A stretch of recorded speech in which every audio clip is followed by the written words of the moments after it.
Oh my god. If I had that game when I was younger, it would have changed me even more. Alright, we ready? Also, I'm just saying Dead by Daylight is listed to be a similar game to Fata Morgana. What? Alright, well, they've listed a lot of things for that, so I don't trust it. Probably because it has psychological horror on it. Ah, probably. Alright, I am ready. You ready? Yeah. We're gonna get that first case animation. You ready? Oh, shit. Ooh. Oh. Oh, what? Alright. What? Oh, we started by failing. Bruh?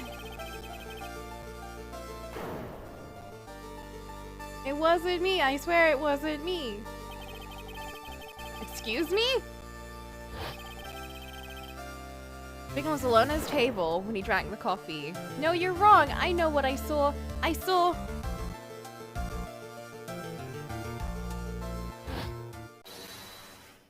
Objection! What? I saw Felix? someone else there. A man. He's the real killer.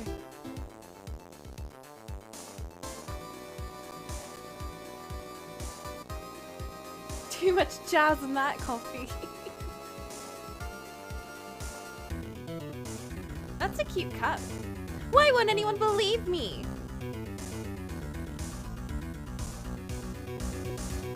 Oh god, this guy. Oh god. The unbeatable, the movie creature. Mr. Right?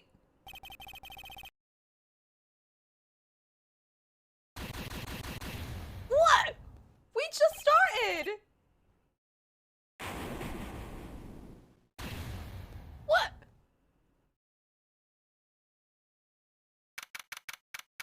Is this after that or before that? Good question. How's the sound, by the way? It's fine for me. About as hard as it was to make the slamming gavel hands.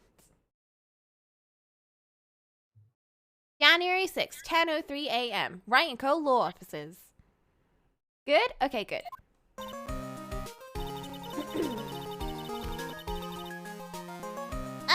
The start of the new year always makes me feel like I can take on the whole world. I think I'm peaking. I might have to. I might just lower all the sound real quick.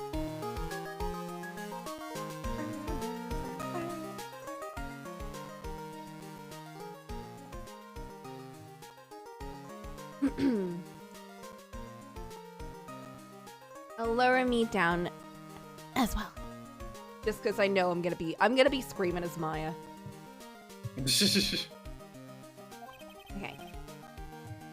I bet he does, Maya. So, I've decided that our resolution should be Zvari! Take on the world! Maya, that's the catchphrase of a killer. Why are you using it? What do you think? Sure, whatever, Maya. But I think maybe you had more than enough mistletoe cake. Never! You've got to eat a lot of cake during New Year's. It's practically a tradition. Like watching the fireworks on TV or playing a board game. Oh, hey, Gumshoe. pal. Bruh. Detective Gumshoe. Happy New Year, detective! Likewise. Oh, now listen up, right? I wanna. Here's to another fruitful year of lawyer police cooperation. Yeah, me too. All right, pal, you've got some explaining to. Have you got a holiday present for me, detective? What? Well, here, have this. It's nothing much, but... Yay, thanks! Did he give a gun? Did he legit have a present? He had a present! Oh, look, pal, we need to have a talk. Take a seat. Hey, what about Pearly? You haven't forgotten her present, have you? No, I mean, no. Are you doing this on purpose? Haha, guess I'm busted. How how did you like my first practical joke of the year? Very funny, pal. Now let's see how funny you think it is when I show you this.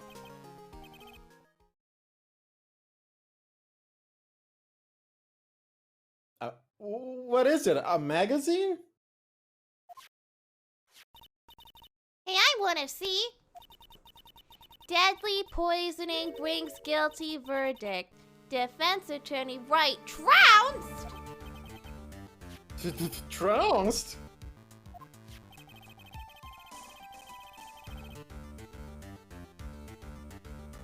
The defense attorney gave an almost childish amateur performance yesterday.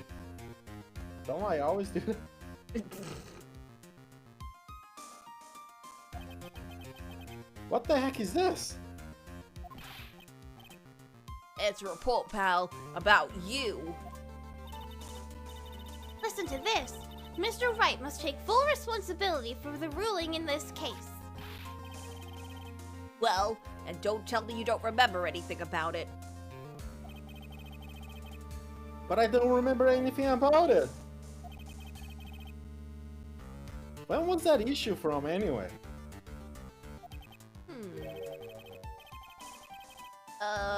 December of last year, which I guess makes it last month. Let me put my phone on silent. Hecky Mr. Popular streamer over here. Which makes it old news, you mean? But I was involved in a poisoning case in December. What? So what do you think this is all about, Nick? If it wasn't you, pal, then that leaves only one possibility. No way. You don't mean... A foot. A phony Nick? This must be a Gumshoe. Be Gumshoe's idea of a joke. Guess he's starting off the year with one too.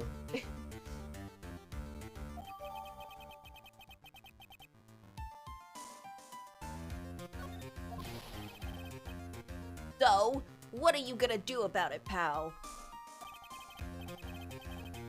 What do you mean, what am I going to do about it?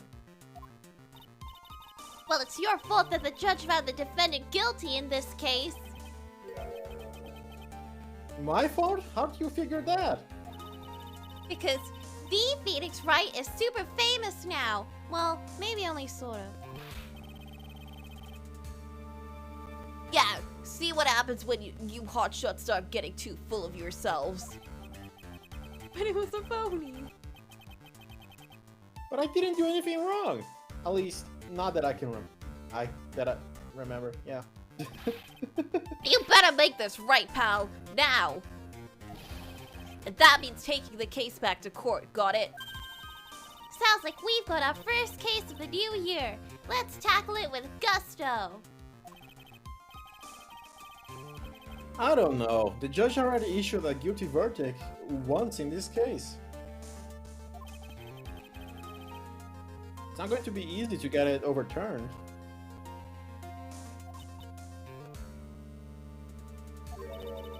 I guess that New Year's resolution is gonna have to wait until next year. You're taking the case, right? Good. I'm gonna head over to the courthouse then. After that, I'll go back to the precinct. Drop by if you need something, okay, pal? Did he just assume we're taking the... I guess people are trying to know the name Phoenix, right?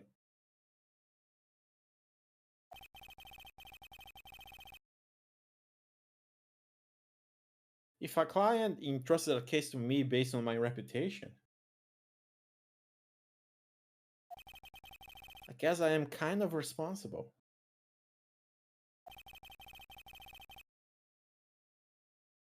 But why would someone want to impersonate me?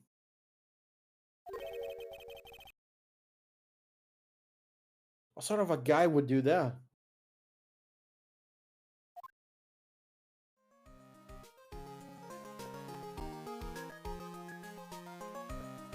Okay, we're gaming now. We gaming. Why am I gaming? I don't know. You were just controlling. I was like, okay, I got this gaming. What do we do? What's our first move?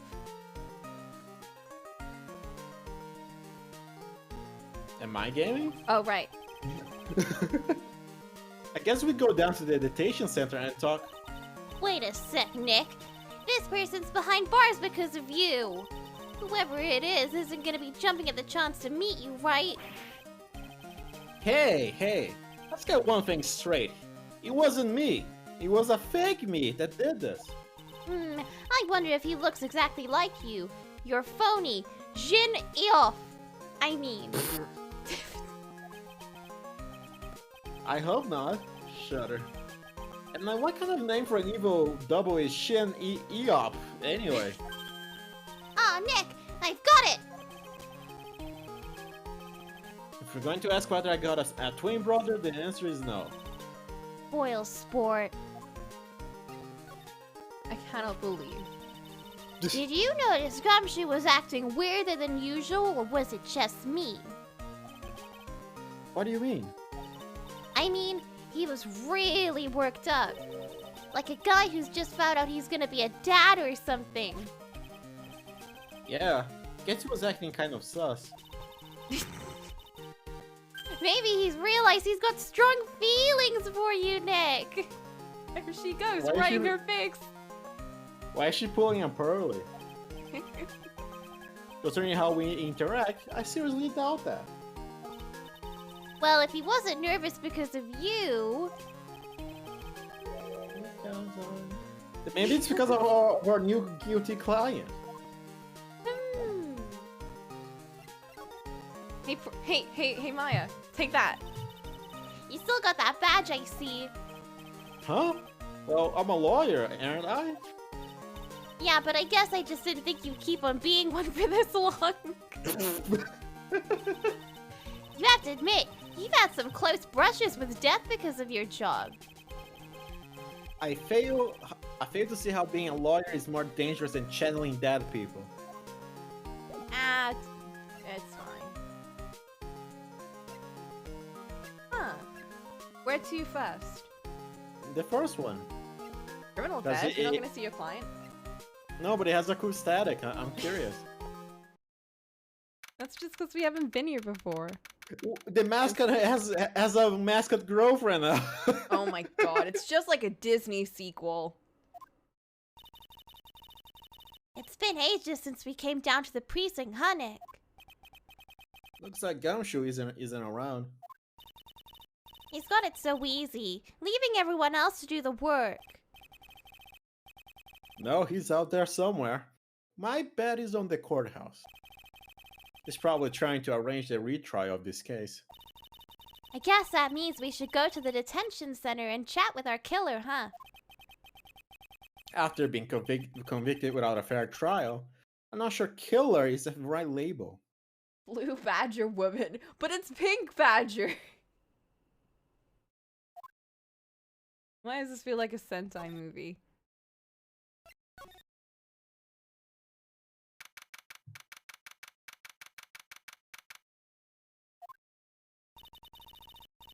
This is so nerve-wracking, waiting to meet our new client. I wonder just what kind of person you tricked and got found guilty. Keep it down, Maya. That kind of talk could ruin me. Oh! Good luck! Hey, it's a cop It's lady. Maggie! Should I voice Maggie? Do you want to voice Maggie? Oh wait, but then you'd have to...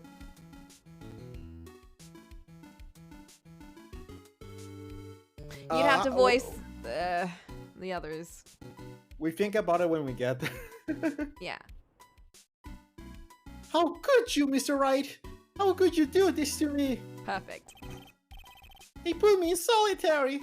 I haven't been able to stop crying. Aren't you? Yes, I am. I am totally and utterly let down. That's 2 characters from the last game that they brought back. Yeah. Ah, are you? Don't pretend you don't know me. It's me, Maggie.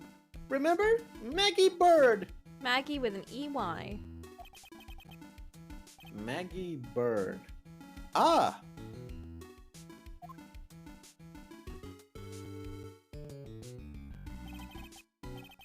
Maggie Bird. She's the policewoman I defended that one time.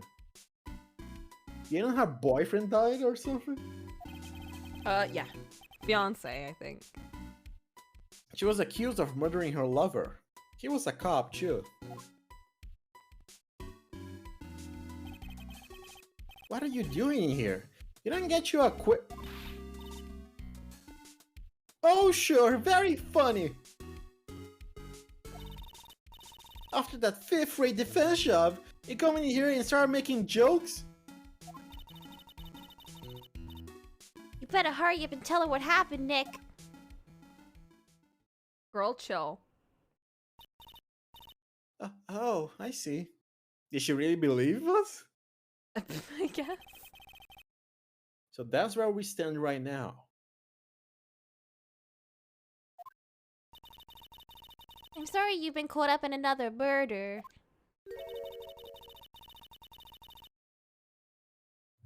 My whole life has been nothing but a whirlwind of bad luck and failures. Oh. I vaguely remember her saying the exact same thing last time.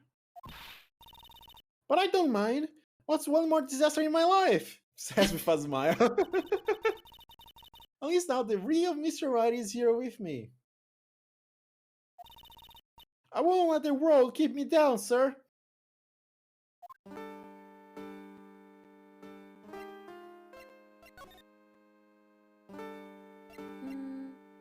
Maggie Bird. So how come you were dressed like that, Maggie? Last year you looked so sharp in that police uniform.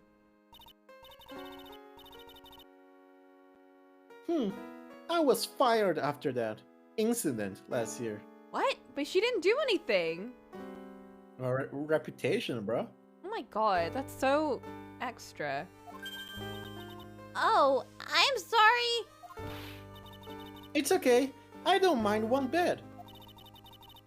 I enjoy being on the force, but I think it was time for me to move on. Damn. So, what do you do now? In the second act of the life of Maggie Bird, I'm playing the role of a waitress. The maid, cafe waitress. A waitress? That looks more like a American. Oh, French. Okay. It's a French restaurant. Yes, in a French restaurant. It's a small place, but it's quite fashionable. This restaurant was an Italian restaurant in my game. My charming smile and shapely figure came true for me. I do like the color of her outfit too. I like that it's not just, you know, a basic pink or black. Like they would usually do for a maid uniform. Yeah, I was gonna say it's a Western maid outfit. It's very cute. That's why I said American. But maid uniforms are usually Western looking, aren't they? Oh yeah, but there's a Japanese version which is very specific. Why did you say it like that? I didn't know what other adjectives to use. Okay. And the owner, Mr. Armstrong, hired me straight away, sir. And then you got into this mess straight away, huh? Yeah, you could put it that way. What happened? What happened? This whole mess started on the 3rd of last month. And it happened at Tribulations. Très bien. Trey B. Ann?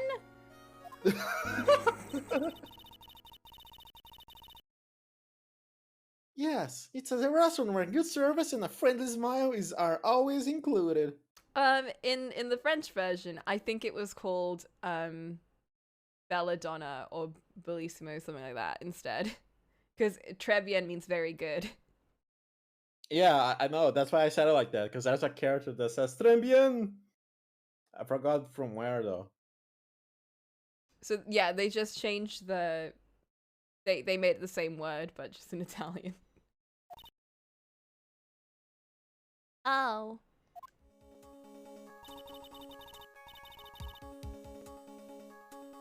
There were two men at the table, both drinking coffee. One of them has our hair. And then, You know they were gonna reuse this a bunch. well, the dude just put dandruff in that dude's coffee. That's just rude. One of the men slipped some poison into the victim's cup. The victim took just one sip and was gasping for air. I was so shocked I passed out. Hey, hold on there, Maggie. What? You keep calling the guy the victim. Didn't you know the guy who was killed? Not at all. I've never seen the guy before. Oh.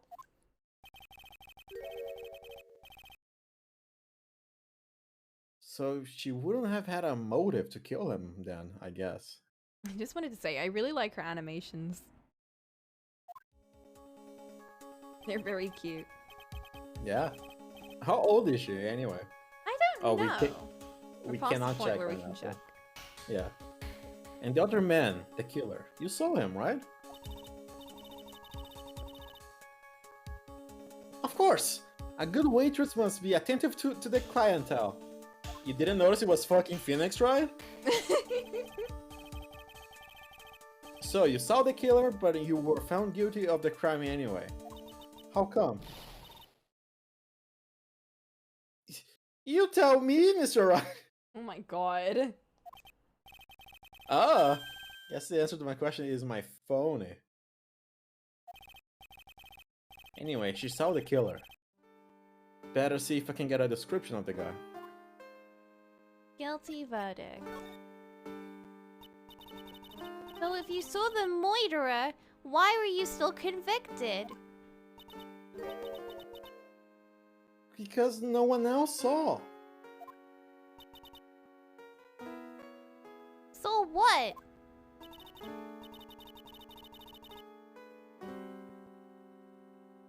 The other man. The one who put the poison in the victim's coffee. Ooh.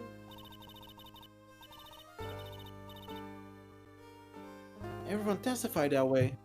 Mr. Armstrong, the customer, everyone.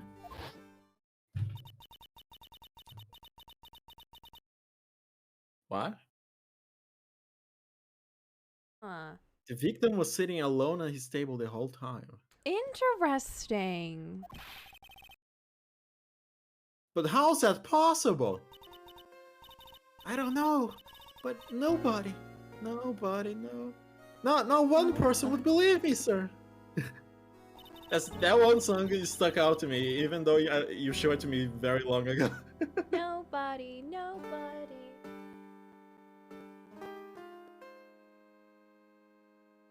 Even when Mr. Phoenix read, my one last hope for a fair trial failed me. No. What a pathetic defense! My granny could have done a better job. No. Look, that wasn't me, okay? And then they found something a bit incriminating in my apron pocket. A gun. A gun. What? A small bottle of poison. Why did you have that? Why This did is you just have like when that? Balkan accused Jude of poisoning Cardin. I've been reading books. Don't worry. Right. You said a lot of things that I didn't know how to respond to. I am a book reader now, so... Books are kind of cringe, but I'll respect your decisions. Actually, I'm not. I just have people read to me. What? Poison? It was in your pocket? Well, I passed out when the victim collapsed. The killer must have slipped poison into my pocket when I was unconscious. And no one else saw this other guy. Oh, and no one else saw this other guy. Why is he so deep? No, sir. That's what everyone said, but I don't see how they could have missed him. Flint, I'm gonna make a cocoa sip. Just Do for you not have one? No, I don't. I have a cat tea drinking, but I don't have a cocoa sip, which I think would be very cocoa-y.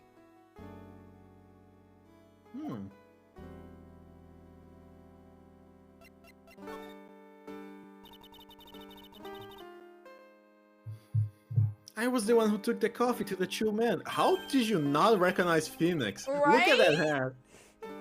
The fact that, well, I don't know. Oh, and what was your impression of them? Well, when I first saw them, I kind of thought they might be in the music industry. Imagine that's the look of that year. You know, like how every year has their own specific look that everyone goes with. Imagine that's the look. And everyone just goes around with Phoenix Wright hairstyles. Oh god. Everyone thinks they're Phoenix Wright. Like, they don't even look similar, they just have the hair. That gel company is booming. In music? How come? Well, one of them had some sort of earpiece. And an emo musician's look about him. Emo musicians look. There was a sample CD on the table, sir. An earpiece and a sample CD, huh? Did you get a look at the CD at all? It had a band's name written on it. I think it was MC something. Must have been preparing for their debut, I guess. It was a band CD. Maybe a promo disc. Maybe it was MC Screwdriver. Get serious, Maya. Would you buy the CD of a group named that? Someone would. It's funny because names like that are very commonplace. What was the name of that group again? MC Hacksaw? No. MC... And what about the killer? What did he look like? Oh, here we go. Well, I don't really remember. What? You... What? Only that he was a young man. Well built, like the victim. Really. I feel like if you saw Phoenix right around, you would remember him. Right. Even just the hair. Like, we haven't been told that they have that hair yet. We've just been seeing that in the image. She hasn't True. told us that at all.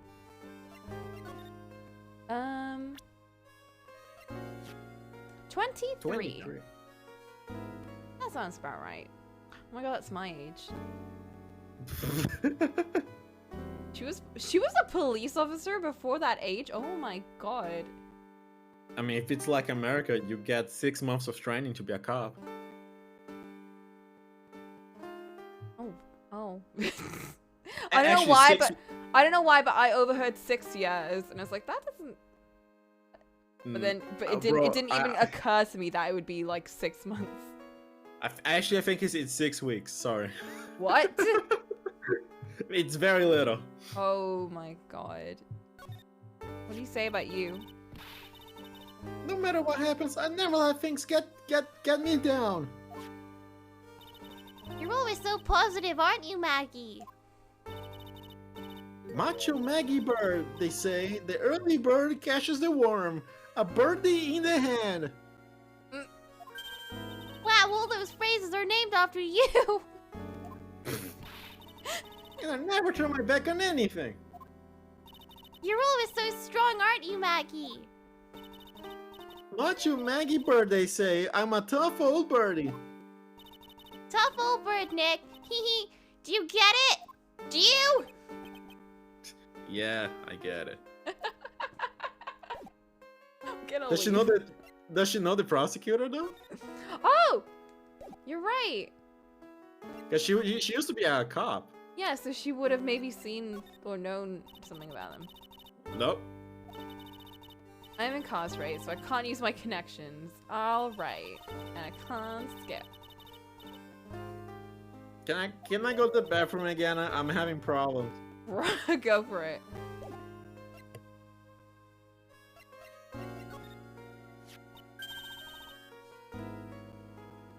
Oh, Detective Gumshoe! He really looked out for me when I was on the force. Have you seen him recently? No, he's never been to the restaurant. I guess he's not a fan of French cuisine, huh? He's an instant noodles type of guy, after all. Yeah, he prefers simple things in life. Or he's just simply too poor to afford anything else. That's probably it. French restaurants are expensive. I don't think she'd know anything about them. But what about Maya? Thanks for your help last year. Oh, it's nothing. I'm glad we got you off the hook. I hope you can help me out this year, too. Yeah, me too. It'd be sweet if we could get that verdict overturned. Okay. And now we shall wait for Ollie.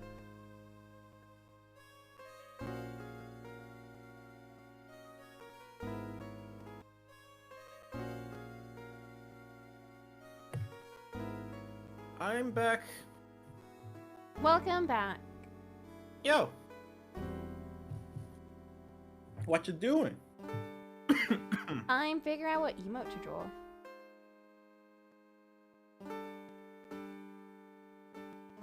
And did you see the video I posted on Trash Pit? Can you even explain it? Explain that to me. Well, I can explain it a bit, but I can also explain it as they drew the base colors, and then they stripped away the top layer that they drew, and underneath that layer was the completed work that they hid. This feels like a draw the horse, but it skips the last. It is.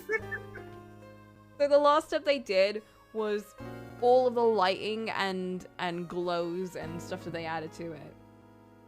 But they'd already finished the piece of art, and they were just stripping away the thing they put at the top to hide it. So they were just showing the process, not the. They weren't even showing the process. They skipped the process. They showed you the base coloring, and then they skipped everything else. Because this artist keeps posting random tutorial. I guess not even tutorials, just random videos of their art. Yeah, this wasn't a tutorial. I mean, they didn't specify it was a tutorial either. That was just more of a, this is a fun little clip. Yeah, but I'm sitting here trying to get it. Every time they post it, I was like, what the fuck? No. They posted another one recently. Let me see if I can find it. Also, you should draw more emotes for the Flutter server. I should.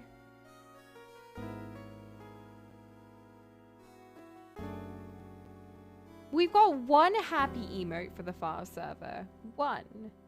That seems oddly more than enough for the kind of game. And it's a bloody Yukimasa too.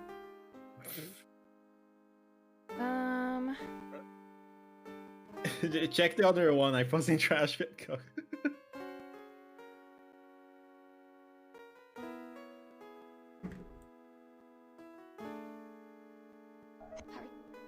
Harry Potter! No, What? What is this? Mute the audio. The trick to color theory is to forget what you think you know about colors. Don't refrain to use strange colors for shades and tints. Is the description. I don't know. It's too advanced for me to understand. I'm gonna be real. That is the weirdest way of describing what you do when you're coloring. I think what they were going for with that was that, that's such a weird way of describing it. Okay, so you know when you're coloring something, and you color hair, blonde hair, yellow or orange or whatever you color it, right? And then when you shade it, you put like maybe a bluish tint to make it darker. And the bluish tint isn't gonna look dark. It's not gonna look blue or blonde when you color pick what you've done, because it's gonna be a weird mix of blue and yellow or orange. So it's gonna look like a weird greenish kind of color, and it's not like that's not like, you know, what you would think you'd put for a shadow for hair, right? That's basically what they're saying. Which I find very strange as a way to explain shading and whatever. But I get what they mean. It's just that's so confusing when you take it out of context. Like, I see the video and they're just making blobs. I was like, what? Yeah, so the blobs, I think the blobs are the blobs are supposed to be them color picking the colors that they've used in their art and showing that this is what they use for this section and this is what they use for this section. And it's not, so the blob bit isn't them making a new piece of art, it's just showing you what colors they used. Flint, it's not really shitposty music, it's more just normal TikTok stuff.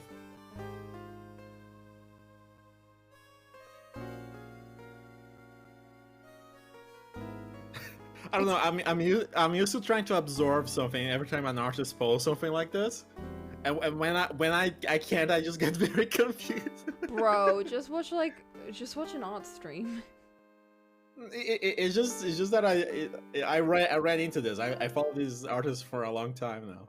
Yeah.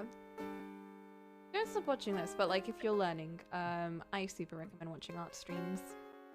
Especially for like people that do specific kinds of like art stuff. Like I don't like line art, but I watch a lot of people that do ink stuff, which is just lines.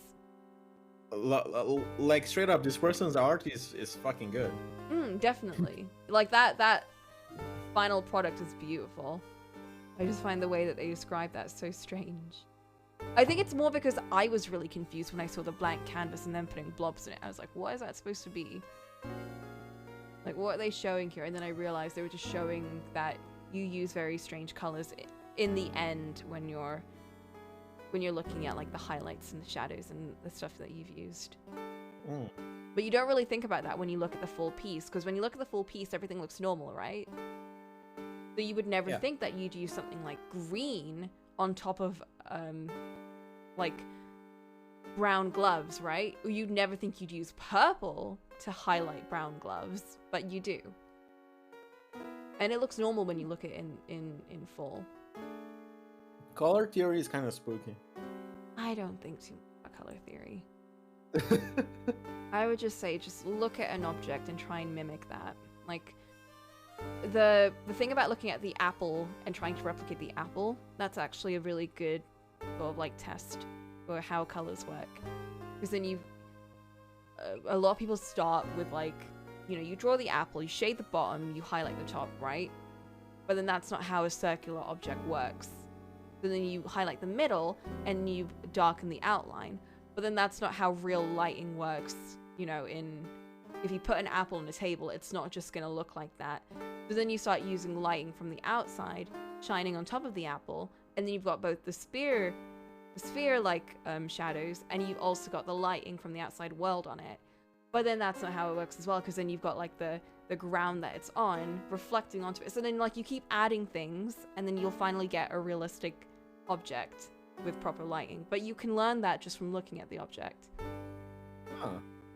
That's very I guess the term is classical art method of learning. But if it works, it works.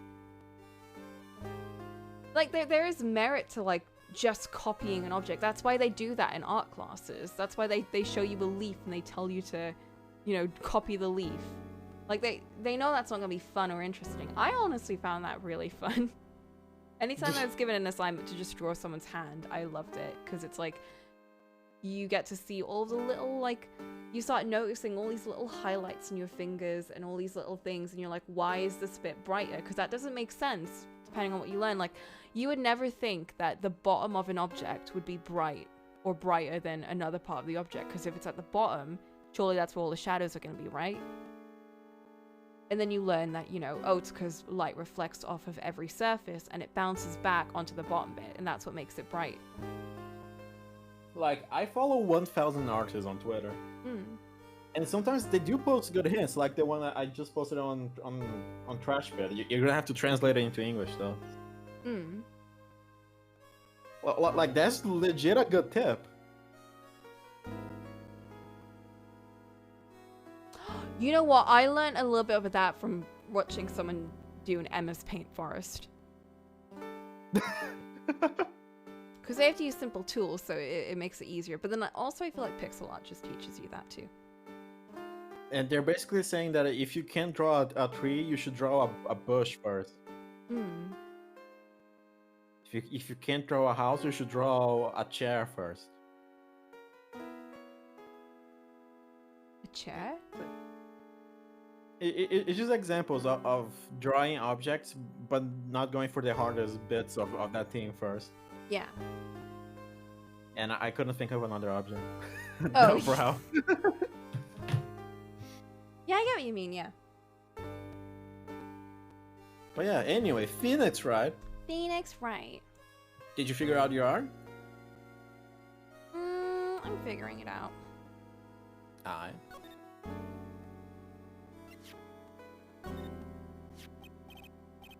Oh yeah, I need to ask you about this. Hey, this article's about my case. Can you tell me anything about the guy who was pretending to be me? Yes, sir. It was the morning after I'd been arrested. I met you in the visitor's room here. You were wearing one of your super sharp suits. Me? Yes, you, Mr. Wright. One of our super sharp suits. Hey Maggie, was my evil double I am here too? No, I don't remember phoning you, Maya. Oh. That would have been so cool. Then you got really worked up and passionate. I'm gonna get you clear of this crime, you said. Okay, I get the picture. But you've met me in person before. So how come you didn't realize that guy wasn't the real me? I guess, looking back now, it was a little strange. Only a little? Oh, okay, so you were a bit taller than normal. And you look a bit shady. And your voice was a bit weird. Oh, and you had this kind of funny accent. And so the guy was nothing like me then? Oh my god, these characters. But you had your spiky hair and blue suit. That's all it takes. Is that all it takes for someone to imitate me? Yeah. How about everyone else in the courtroom? Like the judge and the observers? Didn't they realize he was an imposter? Didn't they see him vent? Everyone had these big question marks on their faces. But it seemed that no one wanted to say anything, sir. Oh my god. This case just keeps getting weirder and weirder. We can probably make the result of the case be questioned if the defense lawyer was not the actual defense lawyer. Yeah, and like, what if they weren't even a lawyer? Yeah. Then surely that would, you know, they were faking Bring it. question to the result, yeah. Yeah. Mr. Wright, do you think it's possible to get a retrial? Probably. The court ruled in the absence of a genuine defense attorney. Yo! So we should be able to get a retrial. Mr. Wright. Do you think we'll win next time, sir? My life has been a full course meal of bad luck, complete with the feet for dessert. Girl, Maggie. you're only 23. Chill. I know, for real. Since I was 6 months old when I fell from the ninth floor of my apartment building. What? How are you alive? I've been hit by all sort of vehicles, gotten sick from all sort of foods, failed at almost every test I've taken, experienced almost every kind of disaster. I even landed a phony lawyer when I had the misfortune of being accused of murder. Again. But I will survive, because Maggie Bird always lives to fight another day.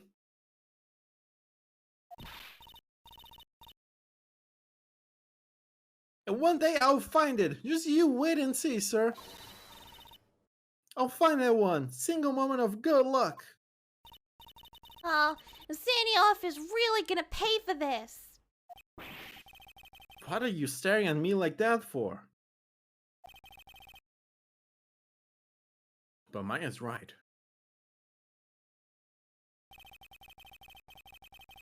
Whoever it is, I thought it was a good idea to use my name. And get an innocent girl convicted of murder, and I'd better watch out. 'Cause I'm We'll gonna find fuck him. you up. Don't you worry. We'll get Xenioff for you.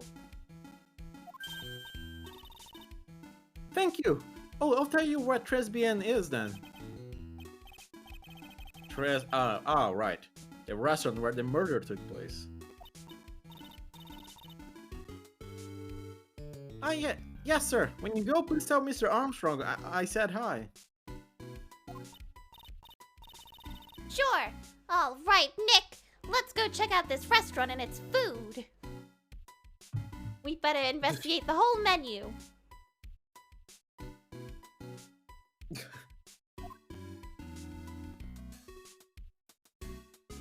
I guess we're heading out. We're heading out.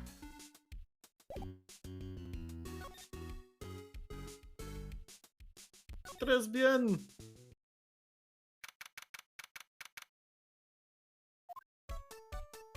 Oh, this place is a lot more pink than I thought. It's the maid Sama look. Even Maid Sama looks more classy than this place. The anime look at French life. Look, more like smell. What is with the suffocating scent of flowers in here? Oh god, and the music. Everything is shoe flashy. Actually, I'm not all that into it.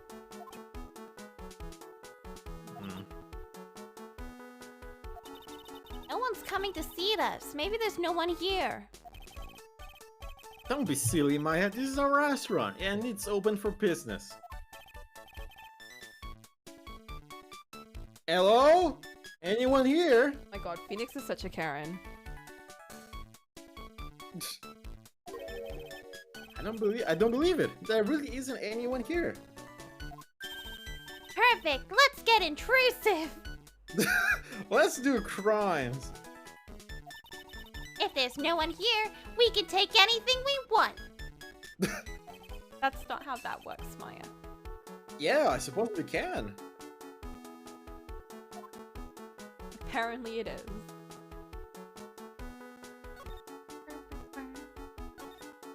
There's a Did they crime just scene. Yeah, I was gonna say, did they leave the fucking blood the victim vomited when they were poisoned then?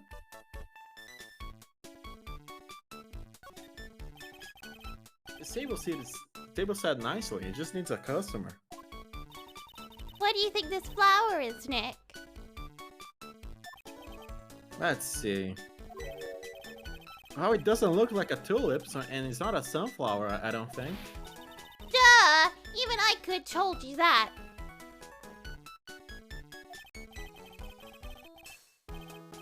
Oh, those are the only kind of flowers I know, dagnabbit. I'm a lawyer, not a botanist. He dag nabbit at us. Really showing his age. This must be the table where the murder occurred. I guess so, with all this police tape all around it. And that stain must be from the poisoned coffee. Let me lick it. What? Oh, don't go licking the tablecloth, okay, man? What? How do you read my mind? Why would I lick it? I'm not a cat, you know. Gotta draw a cat Maya now. Then why can I picture you doing just that?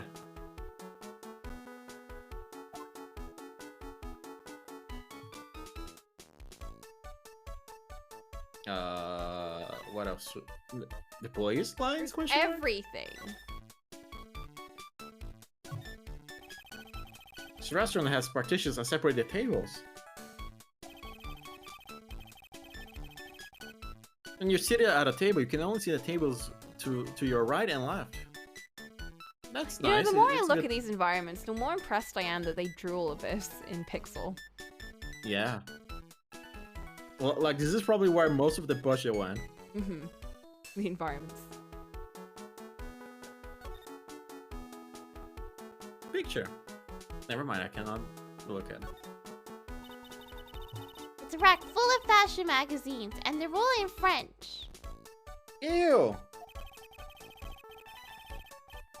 Why don't you try wearing something a bit more chic sometime, Chic. Maya?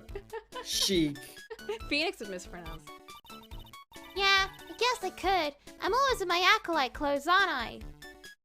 How many copies of those do you have, or are you always wearing the same thing? 10. I imagine Phoenix Wright opens his closet and he has the one suit in there. Yeah, they just wear the same two things. It'd be fun to wear normal clothes every now and then. Bro, guy to fashion Maya will be so cute. Oh my god, that'd be so cool. There's something stuffed in behind the rack. Looks like a sports paper to me. And look, it's got sports written on it in big text. And it's not in French. Hey, and look at this! Someone scribbled a little doodle on one of the pages.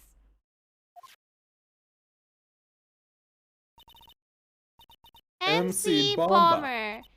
And 1, 2, 3, 4, 5 zeros. $100,000, maybe? And that's the mask there, right? That is Damask. Ah ha ha ha. I wonder what MC Bomber is supposed to be.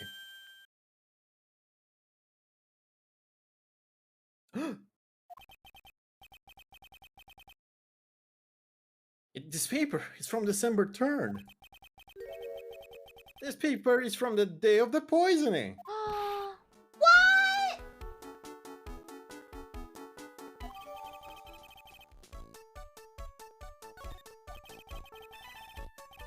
Paper from the day of the murder. This has got to be a clue.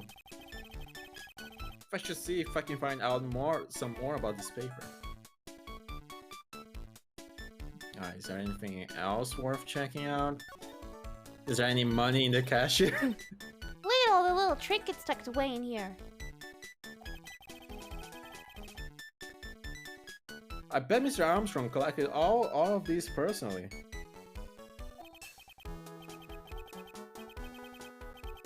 Let's see, a bouquet of flowers, some potpourri, and look, fine bone china cups. I never knew you were so cultured. Come on, Maya, this is common knowledge. Any Joe Schmo knows this much. She's been living in her little village for too long. He doesn't know. Look, it's one of those magical boxes that spits out money. Maybe she has been in the village too much.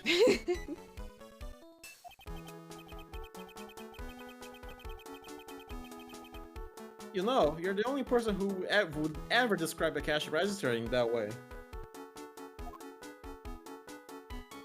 Oh, Maya.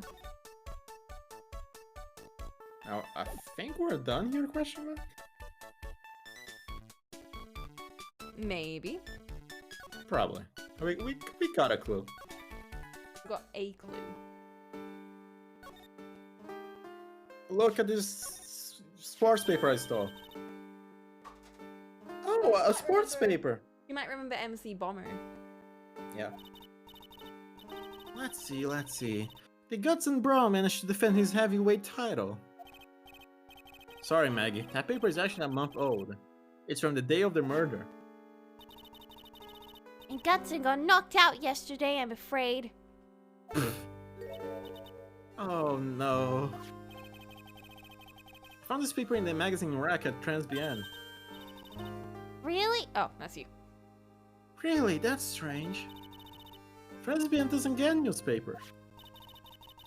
Mr. Armstrong says he's not really fond of them. And maybe one of the customers left it behind.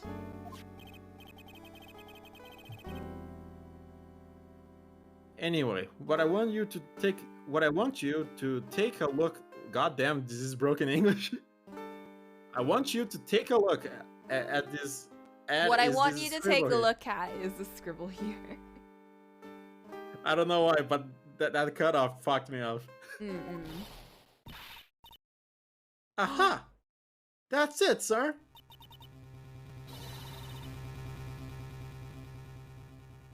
MC Bomber. That was a name that was written on the CD. Just as I thought. I guess it was an MC Screwdriver after all, huh?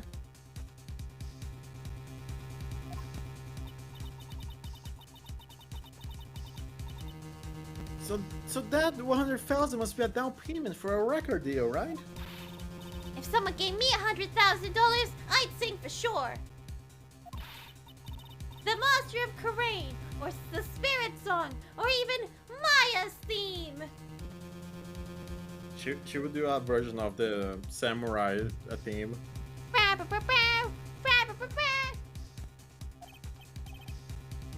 Okay, Maya. Cool story, bro. Anyway. So, if the sample CD was on the victim's table, then that means this new newspaper may have belonged to the victim. You're right. So the victim left this behind on the day of the murder, huh? I think we'd better step up the investigation. Don't you, Nick?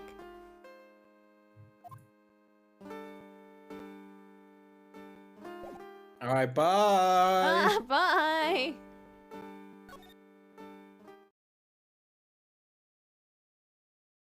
No one here, eh? Hi! Nothing new. Guess we gotta go back to Tresbien.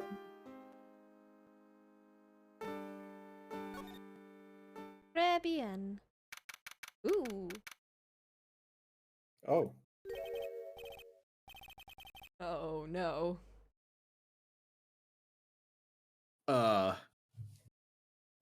Do you remember that bird from Hatful Boyfriend that has like the very puffy chest? Yuya! Oh, the puffy chest. Are you talking about Angel?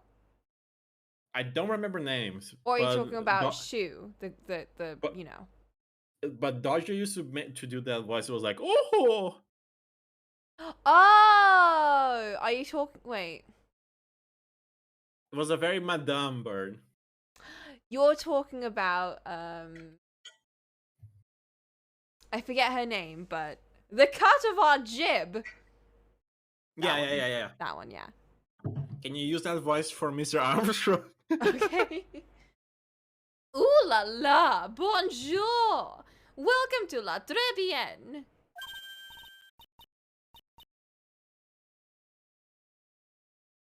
Oh, hello.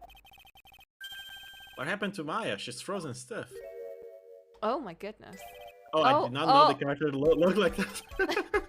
Bienvenue! Welcome to my petit restaurant. It looks like they're a different art style. It does. She's frozen. Bienvenue. Oh, non ma petite julep. Me?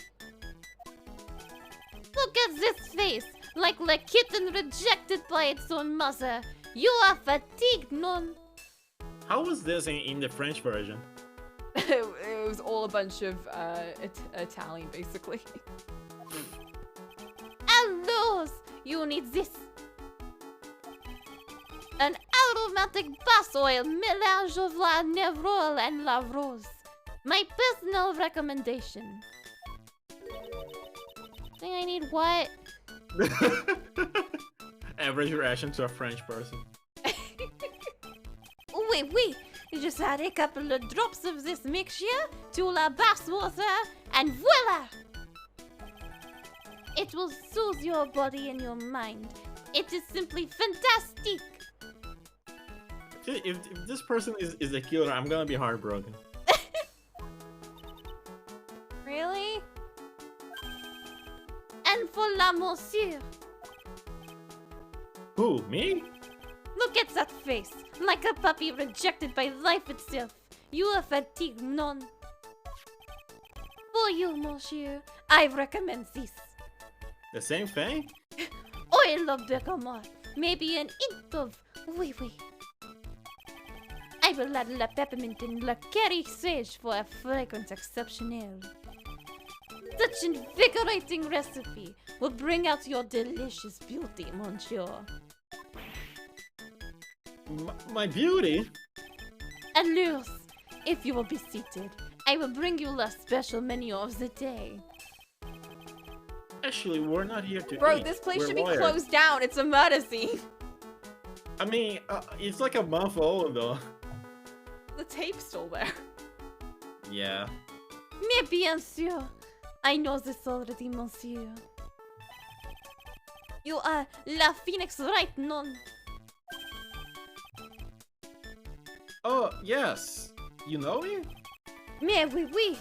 I never forget a man who flirts with me, especially in court.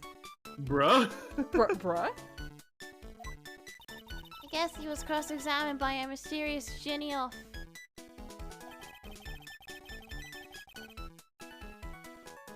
Looks like everyone to deal with this case knows who I am already. I wonder what sort of impression Jin Eof's been leaving on people, don't you? Allow me to introduce myself to you again. I'm Jean Armstrong, enchanté. He is a lot. That pose though.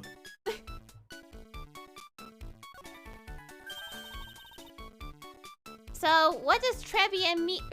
Tresbien mean?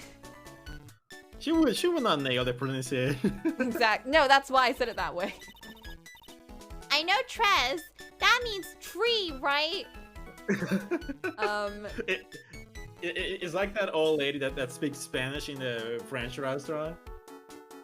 It's like, muy obrigado for the food. Oh, Maya.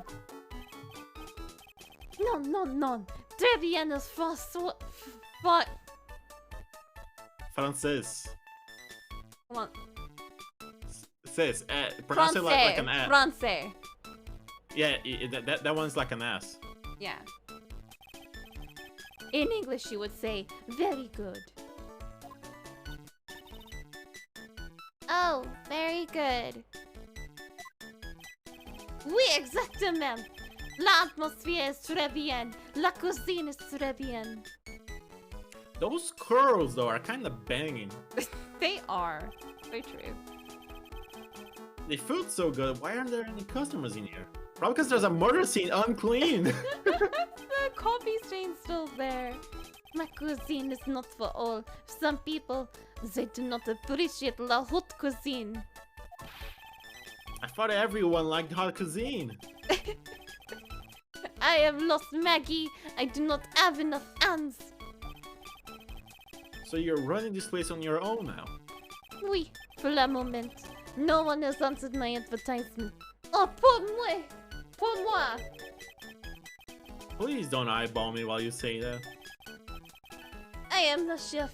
I am the manager. I am also a trained aromatherapist. A roaming what? A practitioner of aromatherapy. The art of soothing the soul with the delicate floral aromas. Is that legit, Coco?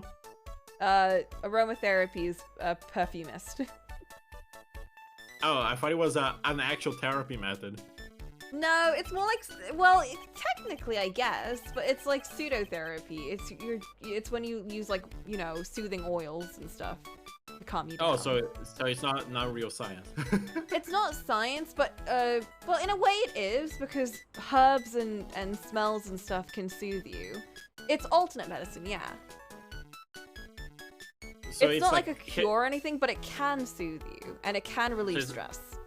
It's not really exact science. It's like hit or miss stuff. Yeah. It does work though. It does make you, well, I mean, like, it can calm you down and it can make you feel nice depending on what kind of scent it is. But that's just like, you know, if you eat some good food, it'll make you feel good. Right. Same thing. But it can put you in a state of calm. I think generally what they do is they put you in a state of calm, make you smell something nice, and then you associate the smell with that feeling, and then you start feeling that. It's conditioning, basically. My therapist does have a bunch of flowers in her office room. Well, you see. But I guess I thought it just looked nice. It might be that too. Delicate. I personally don't smell anything with flowers. It really depends on the flowers. There are some that have very strong smells that you can easily tell. There are some that just don't. I get that mostly for herbs and planty, like leafy kind of stuff. That smell of like leaves. Okay, that's very tea. strong to me. Okay, you drink tea, we get it. Delicate? The smell coming from that bottle earlier was anything but. Do you use perfume, Coco? No, not really. I use fragrance, but only when I'm going to high-tier places. It's like, oh shit, I'm going to a wedding. Gotta bust out the Speed Racer fragrance. What? No, I used to own one. I'm not a perfume person. I do use scented oils sometimes, but I don't use any spray perfumes. Oils are nice. I use an oil for my hair. That's about it. Yeah, oils for hairs are good. Well, oils for the skin are mostly, the ones that I use are mostly for scent. And I barely ever use them. I use it because my hair gets dry very easily. So, could you tell me what you know about the incident? Bien. It makes me sad to remember it. Yet I remember it so well. More than a month had passed since it happened. Yeah, I guess it's been about a month since Maggie's sentence. Same. So, it was the 3rd of last month, just after 1 in the morning. The afternoon, not in the morning. That would be opening hours. A man who was in here for coffee suddenly became ill. Can't imagine going for a place like this just to order a coffee. Right? That's gonna be like £6. It would. You say that like that. That's a lot. Is it not for one coffee? For one coffee, you can't get that for £6. Oh god. Well, like that's London prices, right? That's not just Manchester price. That's Oh god. Manchester too. Unless you go to one of those like nice family restaurants or, you know, cheaper places. Well, I'm not That's like very Starbucksy. Yeah, I was comparing this place to Starbucks. Yeah, like if you go to an actual coffee shop, like a place that's made for tea and coffee and stuff, that's still the same price. Did you read this? I forget. Yeah. Okay. Because of the poison in his coffee. That is the truth as I know it. It was Maggie who took his drink to him. I was in the kitchen. I heard the sound of someone collapsing. When I came out to see what it was already slumped in his chair. He was dead? Mon Dieu, oui! He was dead! Maggie had passed out also!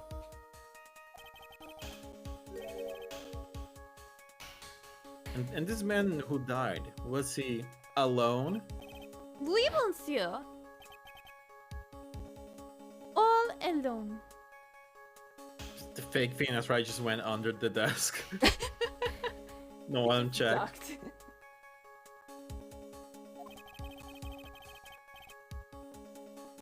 I know that Maggie said there was someone else, but... I see. La police, they asked me many times. Are you sure there was no one else at the table? They asked. But I am not the only one. La old man said the same thing. Old man? What old man?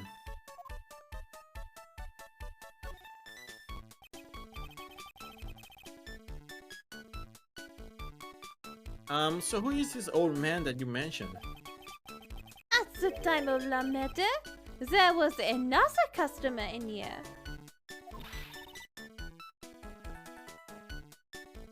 What? Someone else saw it! Mais oui, as usual, he came alone that day. A regular. Ooh. At the time of la murder, he was here. He saw it too.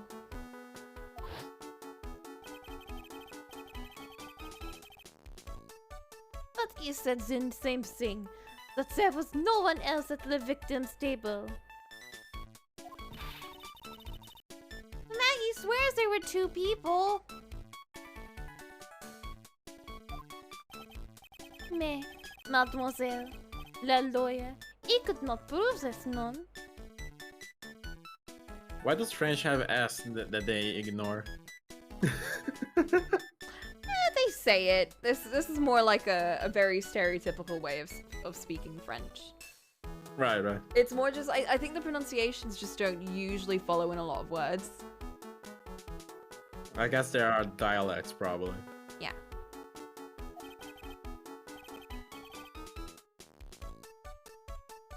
About the lawyer, that was me, I suppose? Mais, bien sûr. Wow, he's the first person who said it wasn't me. Don't kid yourself, Nick. Huh. Now, who's the one making stuff up? Alright, guess we present stuff.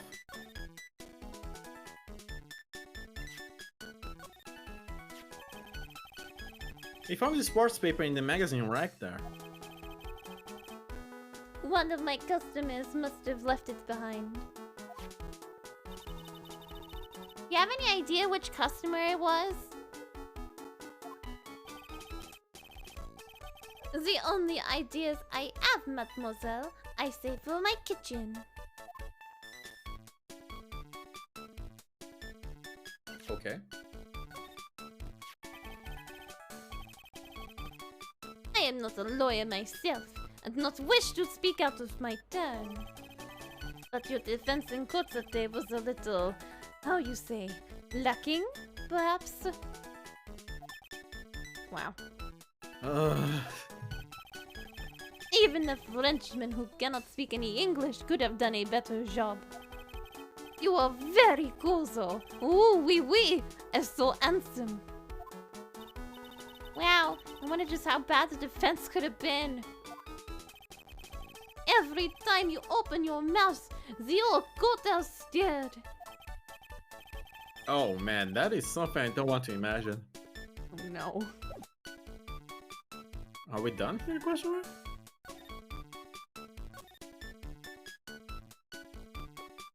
Can I ask about this? Yeah, it's well, same thing.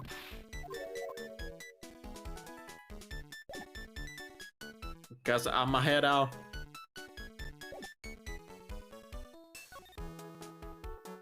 Time to leave.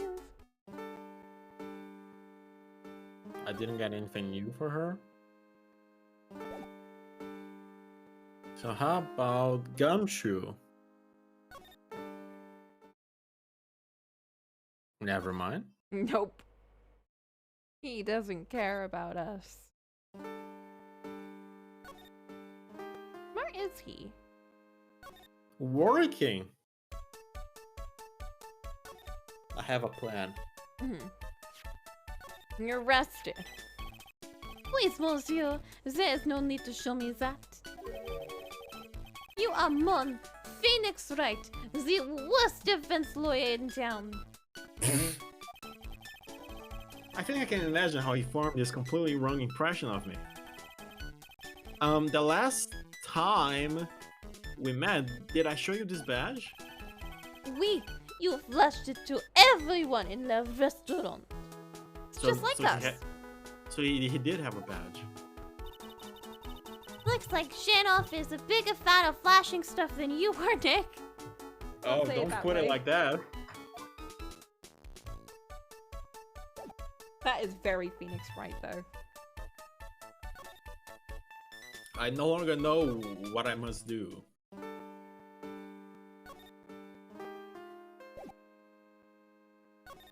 Present.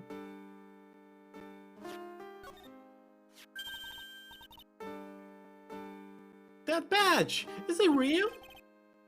Of course it's real. That's what they all say, but I've been duped before. Bruh. Give it to me for a sec. We can't. There's glass. Ah, Bruh. jump. She bit into it.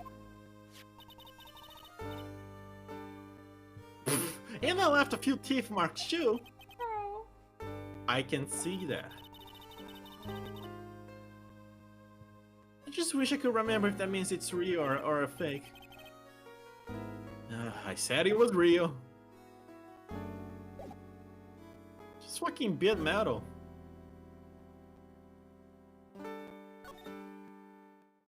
Is my homie here? Nope. Maybe we should go back and talk to the chef. Going back and talking to the chef? Very good idea, Coco. I don't know, it just comes to me sometimes.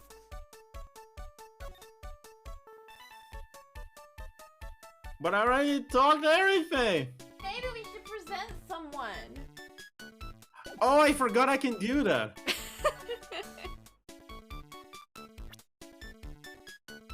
How old is he? 30. 39. I guess so. That's like Asian. For a Phoenix Wright character. For a Japanese character. You might as well be in a wheelchair. Maggie was a policewoman once, n'est-ce pas?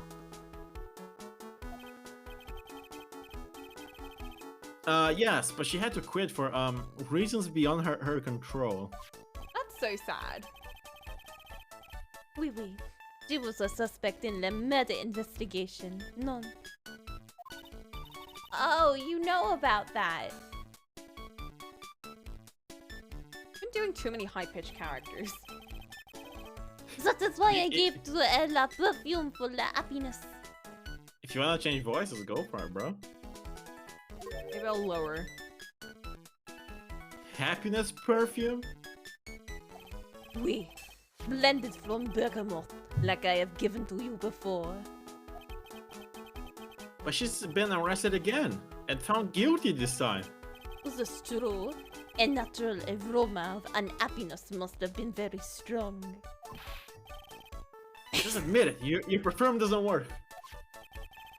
I am not surprised she was the prime suspect. After something like that took place before my very eyes. Tell me, like, what? What's this guy talking about? Does this mean Maggie did have a motive? Got to ask this guy for more info stat. Pry it out of him. Let me reconnect because it's kind of lagging for me. That's why I'm pausing because it's a freeze frame. Well, apparently anyone can be a lawyer in this game, so...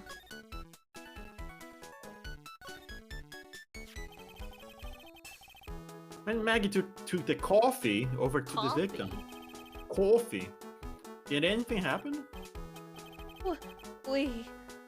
I suppose you could say so. Unrelated, but I really like Maggie's hair. Like if I made an OC, the hair would be very similar.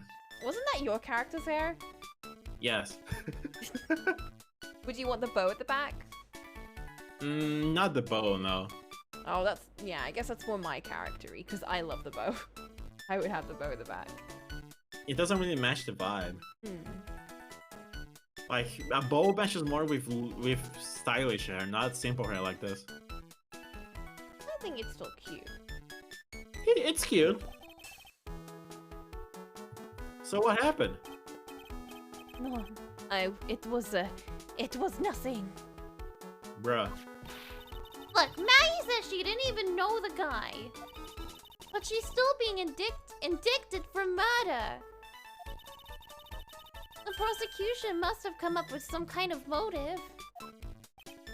It is true. If there was anything at... Oh, that was you. Excuse you? If there was anything at all between Maggie and the victim, it could be relevant. So please tell us anything you know. Oh. Oh. Oh, 3? Fucking Treef?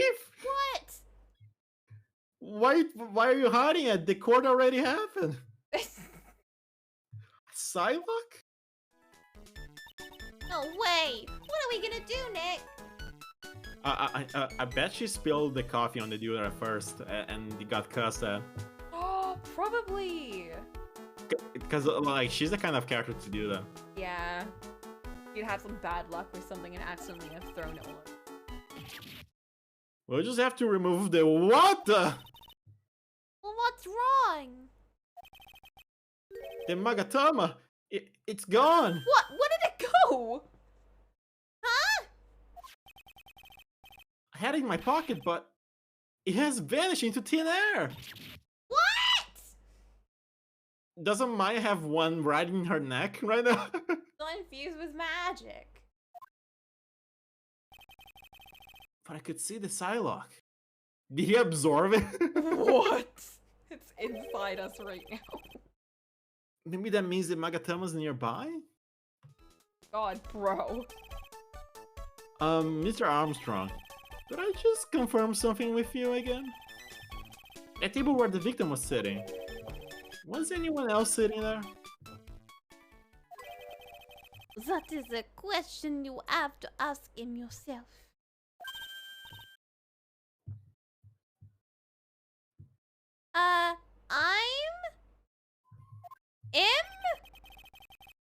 The old man spends all of his time down the park. What? In the park. La Park? Oh, a park. What parks is that? Behind the restaurant. It is called Vitamin Square. After you get sick from all this food. Thank you. I mean, merci beaucoup. Je vous en prie, my dear. She would say arigato. Arigato. Let's go check out this Vitamin Square right now, Nick.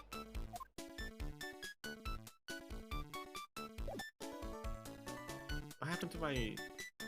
Are we just gonna ignore that we lost the fucking Magatama? Bro, I watched Spider-Man. Which one? Amazing.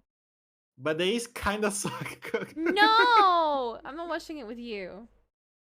No, like they're fun. I'm not watching it with you. You wouldn't get it. Don't get me wrong. I like the Peter Parker in there, but the movies kind of suffered. Yeah, He- but like but what if we just want to see Peter Parker? like he deserved a better script. Is what all I'm saying. He did. He really did deserve those villains. Imagine if he was if he were like alongside. Well, I guess that's what the third movie is. Yeah. He really got to It's- shine in that one. Yeah, he actually got a decent script. Bro, I'm to so act in. happy that he got a good script, and like the finale to his arc was really good. Fucking saves the girlfriend from falling, and he starts crying. Bruh, no, I'm gonna cry. That bit broke me. That bit made me really sad. It's like That he, fucking meme. and then she asks him if he's okay, and it's like, I like how fucking not fragile, fucking emotional he was in it. I know. Well- Or that bit where they were like, "And what have you been doing?" And he's just like lamenting for the rest of my life. Like, I'm always alone, and I'll continue to be alone. That scene of the Spider-Man sharing their pain with each other is like something only themselves would understand. It was very nice. And the Tobey Maguire being fucking pastor for the youth. Bro, Tobey Maguire. He's so old, Coco. What? He's the age of what's his face, Danny DeVito, when he played the Goblin. Not Danny DeVito. What the fuck?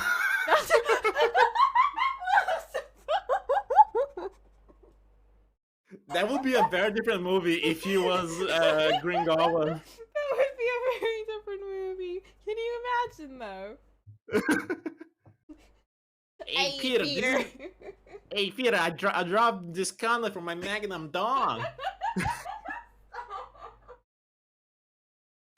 Oh my god, I kind of want that really bad now. Like a bunch of edits with him in there from, like, I don't know, something taken out of It's Always Sunny. That'd be great. I really want to watch that show sometime. It's really good. The thing is, though, it gets better with every season, but the beginning is very strange. I think once you click that the characters are meant to be terrible and that everyone hates them, it gets a lot more fun. I feel like every show like that, the first season fucking sucks. Yeah.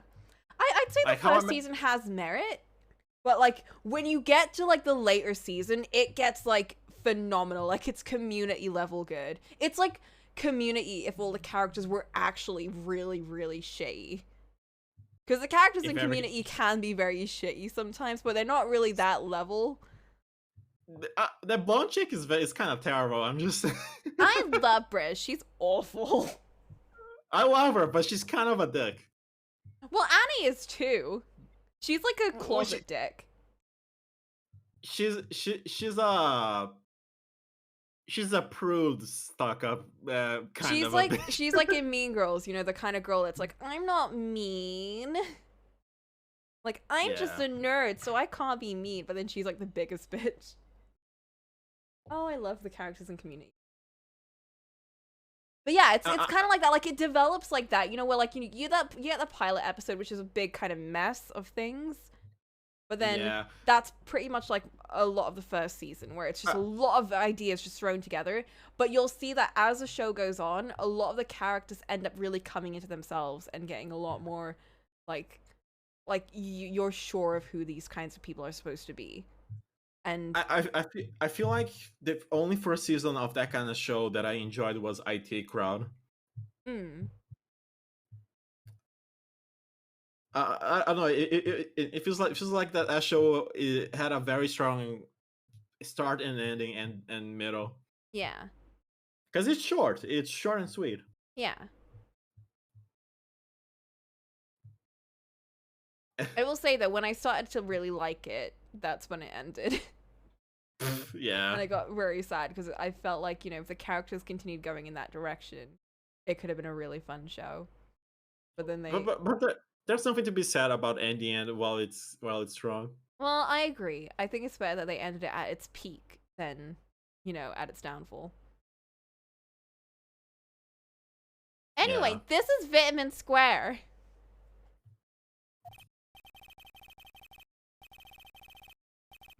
Yeah, I see where they get the name from. The fruits scream vitamins at you. Hey, Nick! That's the guy, right? Arrest him! Isn't that the old man Mr. Armstrong was talking about? That grouchy looking grandpa? Oh no. He's throwing seeds out for the pigeons. He's sitting at the banana. Maya, he's not throwing seeds for them. He's throwing seeds at them. Oh god. God. I really, really wanted to see his nose pop. Oh! The second I saw him, I was like, that nose better pop by the end of this. Oh! Just look at it, like it needs to deflate or pop or something. Are you the kind of person that has to pop a Zen if you see it? No, absolutely not. I know the skin problems that you get from doing that. My sister like drilled that into my head. Like, you better like rub ointments and stuff and let it like heal by itself. Do not pop it or it'll scar. I'm not a zit popper, but like look at that. Look at the way he like touches his nose. I'm like, stop it! Leave your nose alone, or I'm gonna pop it. I don't know. This is some clown ass shit.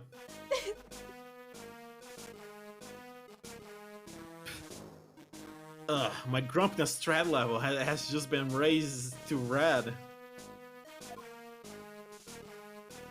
Can we just leave?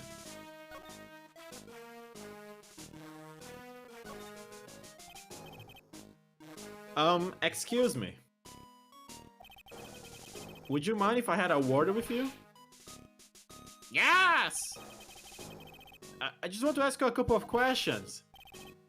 What's the matter with you? Can't you see I'm busy? Now he's a shonen character I would hate.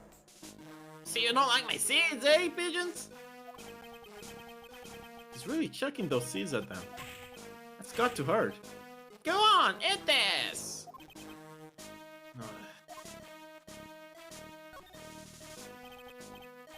Excuse me, sir. Can I ask you about Maggie Bird? I don't know any Maggie Bird. Yes, you do. Maggie, the waitress at Tribulations. Ah, it's a disgrace, I tell you. Another disgrace. Disgrace? An innocent young girl revealing herself like that. What? Revealing? You mean her uniform? It's so closed up. He's probably showing some knees. It's like, Oh no, not kinda the knees. very whorish, if you ask me. The youth of today, they don't have any shame. No shame, I tell you. No, not 1 ounce.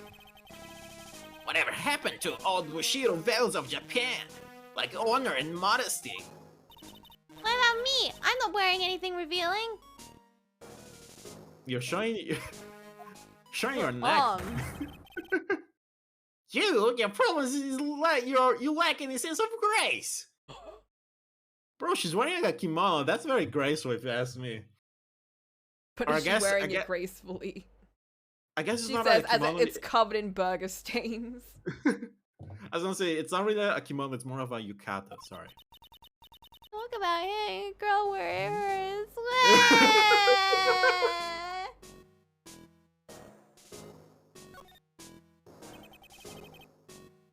Do you go to Transbian a lot? That miserable excuse for a restaurant? That garbage they serve in there is not food. Where's the sushi? The tempura? The rice? Went to a French restaurant. What do you expect? Transbian is a French restaurant, sir. Where do you think we are, boy? In Paris? I want real food, not those naughty snacks. What about those shameless girls? You mean the waitresses? There's only one. There's one waitress and she's arrested. You can see all the way up to their yes, they're waitresses. What? They're practically naked. It's a disgrace, isn't it? Well, isn't it? Listen, it's not my restaurant. Ah, it's a miserable excuse for a restaurant. That place, miserable. He certainly knows the place. He must be a regular. But if he hates it so much, why does he keep going? Are you a regular at that restaurant, sir? It's just, if you dislike it so much, why would you keep going there? Sir? There you are, you filthy pigeons! You want food? Ha ha ha! Take it! Take that! Take that! Must be hiding something, right? But we don't have our Magatama. If he is, I should be able to see a sidewalk. Oh, wait. I don't exactly have the Magatama right now, huh? Remember, Nick, that Magatama is only on loan. You better find it, or else. I'm just saying he had that in the last game I played. Pearls ever gets wind of this, I'm going to be in a world of pain. Alright, so we have to find them. I'm so excited to show you guys the rest of the characters. I know you've seen some of them, but I'm so excited for you to see some of them. I just want to see the psychology grow, honestly. You're gonna love that game so much. That game is still one of my favorites after playing through, like... Yeah, I played through all of the mainline Phoenix Wright games. Yeah, after playing through all the mainline Phoenix Wright games, that one is probably my second favorite.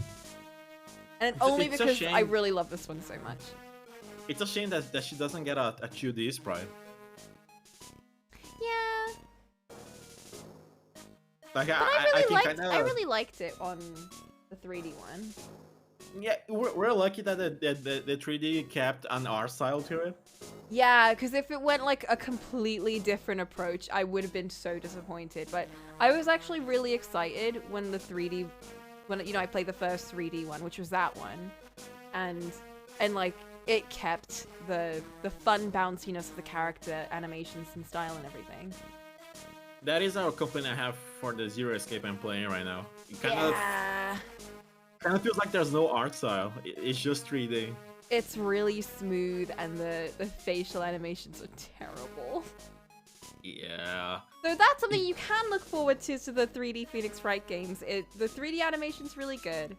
Even if, like, obviously, like, we'll always miss the 2D sprites, and they're way better by far.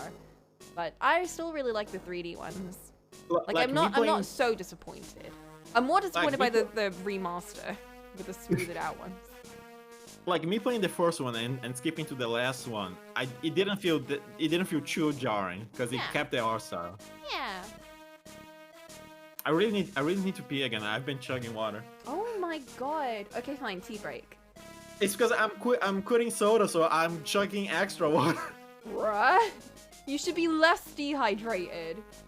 No, it's because I really feel like drinking soda right now, so I chug water instead. Okay, well, I'm gonna go get... I'm gonna make a tea, and I also have a burger, so I'm gonna grab that.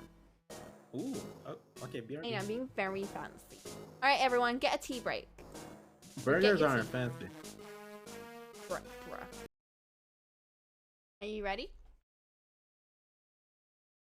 I'm ready while you're talking. Ooh. I do have an apple in real life. Oh, hell This tip of using real objects rather than photos is something I didn't think about. Yeah. That's what I used to do all the time. I got really good at copying things, but then I didn't know how to transfer that onto, like, creating things. It's really fun, though, because, like, when you start, like, copying something, you start to, piece together how it was made.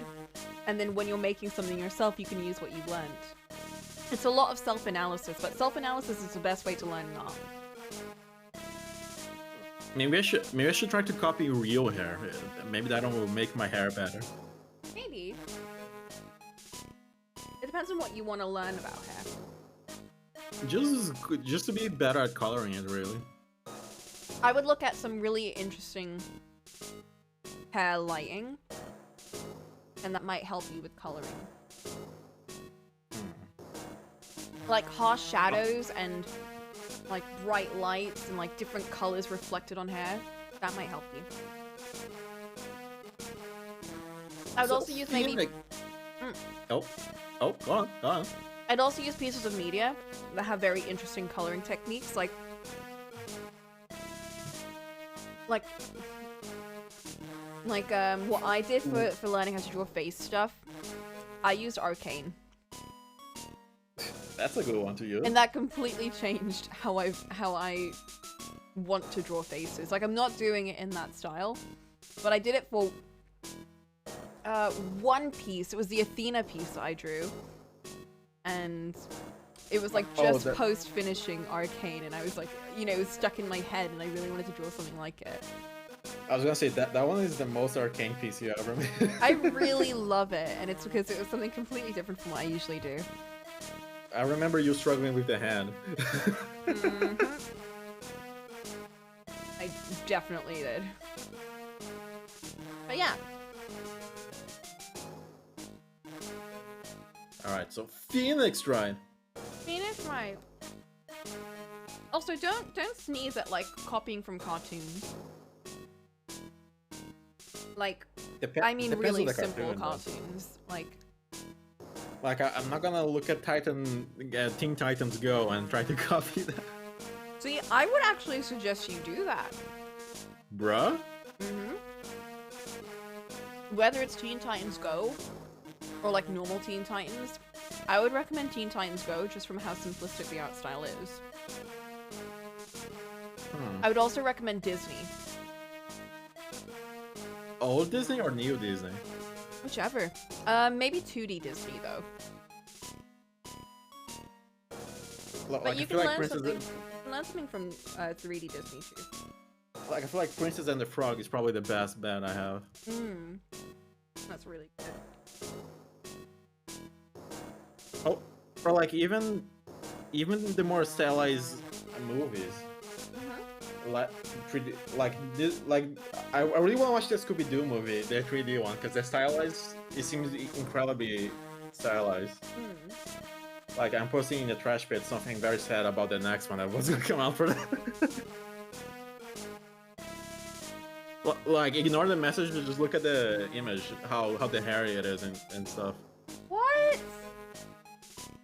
Oh, that's so sad. Yeah. But look how stylized the hair is.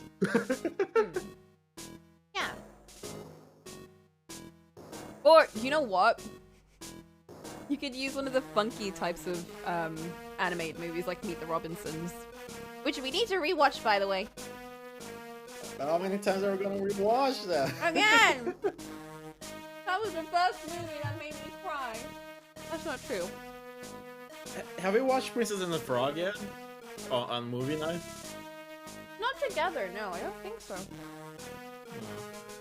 Probably my favorite and possibly only 2D Disney movie I watched as a kid.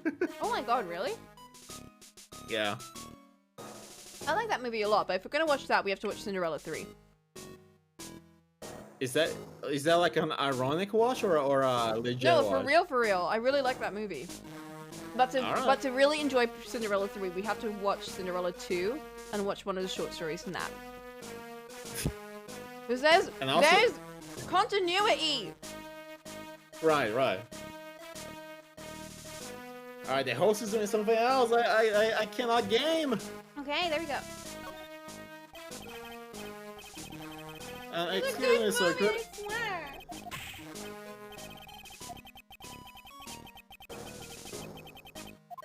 Oh, I did watch Lion King. I forgot about that one.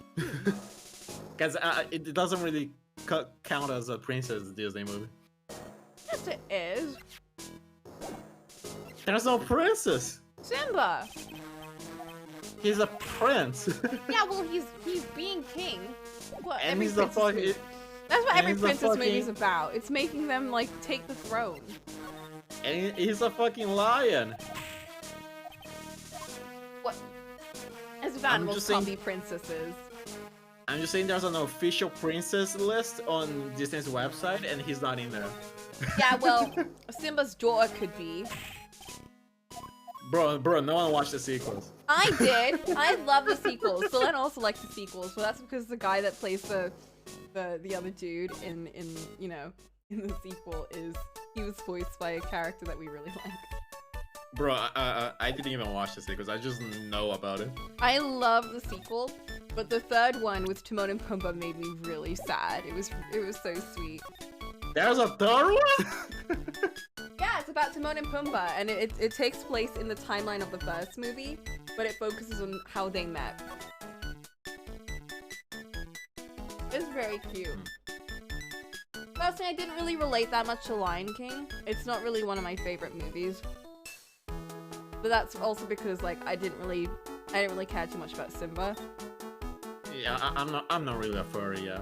So the second and third movies were really fun for me because I really liked Timon and Pumbaa. Like they were my favorite ones in Lion King, and we didn't really get as much screen time with them. Like honestly, we should watch the animated series for Lilo and Stitch. Because I grew up with it. It's good. You watch Lilo and Stitch. We should also watch Stitch Has a Glitch. That movie made me cry. How about the Civil War of Lilo and Stitch movie? There's a third one, based on the animated series. Is that the one with the no, not the electric one. Is that the one with the annoying dude? The alien that wanted to capture Stitch. I don't remember. It's been years.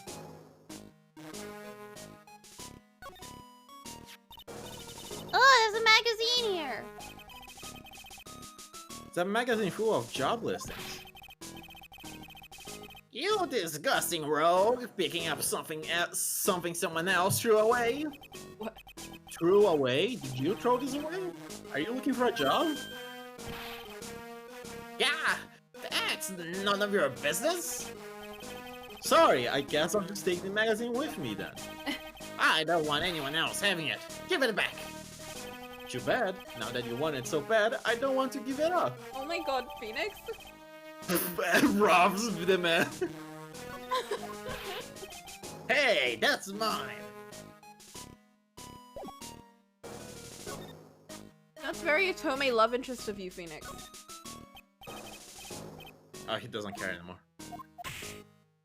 What?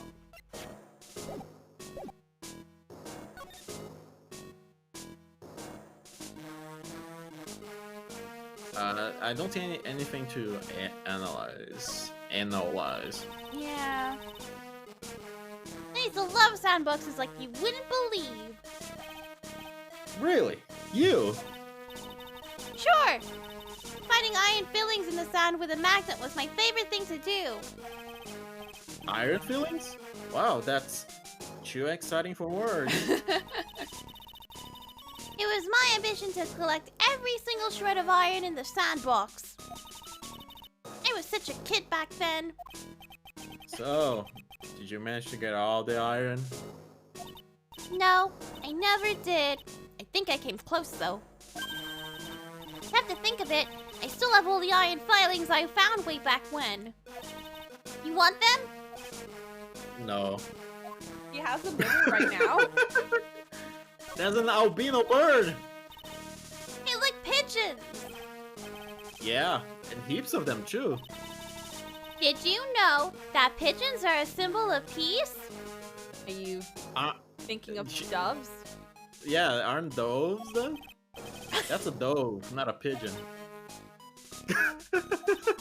Poor things. Just because they're gray means they can't be symbols of peace and harmony. No, it's because they're literal rats with wings. You're overthinking this one by just a smidge, Maya. I think we're done here? I don't know. Let me try to present... That one white bird in the middle of all the pigeons was reminding me of, you know, that Haruhi episode where they change all the birds into doves.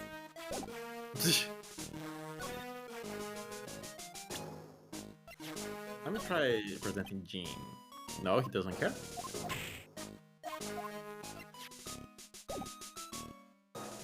Alright, now we're done with him, probably. Bum, bum, bum, bum, bum, bum.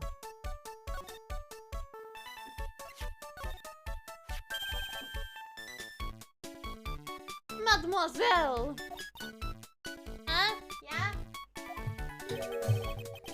Are you looking for that job? It'd be nice for mine to get a job and not leash or Phoenix anyway. What? No! No! I was just Let me see. Your style is un peu different, but you have a good face. Different? Felicitations! What? You have passed. I will hire you. Bien, come with me. Are we getting made, Maya? I will teach you everything I know. Egg! Help! I don't know whether to laugh or feel bad for Maya. Maybe I should do both. Thanks, Phoenix. Oh my god. We're getting made Maya, Coco. She's been kidnapped! Anyway, I'm leaving. Bruh! Maya. It's like they have Maggie in questioning. Why? It's been a month. I've asked her pretty much everything. I'll come back if there's anything else I need to ask her later.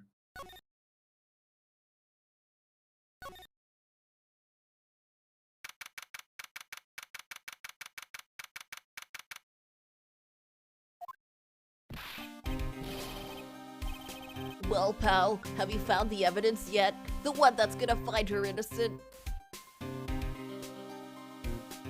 Oh, Well, I know why he... I know why he cares so much. Because he's the Oppa. Yeah! He's Maggie's oppa. Or I guess no. Sunday, technically. Yeah. But now it would be Oppa, because they don't work together. No, not yet. We've only just started our investigation. Well, whatever you need to know, I'll give you the dirt on it. I'm putting off all my other cases for now, pal. Damn. Gumshoe's really fired up about this. I love how whenever it's like someone personal to him, like if it's Maya or Phoenix or Edgeworth, or like, you know, someone else, and he's all like so helpful. When? I might be misremembering, but didn't he have a crush on her? Yeah, he did. That's it. One more thing. I actually saw art of him giving her flowers just today. Aww. The retrial's been approved. Court's sitting at 10 a.m. tomorrow. Oh god. Oh my god, that's really soon.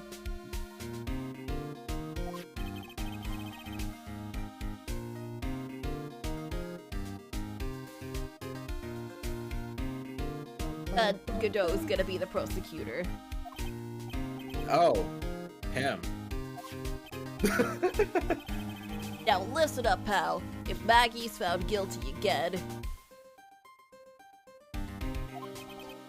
I'm gonna fuck you up. I was like, what? I'll make sure you get locked up for good for it. Got it? Gumshoe.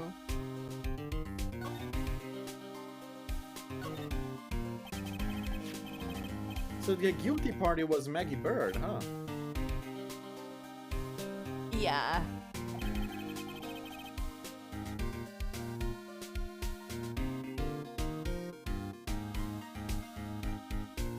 Oh, I thought that was him. Fuck. Back when she was on the police force. You were her mentor when she was a rookie, right? He was Oppa. Or Sunday. Yeah. Isn't Sunday a female term, though? Sunday is towards anyone, but this is in a work or colleague or school setting. there's like a more professional relationship between them. Alright. Whereas Oppa is more Big brother, right? big brother. Or, well, not just big brother. It's any sort of like older person. It's just like a very close term. People like to use it when they're like buttering up someone or you know, just to be nice. Like, you wouldn't just throw that term around willy-nilly. Unless you're the kind of person that says, Oppa, so it's everyone. But then you're that kind of person. Which is like saying bro. Bruh, I don't think it has the same meaning. I kept a close eye on her. I mean, not too close, you know. Respectfully. Respectfully close. Hey, what's with the funny look, pal? I was just sure it wasn't anything like, Look, sure, I was her boss when she was doing her training. But that was it, nothing happened. I'm sure Shirley's sweating up her storm over nothing.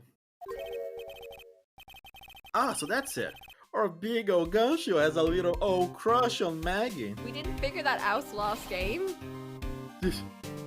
I don't like her or anything. She's so dry, Gumshoe. Oh, Gumshoe. I was, Note to self, gossip with Maya about this later. Look, pal, don't tell anyone, okay? You gotta keep it a secret, got it? I feel like everyone knows. I know. Maya definitely Sure. knows. Would you mind not guessing what I'm thinking all the time? Hey, tell your face, pal, not me. You'd have to be blind not to see what's going on in your mind. So I was wondering, could you fill me in on the victim? Why does he have a fucking scouter? Yep. Glenn Elg. He was a computer programmer. Hacker man. I see, a programmer. Ah, I just got his name. What's his name? Glenn Elg. Did it? When you see it Glenn? again, it might click. He was just a Okay. regular Joe working for a small-time computer firm. Oh no, he's a comp sci. Uh-oh. They're never up to anything good. Maggie never had any contact with the guy before that day. And all she did was take him his coffee on the day of the murder, pal. Very sus. Yeah, Maggie also claimed to have never seen the guy before. Did the victim go to the restaurant often? Not according to the chief. Said it was the first time he'd seen the guy. Programmer and a first-time customer. What possible reason could Maggie have to kill a guy like that? Well, that's what I thought. But a motive was still somehow established through trial. You're kidding! What was her supposed motive? Sorry, pal. I'm real busy. I haven't even got enough time to sift through these papers. I thought Well, you boy, dropped we're everything. We're gonna find out in the actual trial. Oh no! That would never happen.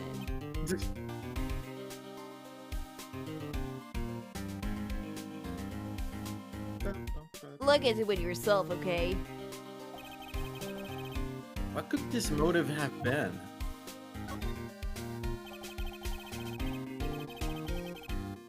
This isn't really a proper investigation. I'm kind of working on it by myself. Oh, that's right.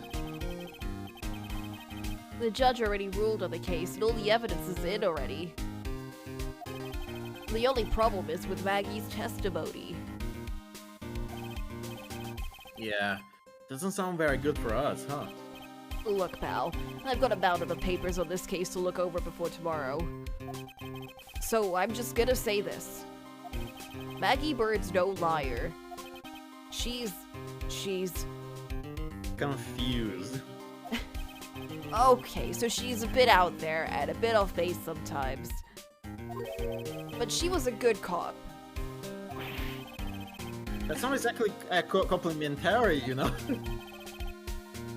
So what do you think really happened? And just how contradictory is her testimony? Pro gamer. Wait, for Greg or what was his name? He's not in the profile, so I don't know. Is he still not? No. Oh, there he is. Oh, he is. Glenn Elk. I don't get a it. programmer. Not a pro gamer. Glenn Elg. I don't get it. Read it backwards. Glenn Elg.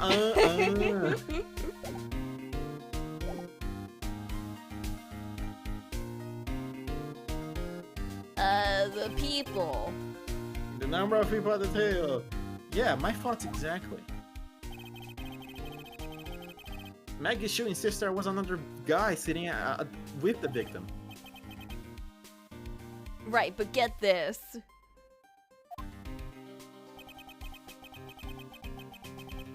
Everyone else in the place says the guy was alone, even the chef.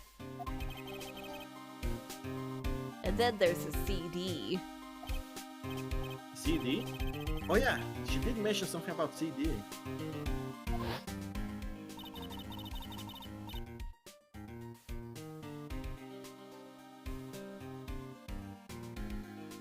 And I want a sample CD on the table, sir.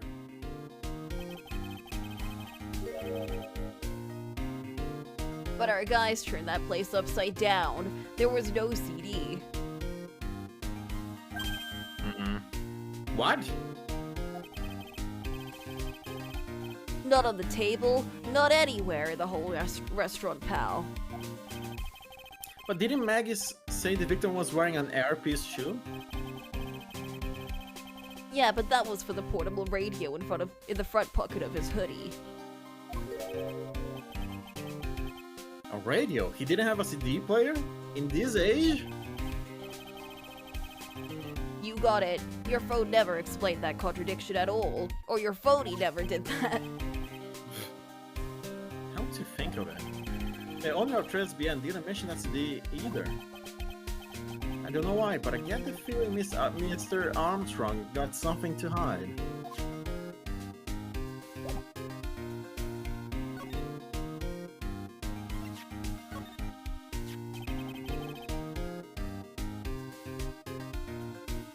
I wasn't at the trial myself.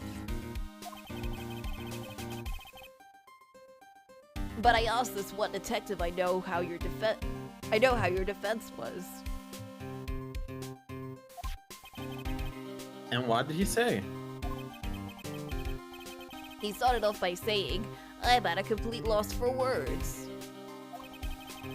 But he must have found some quick because he went on about how bad you were for an hour. But He said you sucked so much, it seemed like you were trying to get Maggie found guilty.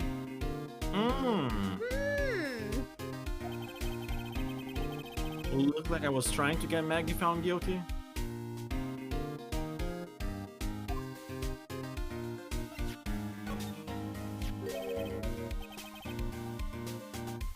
What's that, a sports paper? Yeah. Misclick. Yeah, I found it in the magazine rack at Tribulations. It's dated the same day as the murder. You may be onto something here. Have a look at this. See this writing here? MC Bomber. Hey! What is it? I've heard that name somewhere before. Yeah, MC Bomber. Wow, he actually seems to be thinking for once. Oh, it's no good. I can't remember. Never mind. He tried. And he goes back to being the gumshoe we all know and love. Such a himbo, bro. He was thinking.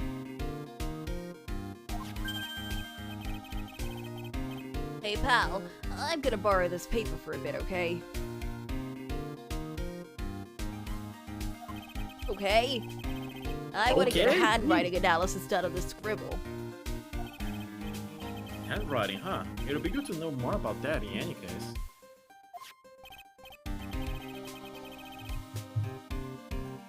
Thanks, pal.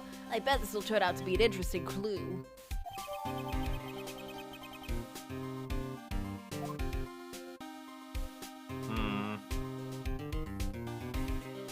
I have zero ideas about this court case thus far. How about job listings, bro? Do you need a job? Never mind. Sorry, pal. All I can think about is Maggie at the moment. Bleh. Whoa. No, I didn't mean it like that. I mean... Whoa. Bruh. You know.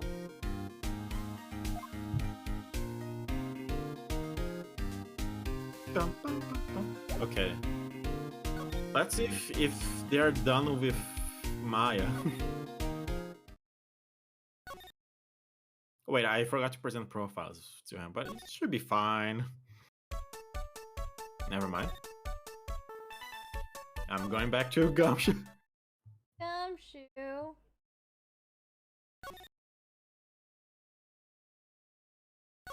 Where's my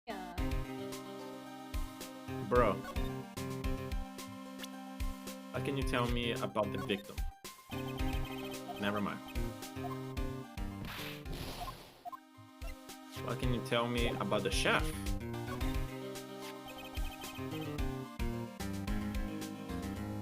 The chef of Tribulations, huh?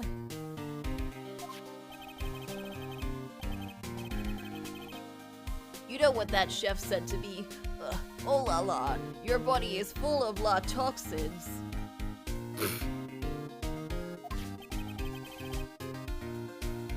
And then he gave me this bottle. What's in it? I don't know, the label says juniper. Fucking juniper. I'm under orders to put a few drops of it in my bath every day. Under orders?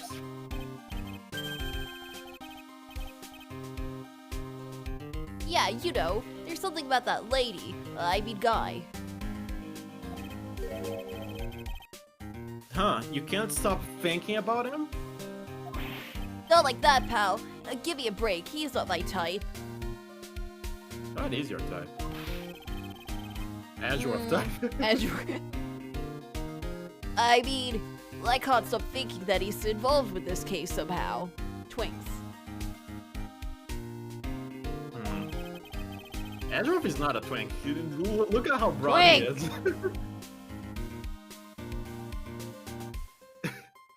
Azure built like a tank. Sounds like he knows a little something more about our charming chef.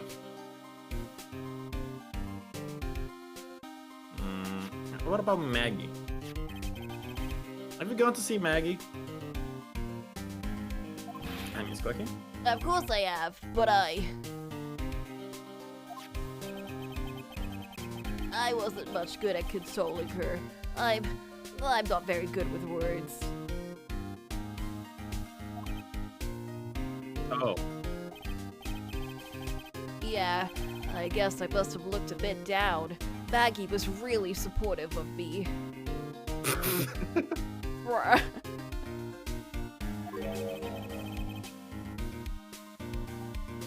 It was great to have someone to talk to. Aww.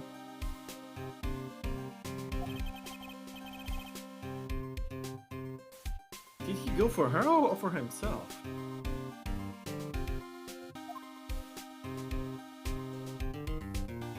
think we're done with him.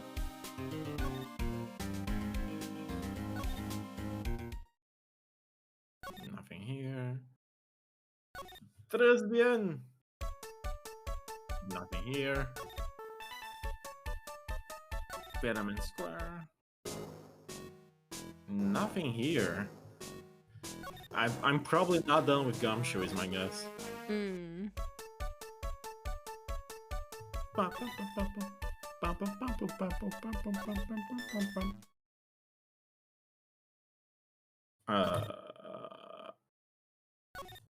Fuck! Wrong place! Bruh.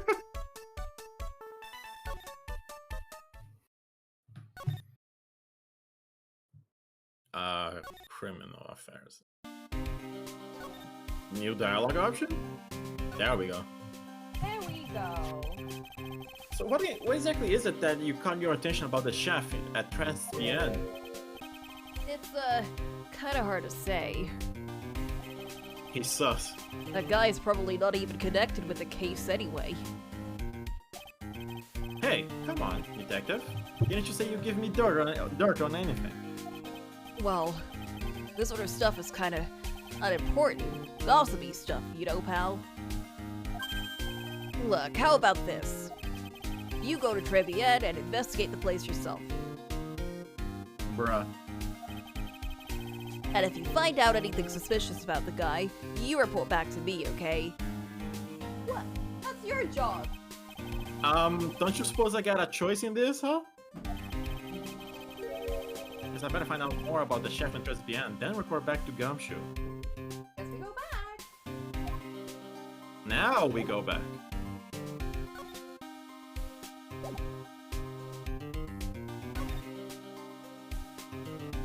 I have malted biscuit. Ooh. Very nice. I'm kind of peckish, but I don't have any snacks.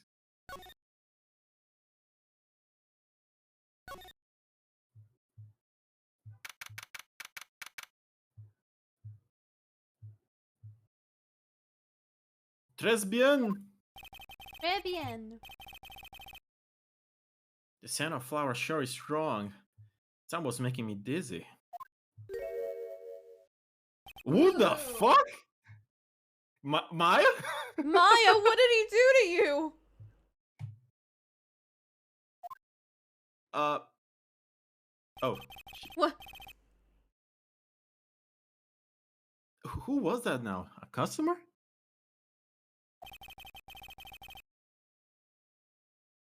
She had that goth vibes.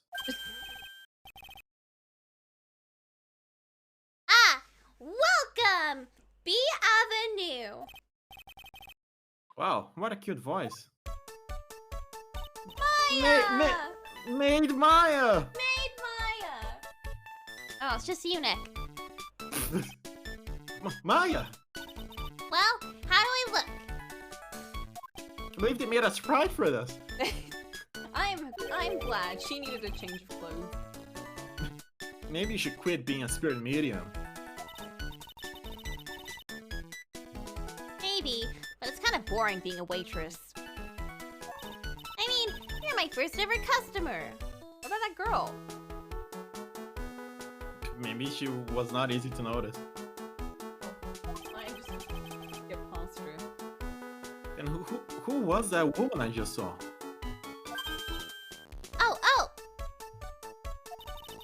Since you're here, you might as well have something to eat. I'm kind of hungry, actually. Me too. Talk.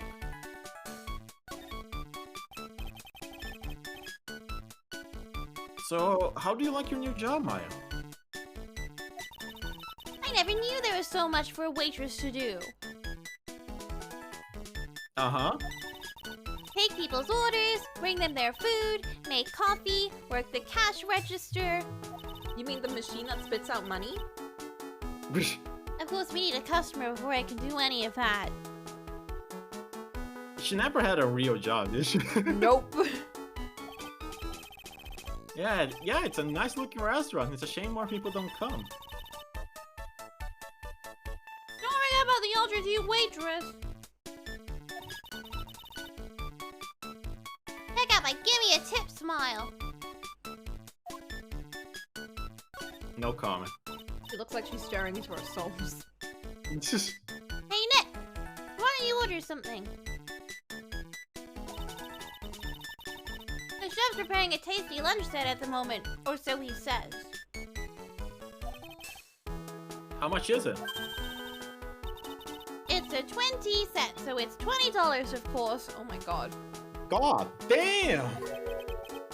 The twin tea set? I believe I'll be taking a pass. It's kind of expensive. What? But you can't! Come on Nick, it's not every day I get to be a waitress. I want to try carrying plates and working the cash register. Do it for her. Do it for her. How about cleaning the toilets? That should keep you busy. That's not a pastime, Phoenix. It's like me cleaning dishes, but for Phoenix it's cleaning toilets. Ugh. Yeah, right, maybe later. About the lunch. Oh, a fine choice, sir. No, She's off. Kitchen! A lunch special, please! With all the extras, drink, side salad, dessert, and gift. Oh god. And a gift. I don't need any of that. Just a moment, please, sir. He wants to bet it's perfume. Maya's really getting into this. So how much is this at lunch then? $20, huh? Of the drink, side and side salad and dessert, it's $45. What? Hey, wait a sec, Maya. I thought the $20 was everything. Sorry to keep you waiting. Sir, here you are, our deluxe fortified lunch set. Whoa! A dish inspired by lobster and abalone fricassee with balsamic vinaigrette. Bon appetit!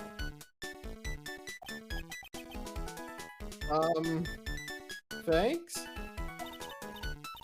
Aw, come on, Nick. Hurry up and try it already. Lobster, huh? Alright, down the hatch it goes.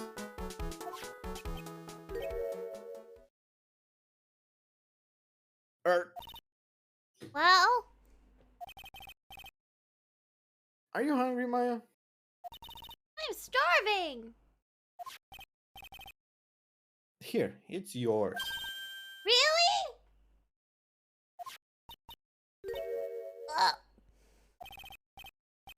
Remember, Maya, my wallet doesn't print money, so you better polish off that plate. Oh no. I've just remembered. I've got to clean the toilets. Bye. Kitties, kitties, kitties. Can't be in that much of a hurry to clean a toilet.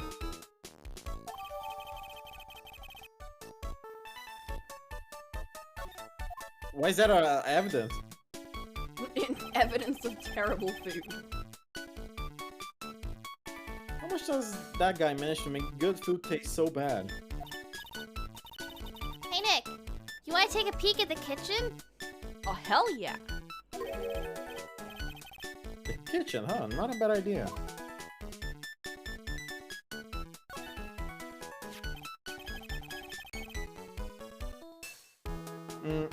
Now, what was it that Maggie said again?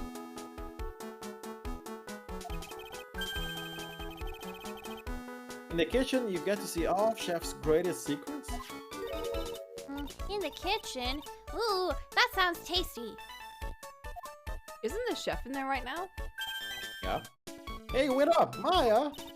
What is it? I'm pretty busy right now.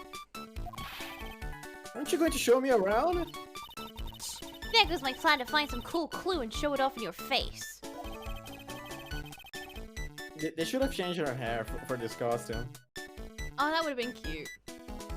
Like fucking twin tails or something? No, that's cool. That's a drawing idea.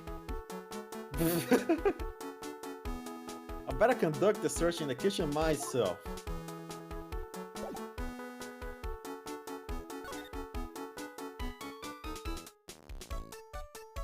Kitchen.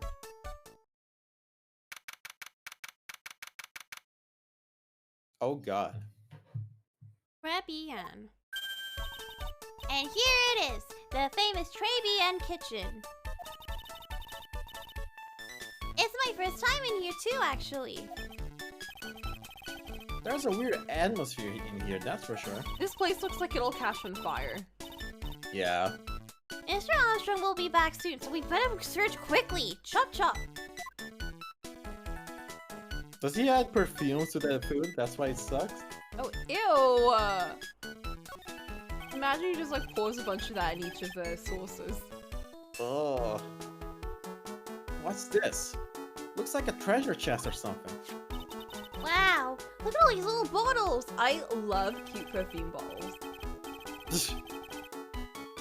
Oh, they're aromatherapy oils. It's got so many, they're overflowing onto the floor. Let's see. 1, 2, 3, 98, 99, 100. They're all the same too. Hey, wait a minute. What is it? A One gun! bottle that's different from all the others. And also a gun. Well, what do you know? And it doesn't have a label either. And it doesn't smell. Maya, that's probably poison, don't drink. And she just gets knocked out because it's chloroform. So what's the liquid inside then, I wonder? Hey, Nick, we should borrow this. I mean, look how many bottles he's got. He won't miss one, will he? You stole it.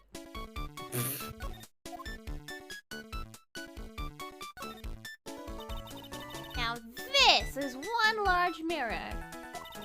I bet this is where he makes himself look pretty. There's a book on the dresser.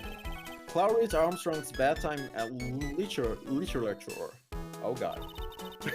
Not exactly a Pulitzer Prize material, is it? Looks like a collection of poems he's written. Poems? Cool, read one out. And say it in your best French accent. With intensity, okay? Okay, here's one. It's called Printemps. The two of them like actors from a film. The coffee is still undrunk. Sweet nothings over too soon. On that Sunday morning. The foolish cocktail so delicious. Take the last sip of your tea, and I know what I will do. I must lie to you, I must.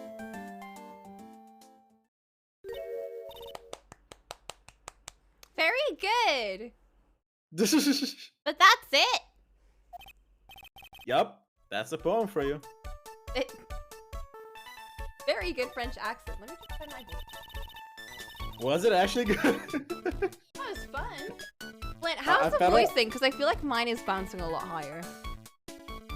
I felt like I went German there. It's old. It's old. They're all fake. Now I know I'm in a French restaurant. I've never heard most of these seasonings.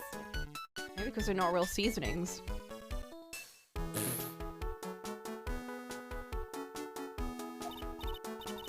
Hey Nick, this container has oyster sauce. What's that? That's an Asian seasoning. What the fuck? Are they using Chinese Yeah. food?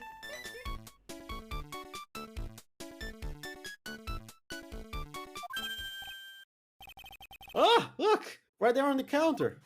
Oh, My Magatama! My What's it doing here? What's it doing here? Oh, I thought it was.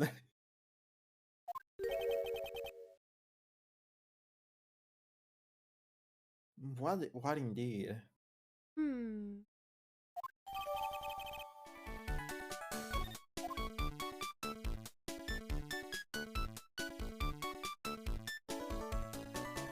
The knives. Can I check the knives? Now I know I'm in a French restaurant. I never heard of most of these seasonings. Hey, Nick, this container has oyster sauce. What's that? Oh, these knives, they look really sharp. Cheesecake.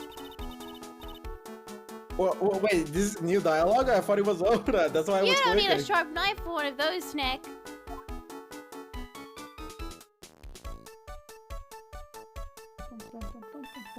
I think we're done here. Hmm.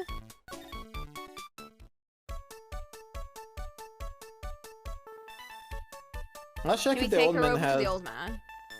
Yeah, I was gonna say. Maybe he has some Psylocks that we missed. He did have one.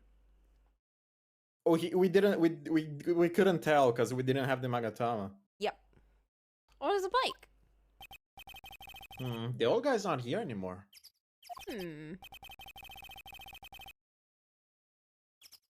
Dre, and she have some unanswered questions for him.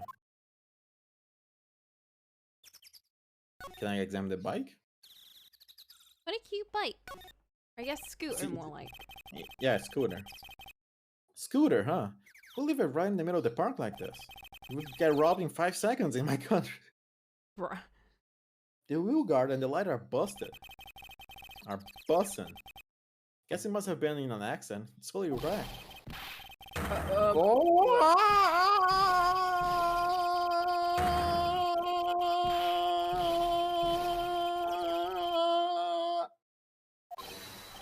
Holy Oh. shit. Who the fuck? You got this.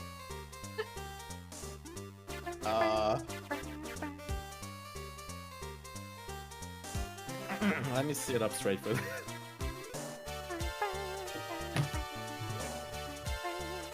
Hey! What do you think you're doing with my bike? Wait, he has the finish right here. He certainly does. You've been messing with my new ride? Is that what you've been doing? You're gonna pay for this. I think it's like use, as in like a Boston accent. Use. Use. Hey, damn, who's the one that covered my saddle in crap, eh? Where you's gonna pay. Like think the gangster, think the Yakuza guy. The mafia boss, like, you's gonna pay. You catch my drift. I'm walking here. I'm walking Wah. here. You's gonna pay. You catch my drift. No, wait a sec. I'm not a pigeon. He keeps interrupting me. A wise guy, eh? I oughta beat you so hard it'll feel like you've been munching the express today. I feel like I'm playing Jake Hunter again. Yep. Uh-oh. When you see the U's, don't read it like it's an S. Read it like it's a Z. Like Use better watch your back. This ain't over. I'm gonna round you up a group of lawyers and then you's gonna pay. Like don't spend too much time pronouncing the Z S sound. Use. Like actually, put more enunciation on the U, and then the use. like use. Actually, I'm kind of a lawyer myself. What are you saying? I'm thinking it's right. Attorney at law. Whoa! Phoenix Ride, eh? You saying you Phoenix Ride? Yeah, I am. So you a wise guy too, eh? Because I'm Phoenix Ride. The one and only. Bruh. What?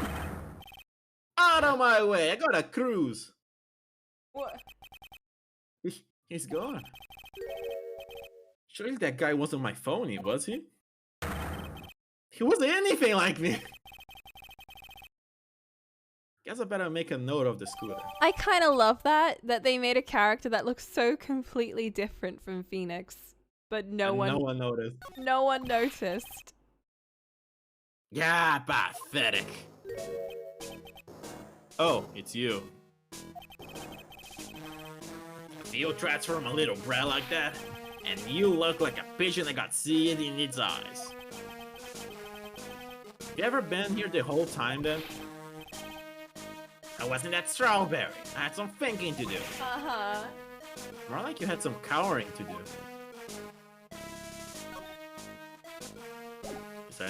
Let me check for dialogue first. Are you a regular at that restaurant, sir? It's just that if you dislike it so much, why would you keep it going there? Sir? There you are, you filthy pigeons. You want food? Haha, take that! What? I feel like you would need surgery to remove that nose, Faye. Right! Like, if you pop it, it's gonna be deformed.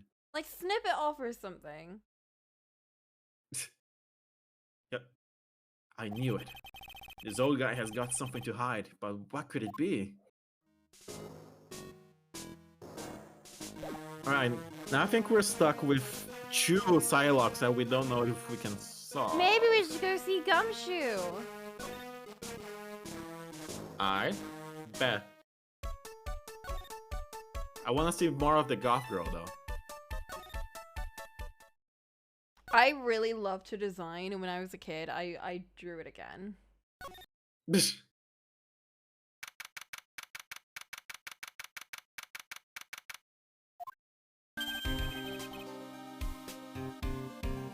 Hey, you're just in time.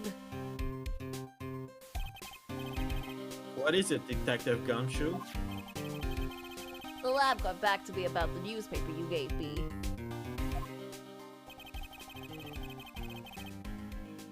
I mean, he must mean the sports paper with the memo scribbled on it. So, what did they say? Did the analysis turn up anything?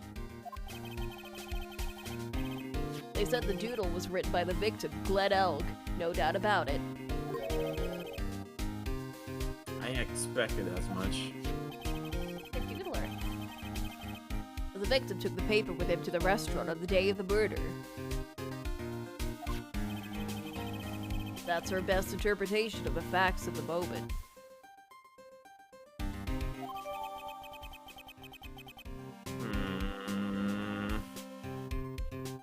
I don't know what to make of this case yet. MC Bomber. It feels like a huge portion of the case is not unrevealed, I guess. Like, we just know a very tiny amount right now.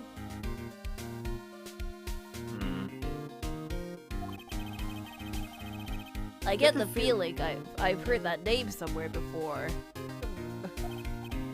Oh well, I guess it'll come back to me. Don't forget to report back to me with whatever you find in the restaurant, okay, pal? Aye. Since when did I start taking orders from Gumshoe? Although, I get the feeling there's something I need to show him. Maybe the poison? The poison? You got one of those aroma bottles too, Only this one doesn't smell. Huh?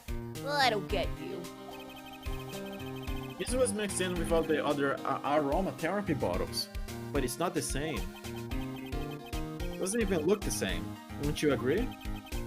A cologne bottle that doesn't smell, huh? Smells like a skunk to me, pal. I'd let me borrow that bottle for a while. I want to send it to the lab for analysis. Man, we're really at the bottom of the barrel. Sending everything we find. The victim was poisoned, so the contents of this bottle are pretty important. True. I had a hunch there was something funny about that chef. You suspect Jim Armstrong? I've got that guy's number. I know what his secret is. Tell us. That must be the same secret Gumshoe was talking about before. I guess I'd better fill you in on the details. About this Armstrong guy's secret, I mean. Tell He's us. not French. He's actually American. Just like everyone else in this world, apparently. So what's Mr. Armstrong's secret? You ever had lunch at Traby yet, pal? Yeah. So how was it? To put it nicely, it was inedible. Hey, don't worry about being nice around me, pal. You and I both know the reason that place is so empty is because of the food. I mean, the place is clean, he's got a girl like Maggie as a waitress, so... Yeah, I guess it's probably the food. The real scoop of the guy is, he's up to his ears in debt. Really? How much does he owe? This is a copy of his loan contract. He's about $500 million in the red. Oh my god. God damn! $500,000? Are we talking dollars? Yeah. Hey, if it was sterling, he'd really be in trouble. Sorry, that figure just took me by surprise. Yeah, those cases full of surprises. But I'd be willing to bet that chef's got something to do with most of them. That's my hunch.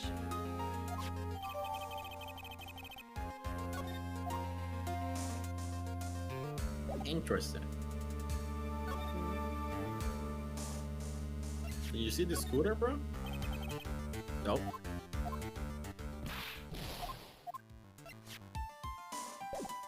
Jay looking for a new job, Gumshoe. I already presented it and he ignored it. Wow.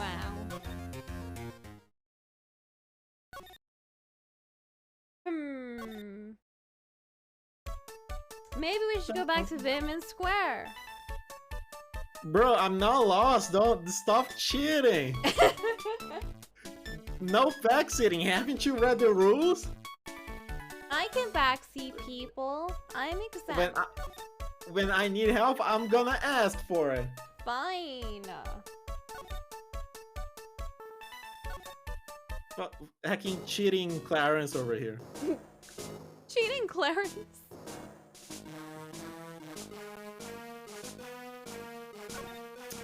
Alright, let me present this first. He doesn't care. YOLO.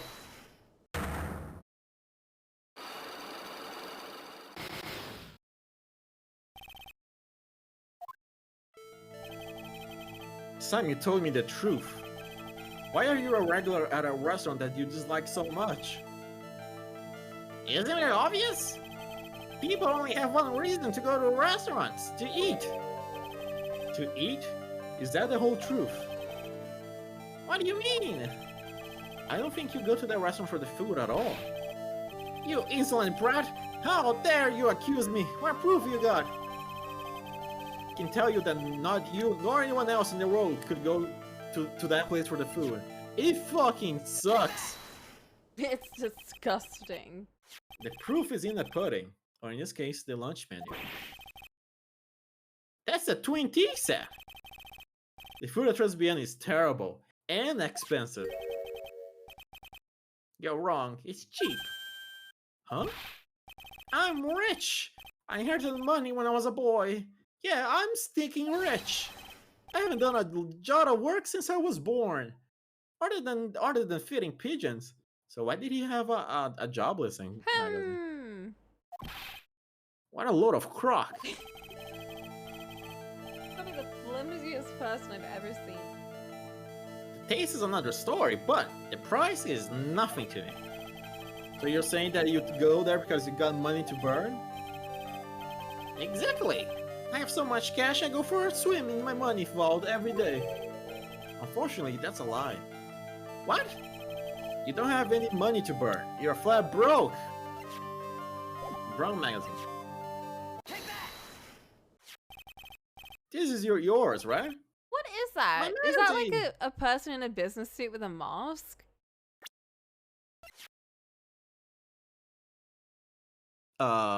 Is that? It is! Mr. Like a- Business. The It's hard masked to tell. businessman. Looks like a motorcycle helmet. A bit. My magazine! Oh, why would a rich retiree be looking for a job? So what? I was looking for a job. I'm buying a lot at the moment. I need spending money. Oh?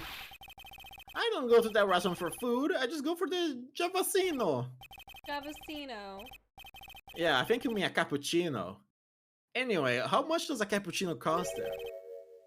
$8? Holy shit!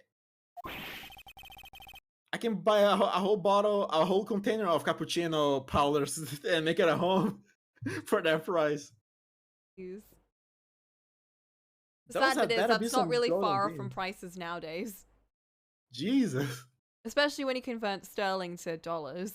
Like, it might as well be $8. Maybe the millennials should really stop eating avocado on toast. For real. So I better be some golden beans. What's your problem? Think a poor man will be better off drinking dishwater? Do you? Is that it? No, I wasn't thinking that. I was wondering if the coffee there is really that great. No, it's not, but anyway, yes, the place has free newspaper to read every day. Newspapers? Exactly, they don't want me hanging around at home, so I go there. I'm sorry, sir, but there are no free papers to read at Transbien.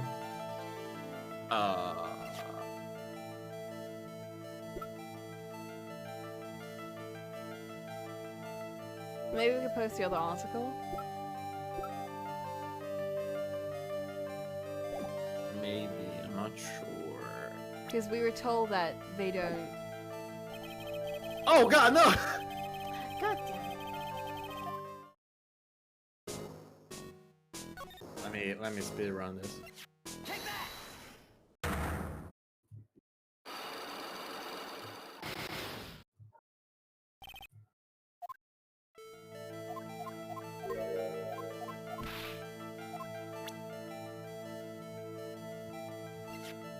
The proof is in the pudding.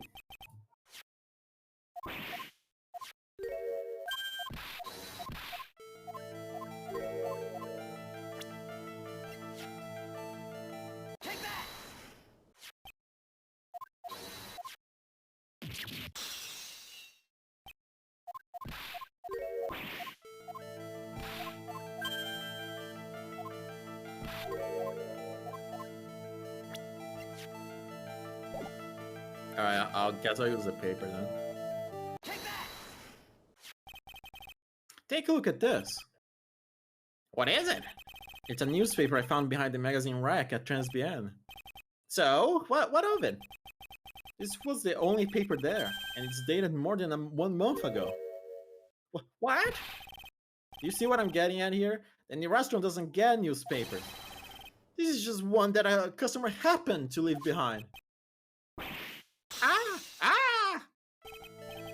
Tell me, why are you so determined to hide the truth? I'm not hiding anything.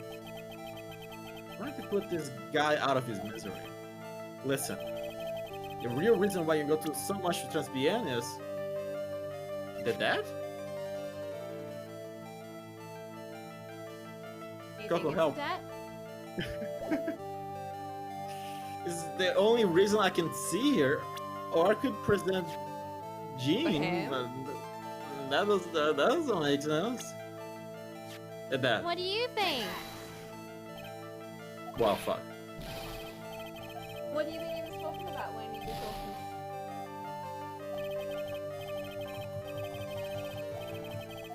What else is there?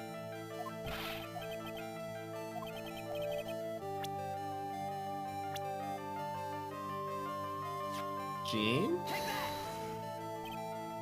My health?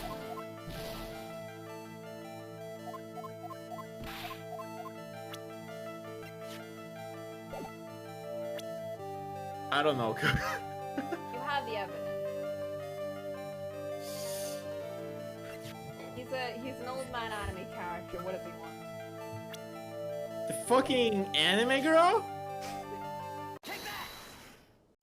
Bruh. But he's not even. She's not even there anymore.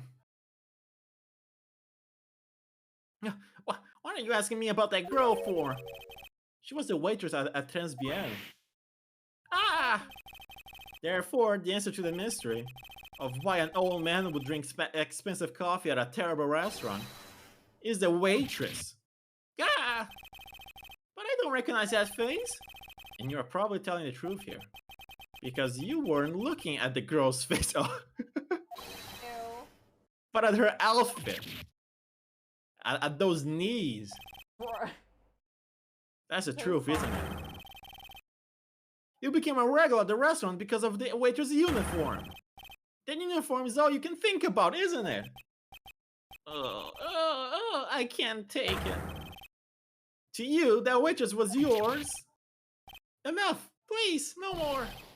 Stop saying that word. Stop saying waitress. Stop it, stop it, stop it. Even a word. Oh, I needed that healing.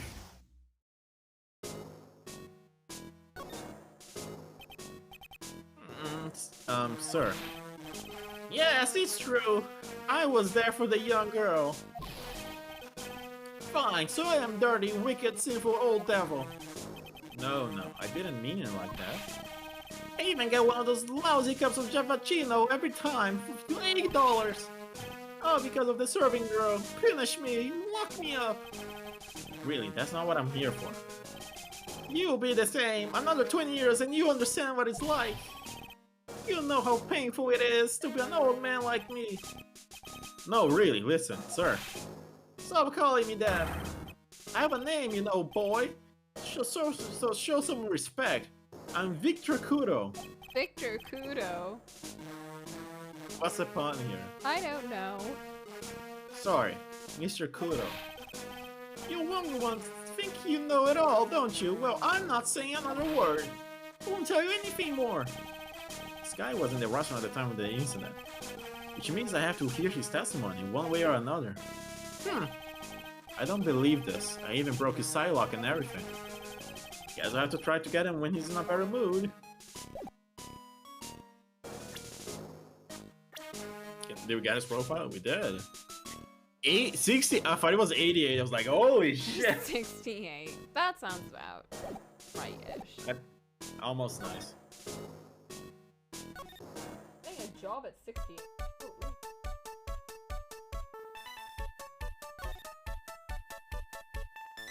Can we talk to the lady?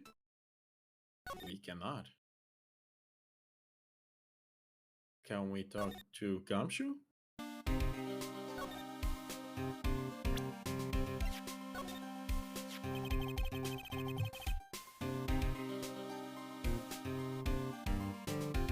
Go. It looks like one of those grouchy old man types. Yeah, you're right. Yeah. It's okay though. I don't mind guys like that. But if he's involved with the case somehow, that's a different story. Sure. Here's a tip for you, pal. If you want to get information out of a guy like that, you're gonna have to try and get his weakness and try to get under his skin. Do I have to bring Maya to help? Ew! His weakness, I wonder what that might be. Alright, thanks for the hint, Gumshoe.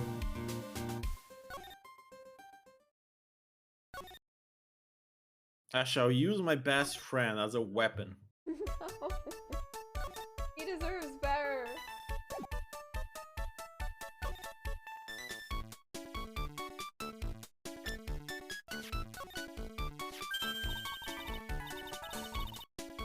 Oh, it's that old man. Is he still feeding the pigeons?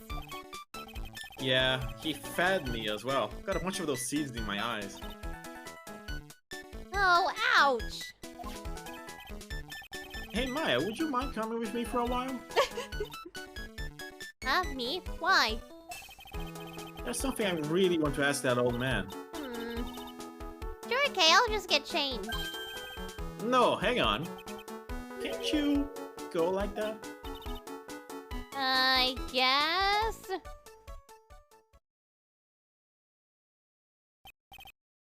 Sir. You again? Well. I see. Nick, his eyes are burning into me. It's okay.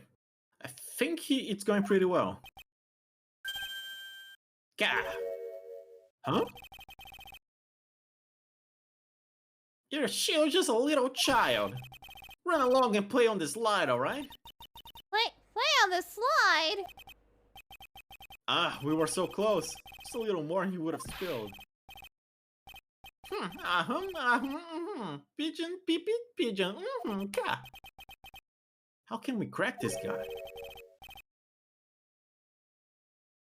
Excuse me, please, sir. Quiet! Can you see I'm fitting the bit? Oh. Awooga!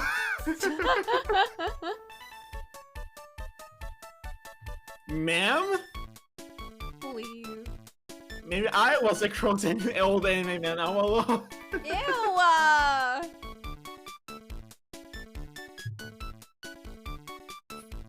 Isn't it kind of bad taste to just summon your dad's sister for this?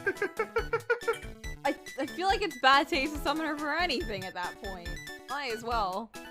Ma'am! Well! If you don't mind, sir. I'd really love to talk with you. My ma'am. Yes, of course, certainly. I'm Victor. Victor Kudo. Oh. Even from beyond the grave. Wow. Can I talk to Maya real quick?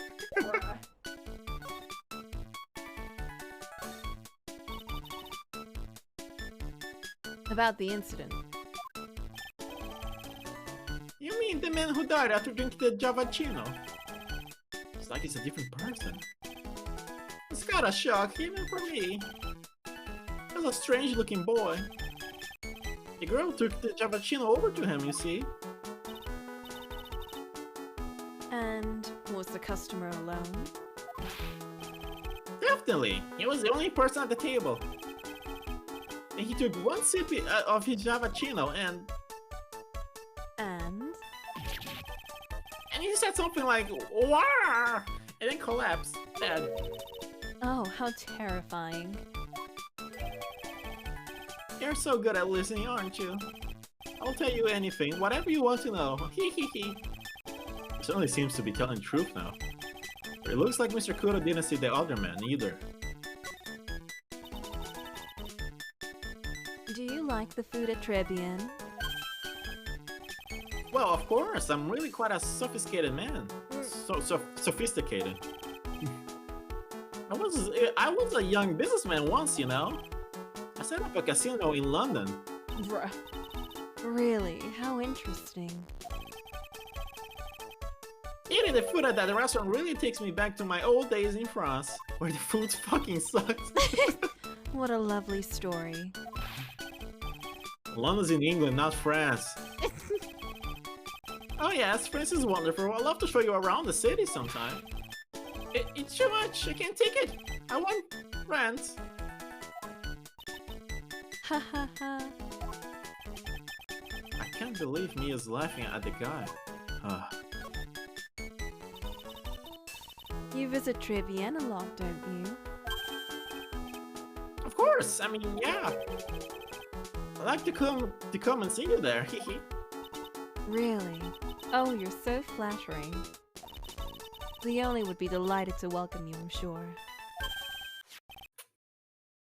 Be careful of that chef, my dear. Ooh. The chef? You mean Mr. Armstrong? Information. That's right, the man's an ex-con. He's an ex-con? How do you know? Whatever did Mr. Armstrong do? Oh no, those eyes, I can't take this. He has really got this guy eating out of her hand.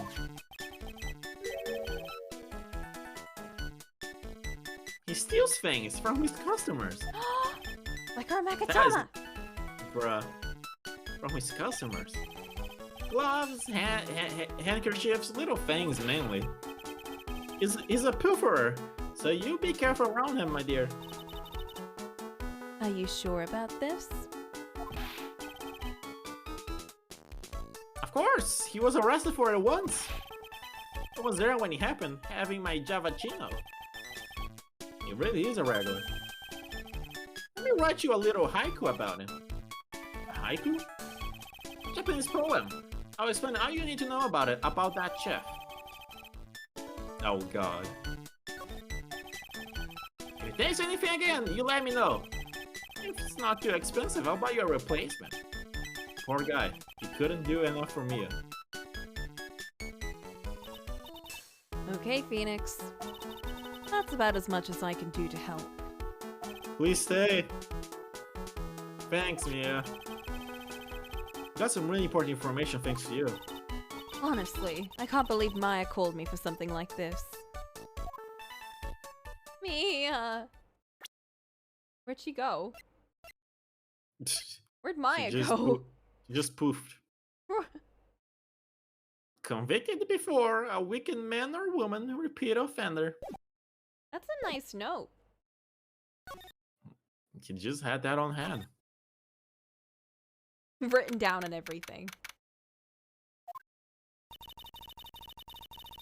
I guess it's about time to wrap up today's investigation. Where's Mia and where's your maid outfit? He's leaving. No! The end of the day. She's gotta go home. Had enough of being a waitress? Yeah, plus no one came to the restaurant. Oh la la, Mademoiselle Maya. Non, how can you leave me like this?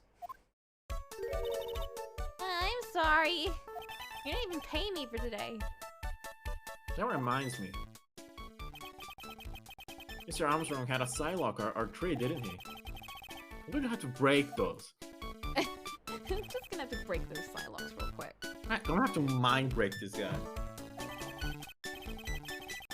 Hope you don't mind, but I'd like to have another word with you.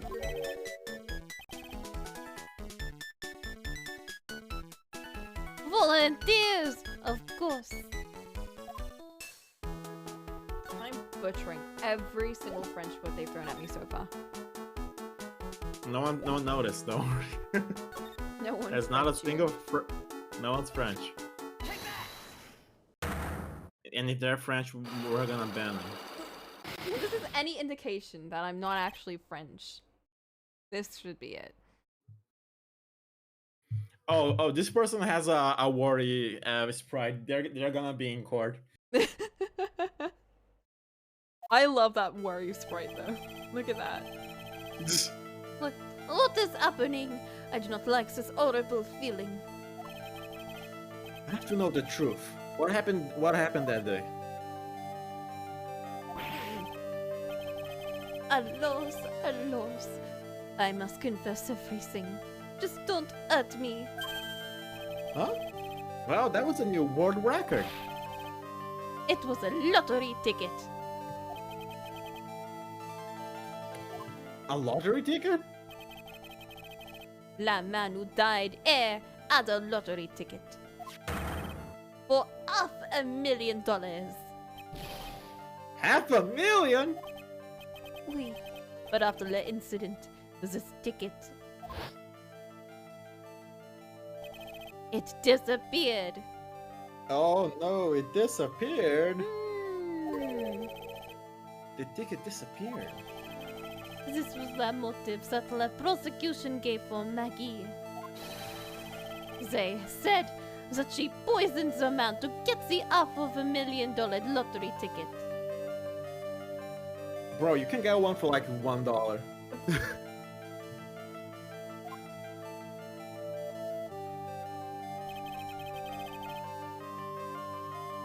Why didn't you tell me about this sooner? Meh, and those. You've been trying to hide this information about the lottery ticket from me. And I want to know the reason why. No, monsieur.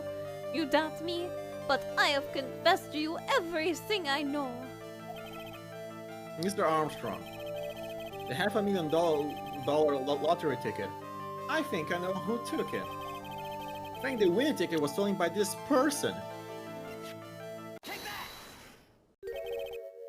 Mr. Armstrong, I believe there's a very high probability that it was you. Wow, that is one piercing scream, even for a man like him. Mais pourquoi moi? Pourquoi moi? Why? You have no evidence. You went Southern American for a second. I know. I am not Mask Star the Mask. I am not the kind of person who steals the property of others. Sorry to disappoint you, Mr. Armstrong, but I have evidence to the contrary. I present to you proof that you have stolen from others in the past. Do I present the Magatama or the node?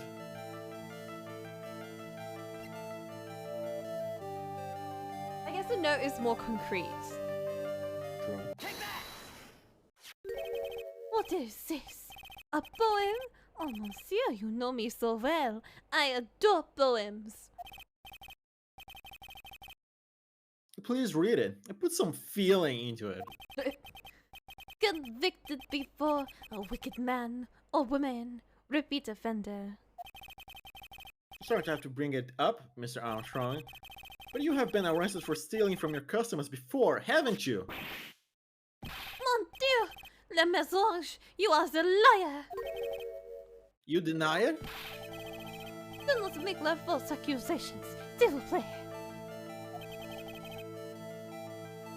Do you have any proof? Maybe now we present the Magatama? Yeah, I don't think we had anything else. Since old habits die hard, Mr. Armstrong. What is that? This is my Magatama.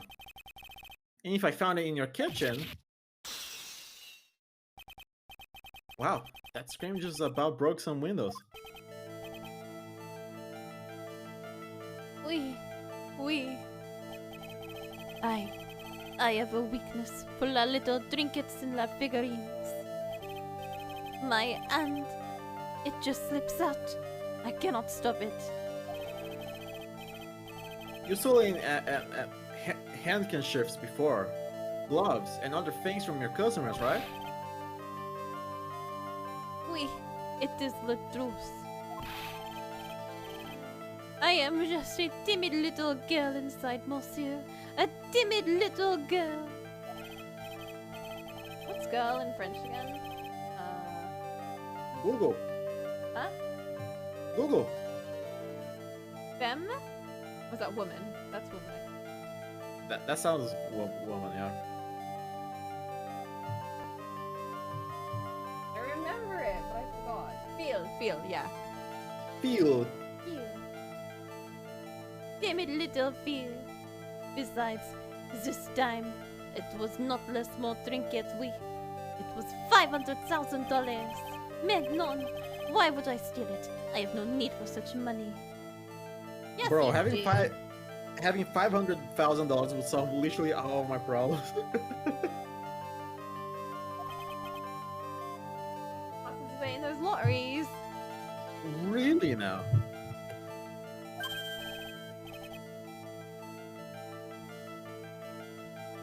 Oh, monsieur, what is it? I found it in your kitchen while I was stealing from you.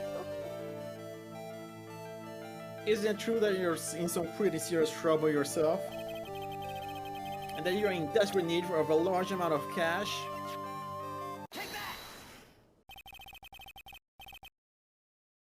This restaurant is deep in the red, isn't it?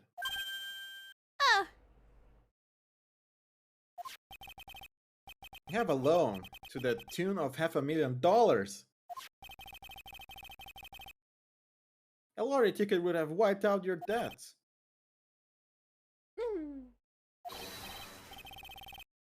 Well, Armstrong, what do you have to say for yourself now? ah.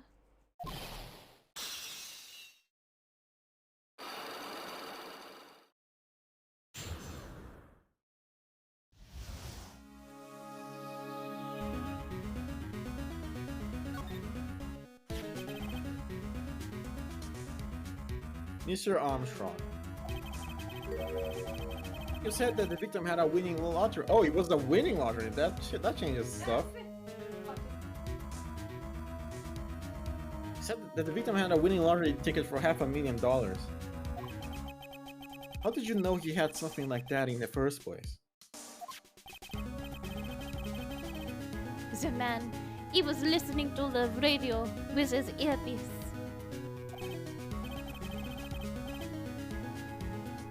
Maggie said something about that too.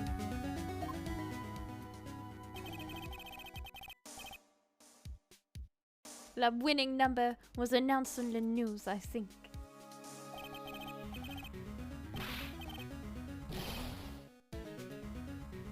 All of a sudden, he exploded.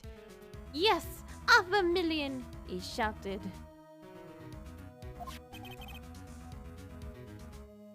And the ticket? He had all of his tickets spread out on the table. Oh, he had a shit ton of tickets then. I was so desperately in need of money, so Put the poison in his coffee? No! Oh, no, you naughty man. I simply helped myself to one of his tickets. What? The victim collapsed and Maggie passed out. I thought to myself, Pokoi pa. He had so many of them.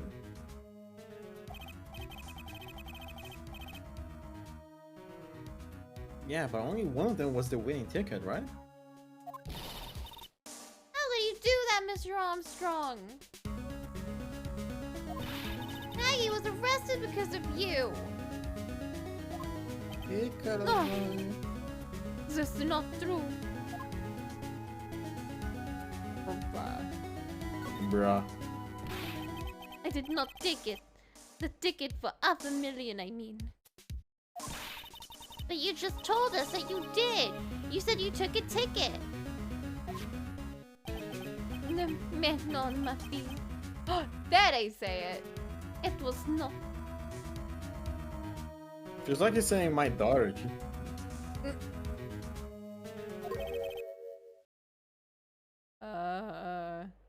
That's it. I'm betting it's the goth girl.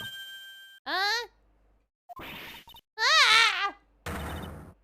Whoop! Bruh. That's not a goth girl. That's definitely not a goth girl. Mr. Godot! Actually, I slipped a bit into my own accent. What in the heck are you doing here? He came here to science. This is, without a doubt, the worst coffee I have ever tasted, Mr. Armstrong. He certainly did tell them that. You came in here for coffee? Does this craving for coffee know no bounds? Oh my god. Perhaps Mr. Armstrong stole one of the victim's tickets on the day in question. I am the head, none, just a little feel who everyone is laughing at. In that case, Maggie shouldn't be the only one under suspicion. He had the wrong ticket. What? Mr. Armstrong made off with the winning ticket's pretty neighbor. So, the ticket he took was worthless? Not quite. He did win something. $1. You see, I am just a pretty face. Without my looks, I have nothing. So, what happened to the winning ticket then? The one he meant to steal? Indeed, what did happen to it? I don't like spoiling myself by watching trailers, so Oh my god. we'll just wait and see how the movie turns out tomorrow, won't we?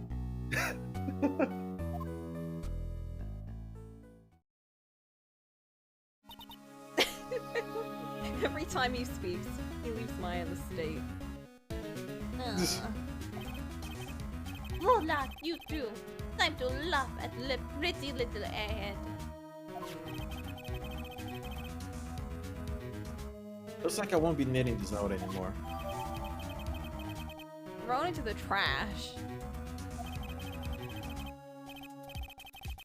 It's like we got a new mystery now, namely, where did the winning ticket go?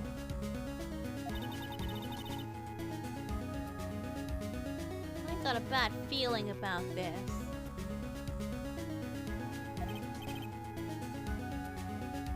Well, anyway. That's great, Maya.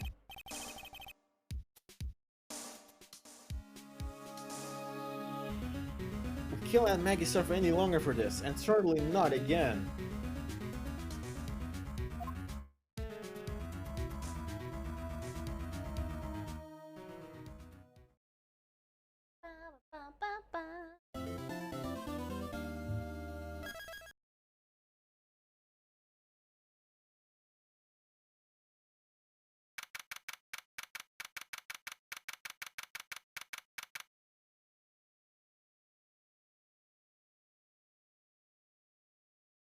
January Can we- 7th, 9:48 a.m. District Court, defendant lobby number 1.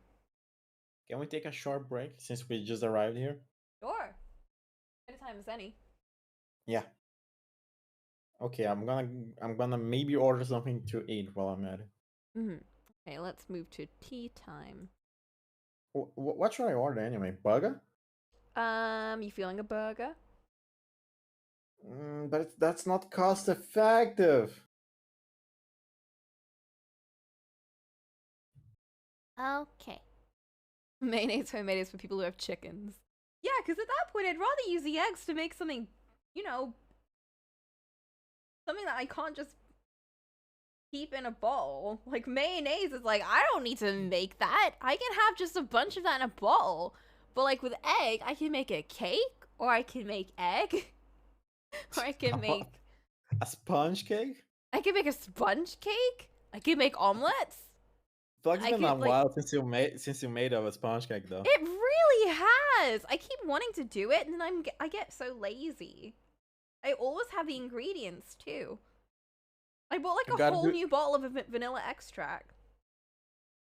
You gotta do it before your vacation ends, otherwise you're gonna be too tired. True, true. Although I used to make it so much even when I was working. Alright, we gaming? We gaming. Next week we should do Xenoblade. Ooh. You think we're able to finish this case in one go? Maybe in 2 goes. Okay. Because we're on the trial segment now. Oh, I see. I guess I should have expected this. Nobody saw the other guy, huh?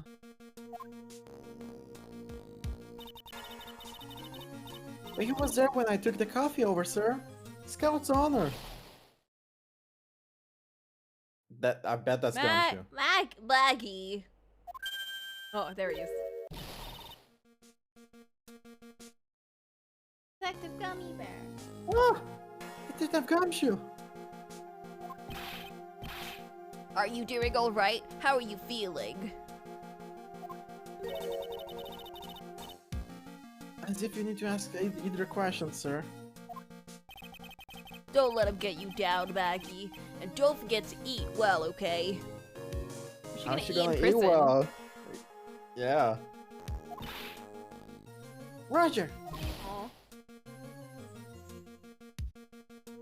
And oh. Oh. Yeah?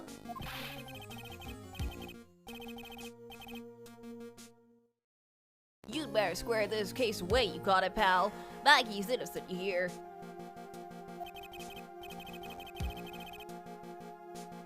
And if you screw up, I'll be doing some squaring away myself. Squaring away some paperwork with your arrest. I think he's serious. I think so. Hey, detective, you're on our side for what's right. Yup. For now. But you'll be able to help Maggie out, right? Really? Can you, sir? Uh-oh.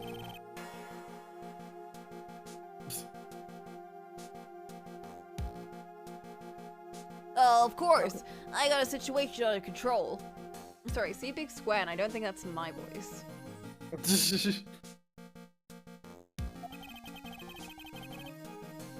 I'm gonna be the first witness on stand today, as usual. If something I say doesn't mesh with the facts, make sure you point it out, alright? Oh. It's first time he wants us to point out that he's shit at his job. For Maggie. Sure. Okay, we're forming a united front today, pal. You get me?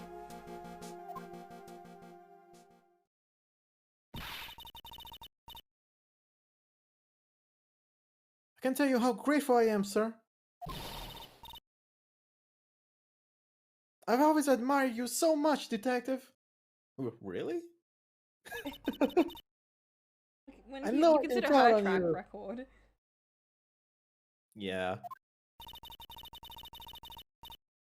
Looks like it should all go pretty smoothly today, huh?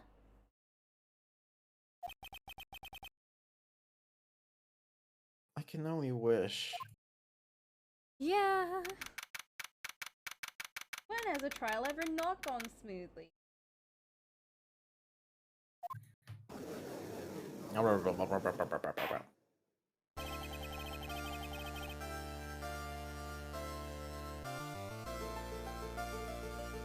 Court is now in session for the trial of Maggie Bird.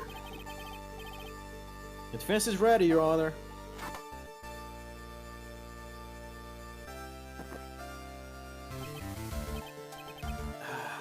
Bitter.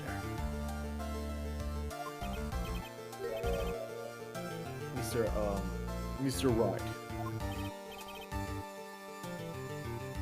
Yeah, Your Honor? Ah! Bruh. What's wrong? Nothing. Just whenever I addressed you in the previous trial, your response was, "You was talking to me?" Was a little, well, intimidating. No, that wasn't me. That was phony, Phoenix. I see. So I trust that Phoenix Wright is back with us now. Is he? Or trusty. So, Mr. Godot, your opening statement, please. What is he gonna... Mr. Wright, whether you're a fake or the real deal, we will find out soon enough through this trial today. Hey, I can already tell you, I'm the real Phoenix Wright. I wasn't questioning whether you're a Phoenix Wright or not. I was questioning whether you had studied law or not. That's what I intend to find out. There's no denying it. Behind that mask is a man who really hates me for some reason or another. As everyone's aware, the court has already given its verdict on this case once. Therefore, I won't stand for any irrelevant testimony during this retrial. Nor will I stand for a simple repetition of evidence presented in the last trial. I'm not planning on repeating anything that phony me said, trust me. Now then, Mr. Godot, please summon your first witness.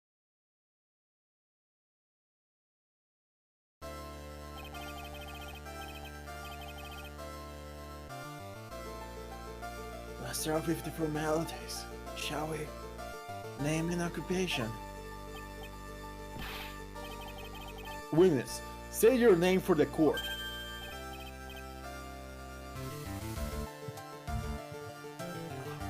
Oh, sorry, sir. The name's Police Department Detective, occupation Dick Gumshoe. Gumshoe. All the way around, detective. Oh, sorry. Anyway, I'm the officer in charge of this case since yesterday, sir. Since yesterday. Yeah, the guy who was on the initial investigation's tied up with another case now. I hope Gumshoe's really got everything under control, for everyone's sake.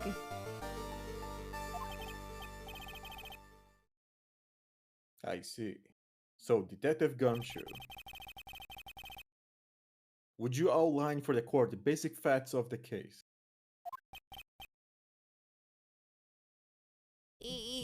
Yes, sir. Oh, someone on the VN service talking about Utaware Rumono. That's the thing that Sailing Saturn's been playing. I think it's stupidly good. You just start saying stupid at the wall. No! The victim's name was Glenn Elk. Glenn Elk. He was a professional programmer. He was on the payroll of Blue Screens Inc., a local company. This is the victim's autopsy report. The T emote's been sketched out completely. Ooh, can I see? Okay. Oh. Oh, okay. You just say no. I was like, oh, alright, No, sorry. I said, oh, okay. The court accepts this into evidence. Blue screens. So trustworthy.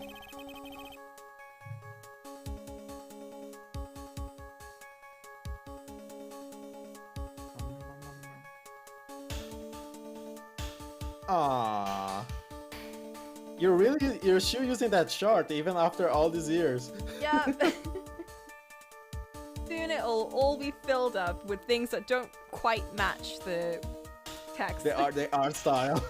Well, not the art style, but like the moods at the bottom of each of the boxes. They're not completely matching up anymore because now I'm just doing it to make emotes. Like I feel like your art style evolved in so much between these emotes. Well, yeah, you look at the disgusted one and you compare that to the sarcastic one now. I also just erased some of the older ones and redid them. Oh shit. The only one I've kept is the angry one and the disgusted one. But the angry one looks a lot similar to the newer ones. You can change the mood. Yeah, I'll just erase them and just put down drinking tea instead of sarcastic. Do we not have a smug? The only other emotions I can fit with this is confident, sarcastic. Yeah, those are the two. What's bereft?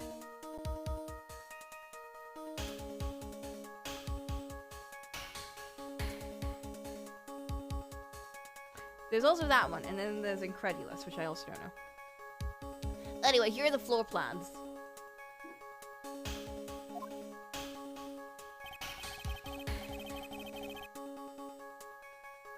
When the incident took place, the victim was sitting right here. We haven't had floor plans in forever. I have trauma from them from the last game. When was the last time we had it? Wasn't the last time we had it in like the first game, the first case? I don't remember. That's the only time I remember. Bereft is a specific emotion. What is it? It just makes me think of bereave. Like bereavement. That's definitely not it. The poison coffee was brought over to her by the waitress.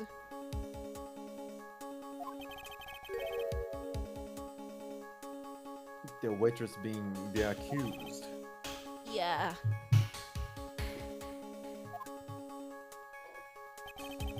Suffering from unrequited love? No!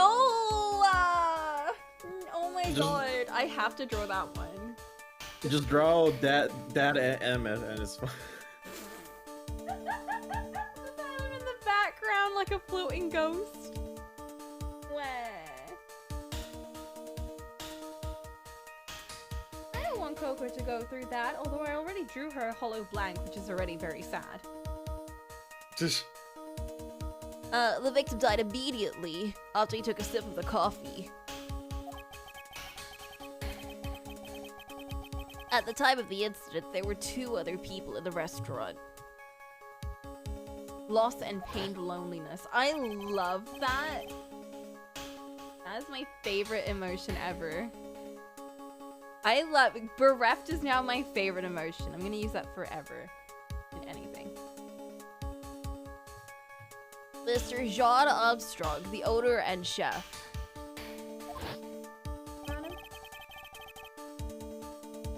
At a regular by the name of Mr. Victor Kudo. Oh no, we're gonna have to pulling them in, aren't we? Hello. Ah. Shu seems to be very straightforward case to me.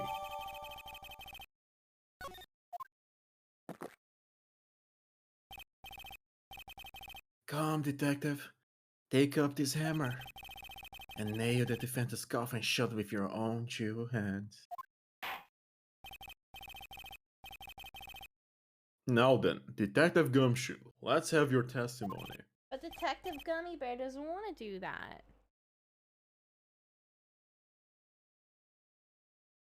Yes, sir.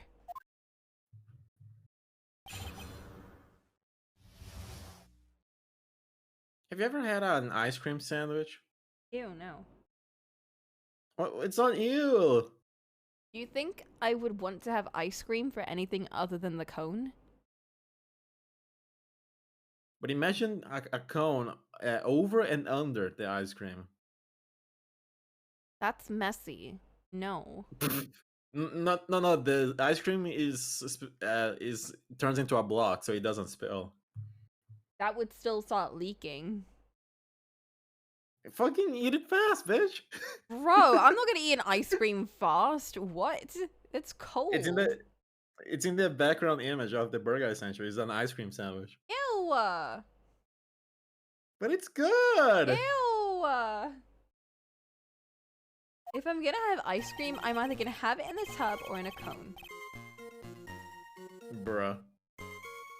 Otherwise, not at all. In fact, I wouldn't even have ice cream. Where's my frozen yogurt? They're not comparable. Yeah, because yogurt's way better. True. I only like one type of ice cream.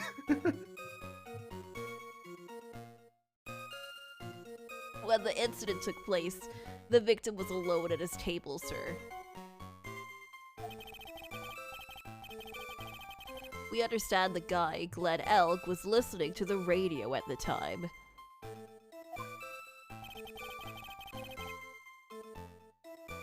Traces of poison were found in his coffee cup. And what we found was potassium cyanide. That stuff really packs a punch.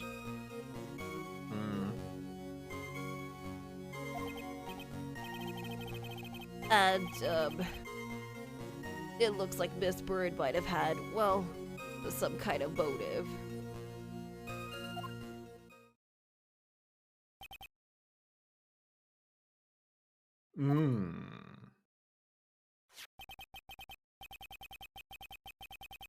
Using the dark, aromatic depths of coffee to conceal the poison.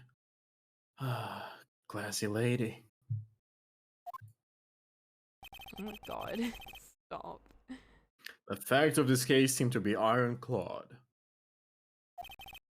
Mr. Wright, I would ask you to begin your cross-examination, but... Yes? Please no intimidation tricks this time around. Understood?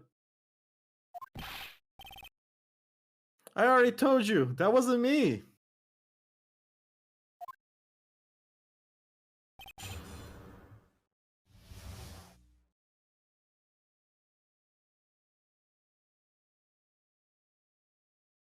The Incident. Press! Hold it. Can I stop you for just a minute?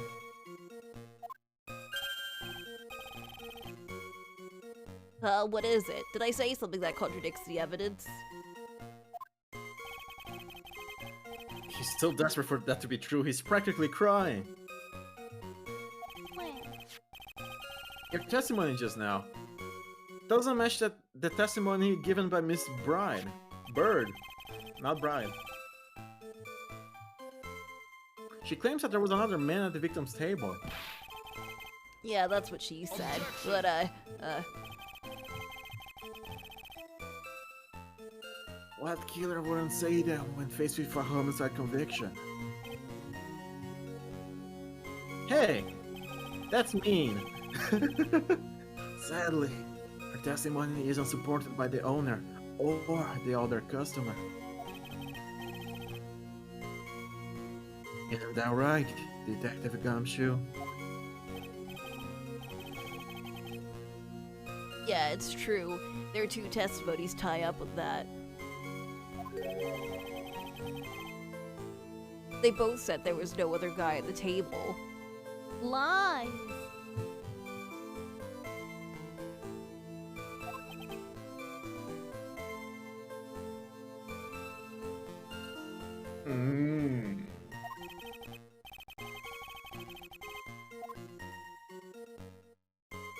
Press harder! Ow! My foot! Well, maybe the other witnesses just missed them. Perhaps their view of the victim's table was obscured in some way. Ha! That argument is as weak as the coffee at Transbien tried. Ah! I have here in my possession a ticket. A ticket? Looks more like a photo to me. Yes, a one-way ticket to Guilty Vile. Population, the defendant.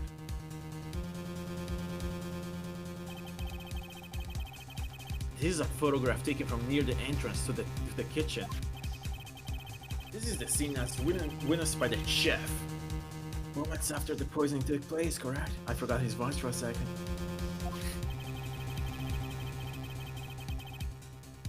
I think the court will agree that we such a clearer view of the scene of the crime. How, Mr. Trite, could anyone have overlooked a second person at that table? Oh!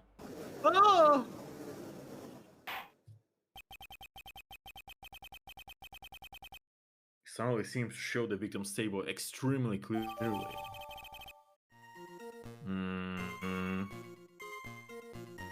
Sus.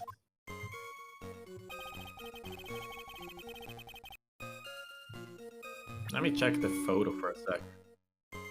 Listening to the radio at this time. Yeah, he couldn't hide under the table either. Never mind. There goes that theory.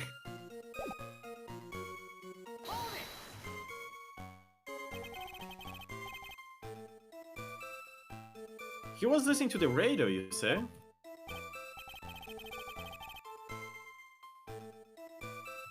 He had a portable radio in his chest pocket. Nerd. Maggie told us that too, didn't she? Something about how one of them had some sort of earpiece.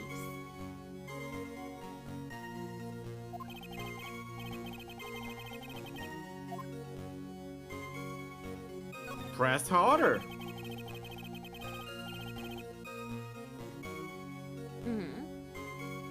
And what was it?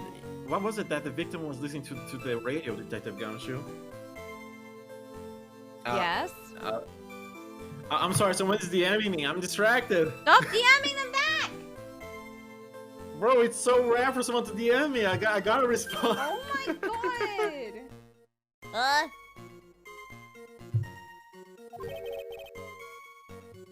He's like, huh? Took this person 4 days to answer me. Got better answer in 10 seconds. Bruh. Can't be so rare if it happens every time we stream. I'm sorry. How should I know? Thanks a lot. We're now one step closer to the middle of nowhere. This isn't going very well, is it? Detective, Could you perhaps tell us about the poison and how it was used?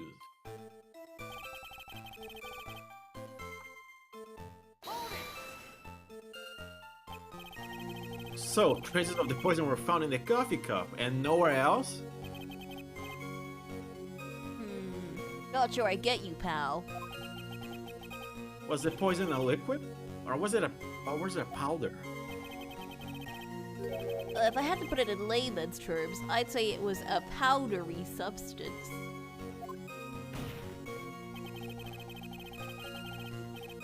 So the poison could have been in anything that was on the table. Sugar, salt, pepper. Ha! Do you put salt and pepper in your coffee, Tried? The victim took his coffee black, with no sugar.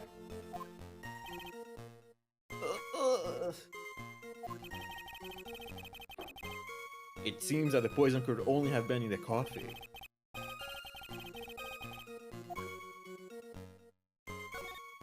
YOLO. Are you absolutely certain that the victim even drank any of the coffee? What do you mean? According to this file, the poison was found in the victim's coffee cup. But what proof is there that the victim ever drank any of it? Oh, hey, you're right. Is this where we get the autopsy?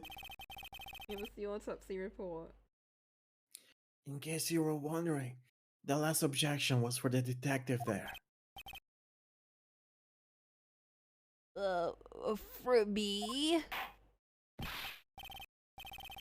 Oh, hey, you're right. You may be fooling the court, but I'm not falling for it. If you have the time to waste, you have the time to present that piece of evidence. That piece, sir. Yes, that piece.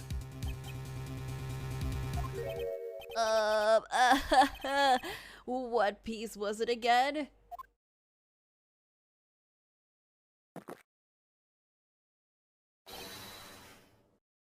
Yes! What? Should I be grateful that this cup is only hot enough to give me first-degree burns? Oh, now I remember! This is the, victim's coffee cup. Yes, the victim's cup. Take a good look at the rim. It's cute. Oh yes, it's unmistakable. There's clearly a coffee stain on it. Conclusive proof that the victim did drink the poison coffee that was in this cup. Who's checking these coffee cups, I know? Good question. Does he have his own Maya? Maybe he's got like a magnetic. Oh shit! Holy shit. Why is it rushing? I'm not clicking. Don't worry about it. He's just drinking so much coffee that it's going at like lightning speed. For the record, Bruh. the only prints on the cup are the victims and the defendants.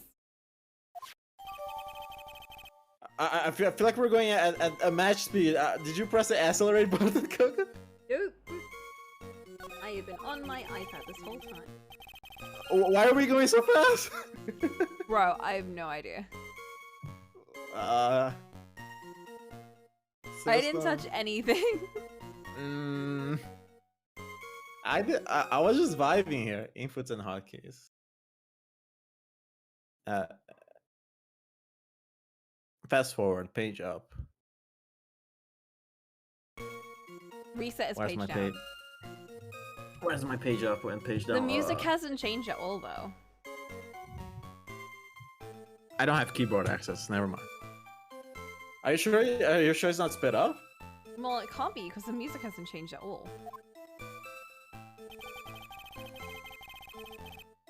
Let me rejoin real quick.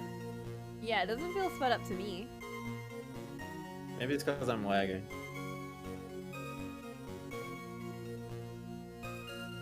Does the music sound sped up to you? No. Yeah. Yeah, I guess it was frame. I guess it was frame skipping because I was lagging. Yeah. Potassium cyanide. I've heard of that chemical before. Exactly how strong is this poison, Detective Gumshoe? It's, well, that stuff's lethal. Eat too much in your history. How much is too much? A lethal dose is 0.2 grams. That's about enough to finish anyone off. 0.2 grabs? What is that? Maya, It's 0.2 grams, Maya. it's like nothing. Oh! Gumshoe, could you not have come up with anything else? Anything other than that. Yeah, I gotta read it. Oh, you know when you swab your ears for earwax? Yeah, about that much. Earwax, huh? Sounds like something Gumshoe's got an abundance of. Oh! Because he can't hear anything. Such a small quantity of poison could have been concealed anywhere.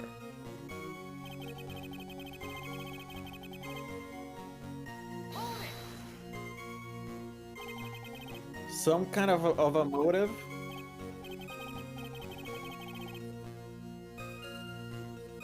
Yeah, but if you ask me, it's been blown way out of proportion. You know what my golden rule is, Detective?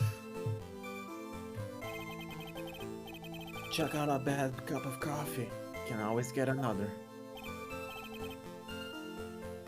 Okay. I don't get it. I'm saying we can always get another witness on the stand if we have to check you out. Oh my god. So stick to the facts, Detective. Now then, what was Miss Birdie's motive? Come on, Gumshoe.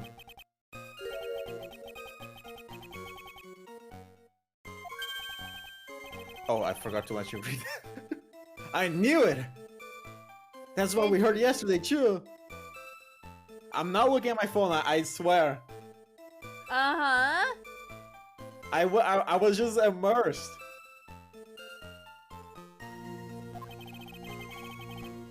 It disappeared from the scene of the crime.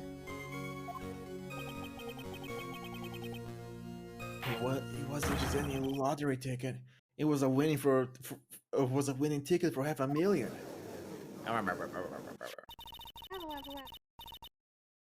Mr. Armstrong knew about the ticket too, didn't he?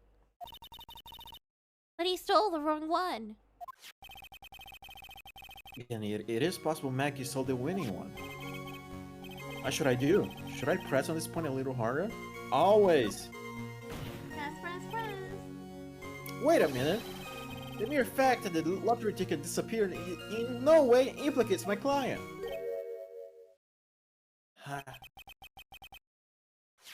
I have here in my hand the very ticket in question. That's $500,000 lottery ticket. Quick, cash it in. One of the female police officers found it when she was conducting a search of the defendant.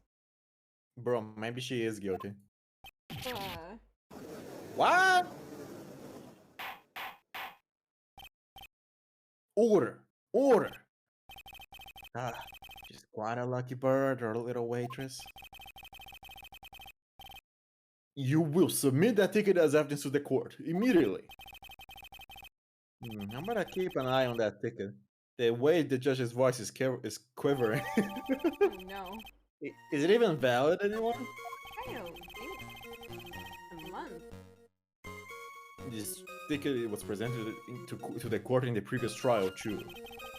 But it feels heavier now somehow. $500,000, you say? It's just a scrap of paper.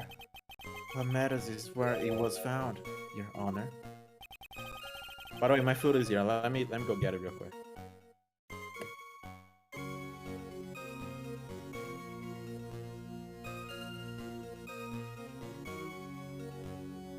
I'm back. I'm back. Bro, there was soda on the table and I didn't take it. Hell yeah, good one.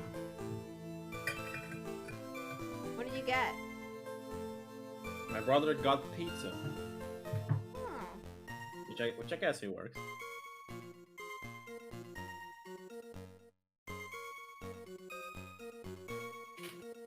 What kind of pizza?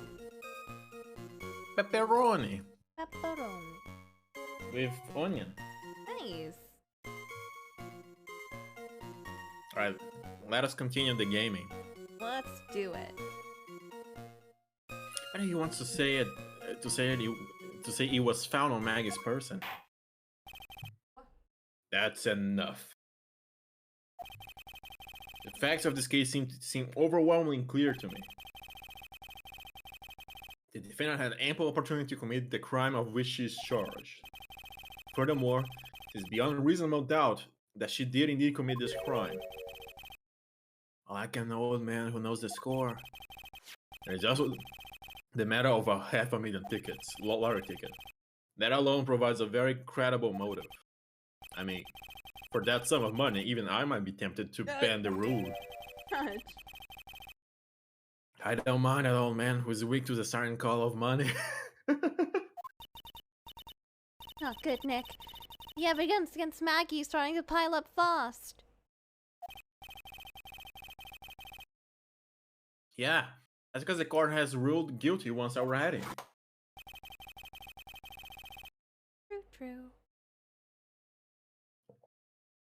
I'll say, it's about time to wrap up this repeat performance.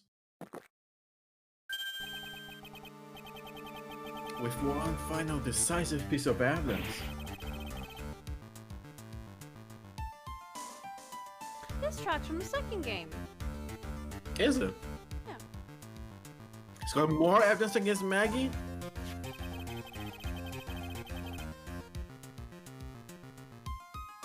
This is the apron the life of Miss Byrne was wearing at the time. I'm trying to eat, but so many characters.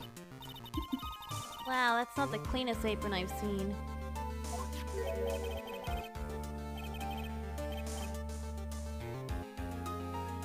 That stain looks like...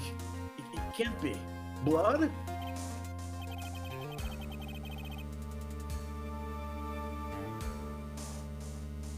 Ha. Since the start of our play was a little flustered. And somehow spilled coffee on herself. The coffee? It's not exactly the first thing that caught my eye.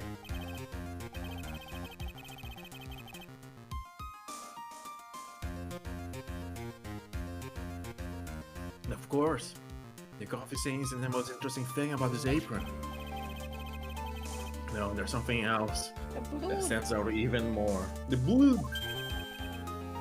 Something else. I presume you mean... Of course.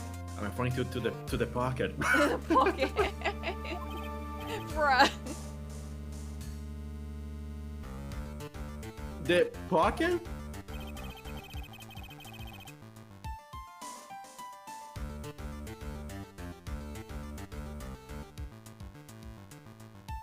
A search carried out right after the incident uncovered this. Potassium cyanide, the very poison used by the killer, was in her apron pocket.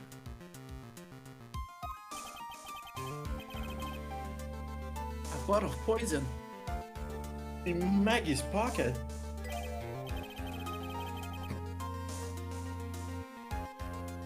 And Maggie's prints were the only ones on it. Maybe she is the killer, bro. What?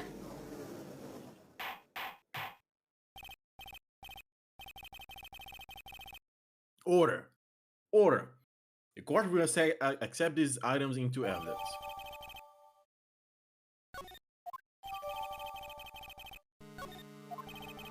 What about the blood? I will not ignore. Ah, So many- blood schmud.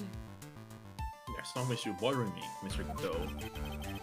Why have you not explained the blood stain on the court?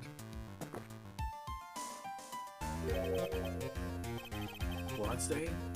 What blessing would that be? Oh, because his visor is red. So he's not able to see blood. Don't play games, prosecutor. The blood-colored stain that's smeared all over the apron. That's ridiculous. No one told me anything about a blood stain. Don't need to be told, just look at it. Well, detective. Could this stain really be blood? No way, sir.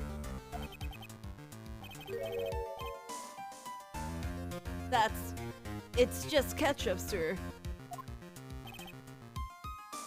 Ketchup? She must have gotten some on her apron while taking some of their breakfast that day. Ketchup and breakfast? Ew. The Japanese do it. With their omurice. Alright. Also, omurice was more of a meal than a breakfast. And their ketchup is very different.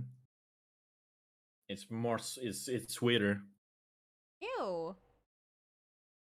But it's also softer at the same time. You could have spoken up a little sooner, Detective Gumshoe.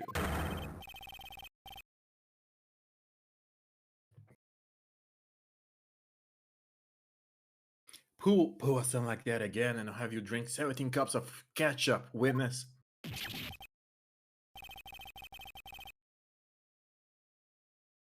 I thought everyone knew what it was already.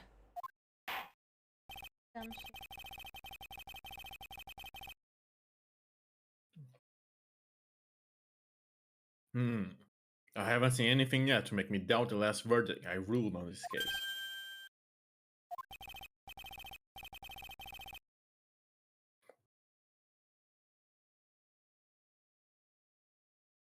The motive, the opportunity, and the supporting evidence. They have all been clearly established. Well tried. Seems you really are a phony after all. I really know how to drive a man nuts. Witness, please continue with your testimony. Describe for the court the crime scene and the findings of your investigation there.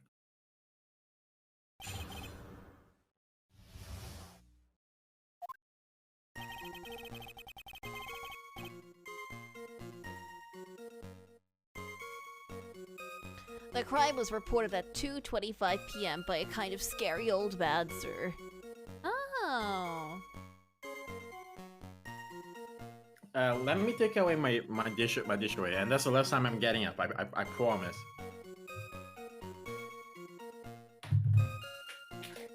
Okay, line art is done, I think.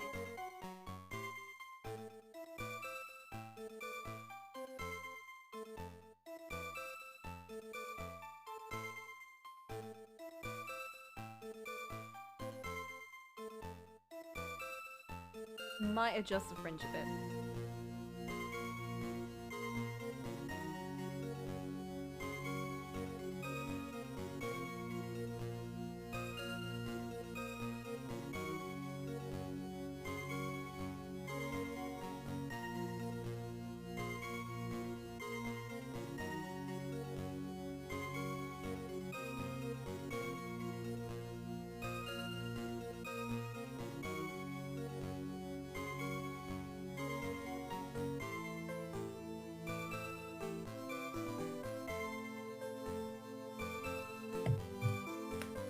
Did you finish? I overheard while I was leaving. Yeah. Oh. I heard wrong.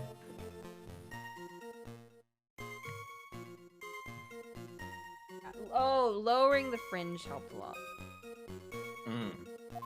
That's better.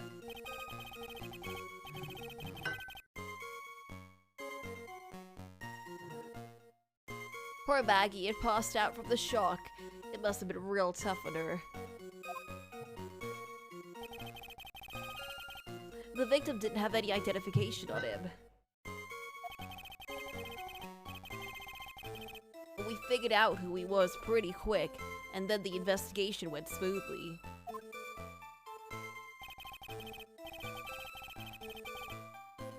When Baggy was searched, we found the lottery ticket and the bottle of poison.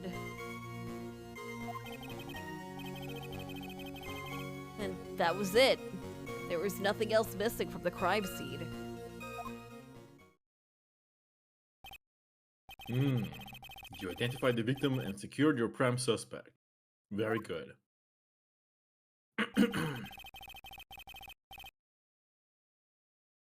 Last chance to convince the court you're a real lawyer, tried.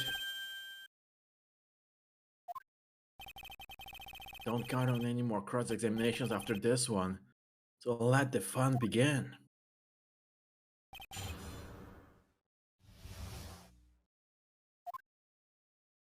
Press!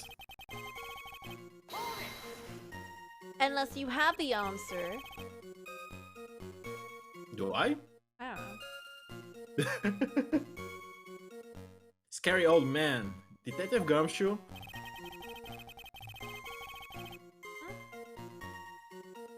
There's an old man who's a regular at the restaurant where the incident happened.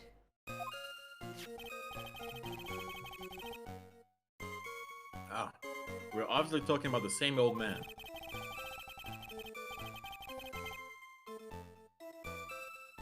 Officers were dispatched right after the report came in, but the old guy still made a fuss.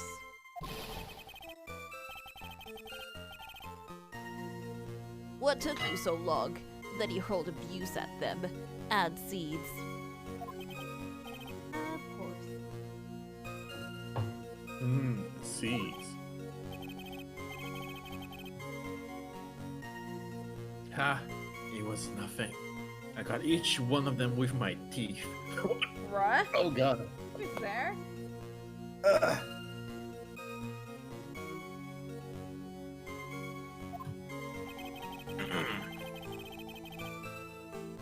There's not even the mighty Godot can avoid being attacked by that guy.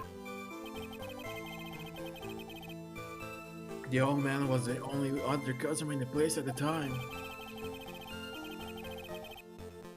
He took his time finding a payphone apparently, so he was late reporting the crime.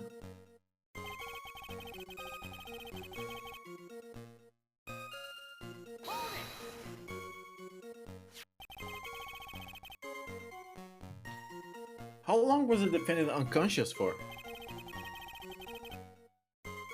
The officers got to the crime scene at around 2:40. Baggy was still out cold in the kitchen at the time.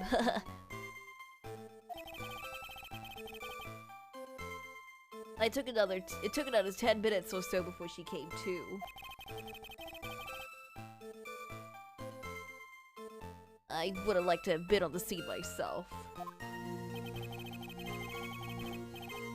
I bet he would have liked to have carried out the search too. Whoa, Gumshoe ain't like that. Bruh. He's respectful. He is. I would have loved to see Maggie asleep like that, all pretty and peaceful. Never mind. Bruh. You're a professional detective, Gumshoe, not a professional bird watcher. Get it? Bird watch. Ha ha ha ha ha.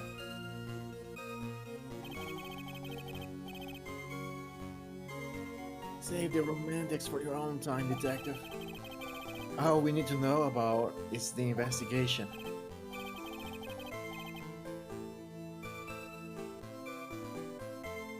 Oops. I guess I'm pretty red right now, aren't I?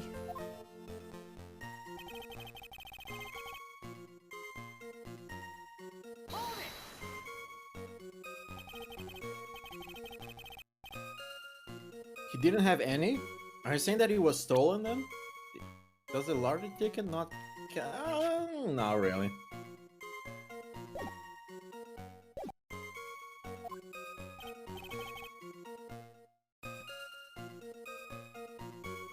I don't think so.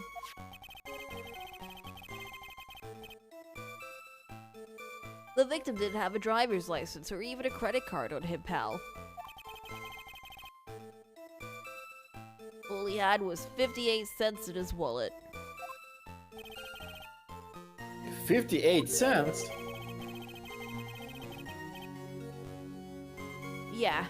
I can't believe I found someone with less in their wallet than me, pal.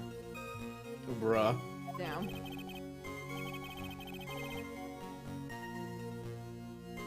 The victim sounds like he was a thoroughly miserable young man.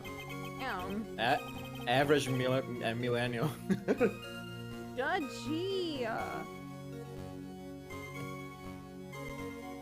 Or some kind of outlaw. And I give him a bit of an edge. Outlaw. I think I'm onto something here.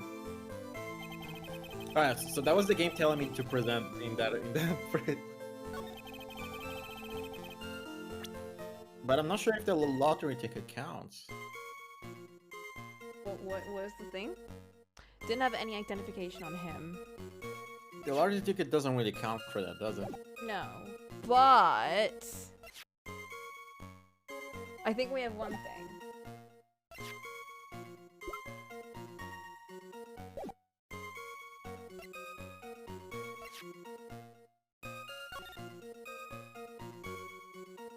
MC Bomber. Maybe that? I doubt it. I can't tell what else we could use. We probably can't really press that right now, is my assumption.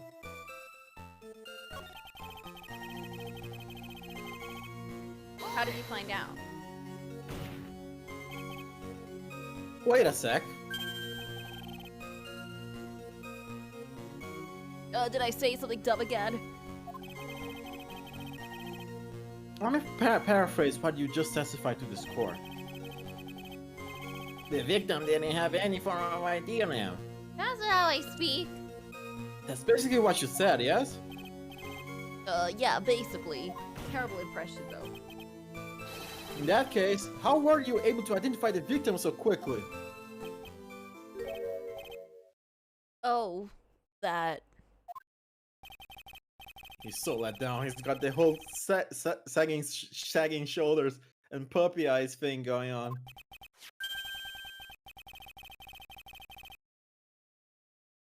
There was a prescription bag on the victim's table along with a lottery ticket. Oh. Prescription. It seems Mr. Glenn Elk visited his doctor before he went to Tribulations.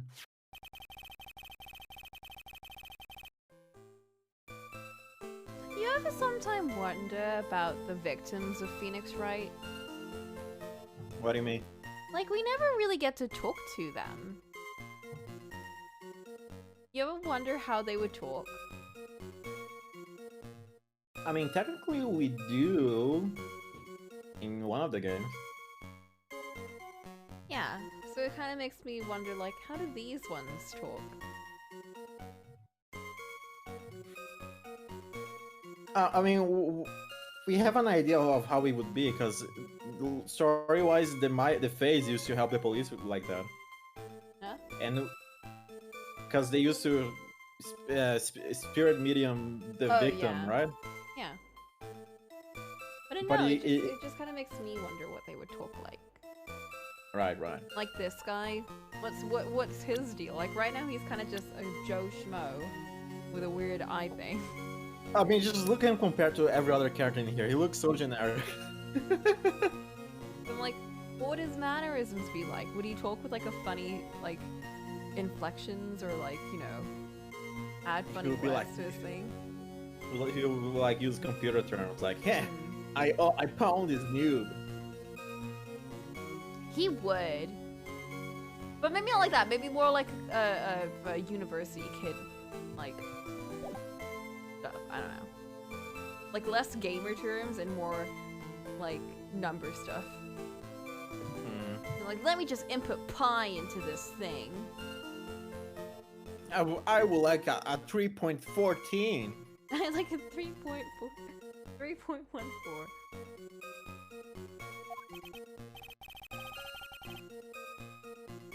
That's a reliable enough source for the court. What should I do? Should I leave this alone or ask to hear more? Oh. So what sort of medicine was in the bag?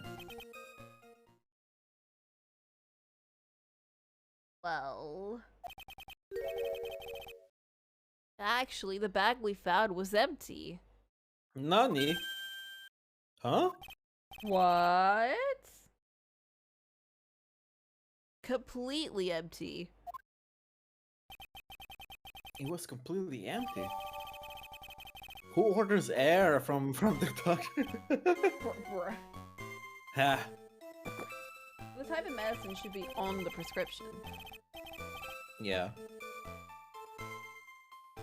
You want an empty paper bag as evidence? Desperate are you, tried. Ugh. Now, what happened with the investigation after that, detective?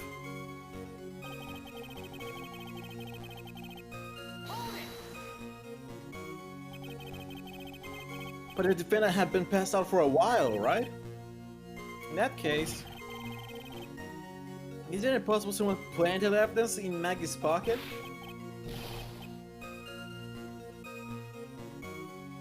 Yeah, you nailed it, pal. Hmm. It happens to me all the time. What? Does it? We had a department party the other day when I got home. I was wearing the boss's shoes. Objection! Keep up this crazy testimony, detective, and those shoes will end up down your throat.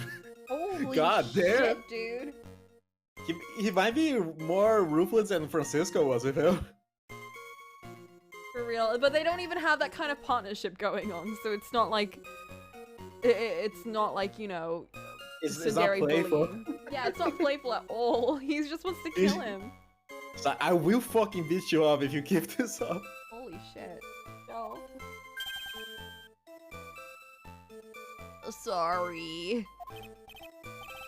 So, tried. Someone planted the evidence in Maggie's pocket. That's a pretty bold statement. Can you back it up with some evidence? Oh well, I'd love to if I had any. It appears you have no evidence to support your theory, Mr. Wright. Continue with your testimony, witness. We have the prescription in our inventory now, right? Yeah. What does it say?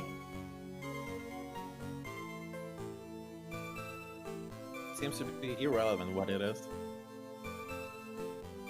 Okay, but we know that he went to a doctor before he went to Tribulations, and he brought his prescription with him, and he potentially used it. It's impossible to get a prescription for cyanide, is it? Yes! Like, I feel like that's not really something people need to have He get. did not get a prescription for cyanide. No, I don't think that happened.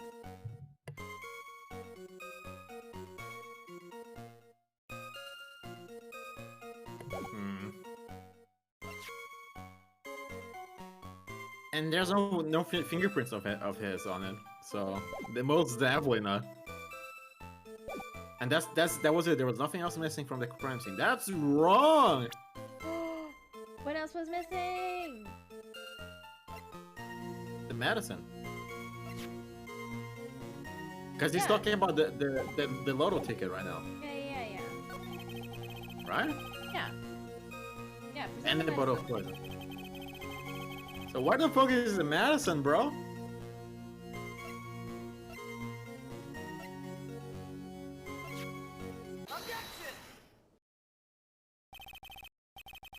Detective Gumshoe, I think I should point something out to you. There is just one small contradiction in your testimony. Oh, finally!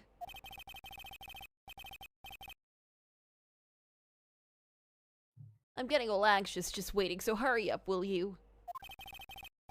You testified that nothing else was missing from the crime scene. However, the prescription bag you mentioned was empty. Did the officers recover the medicine from the scene of the crime later? No, they didn't. The victim was given a prescription right before going to Tribulations. Where then did the medicine disappear too? You are too cool, pal! Is this how it feels to be Ashworth? I guess so. Having a little gumshoe yelling in the back. Indeed. Due consideration wasn't given to the victim's prescription in the previous trial. Witness, why do you always overlook such vital pieces of evidence? I guess that's the most careless thing I've done so far, huh? The victim was killed by poison. And the victim's medicine, Mr. Lee disappeared. The victim's own prescription could have been the lethal poison itself. Could have been.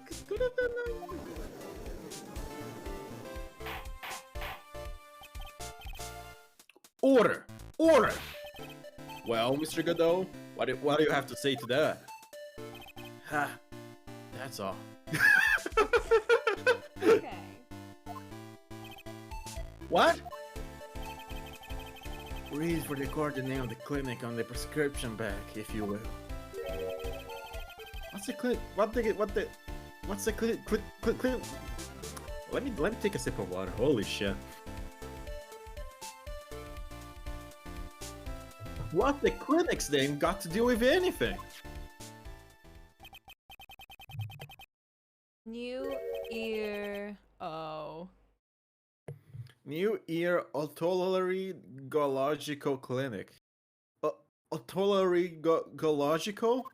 Ear, nose, and throat. Alright. I'm pretty sure. Just what kind of illness was the victim suffering from, Mr. Godot? Hardly an illness, Your Honor.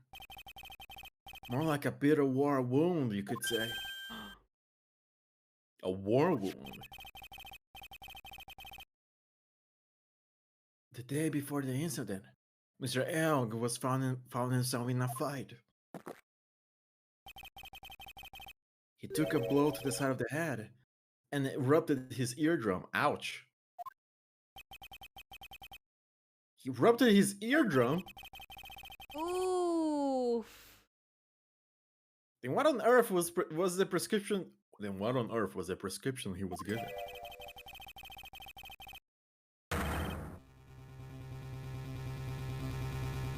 It was a cream that was to be applied topically inside the ear canal, not to be ingested. No, I think that's specifically ear stuff. Yeah.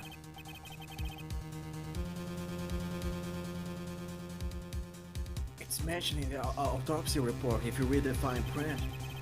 They found traces of the medicine in the victim's left ear. Yeah, here it is. It's in very, very fine print. It says Mr. L correctly applied some of his medicine while he was at Tribulations. Therefore, it would be absurd to believe that he would have eaten his medication. Ugh. It seems that this medication is irrelevant to this case after all. No! Nick! If you don't think of something quick, it'll all be over. She's right. But I can't get away with any old weak objection. What should I do? Push the medication issue. Push it. Only moments ago, Mr. Godot made the following statement. It seems Mr. L correctly applied some of his medication while he was at Tribulations. If that's the case, then why was the medication not found at the scene of the crime? Well, the medication in question was for topical use inside the ear canal. It doesn't change the fact that it could not be found at the crime scene. However insignificant it may seem, it's a lawyer's duty to pursue the truth. You know as well as I do that medication is irrelevant. It hardly seems likely that a prescription drug would contain potassium cyanide. True. Hardly seems likely that the coffee the waitress served would contain it either. But it did. The possibility is undeniable. Ah. That's enough. Mr. Godot, is a detective the only witness the prosecution wishes to call? Mr. Godot?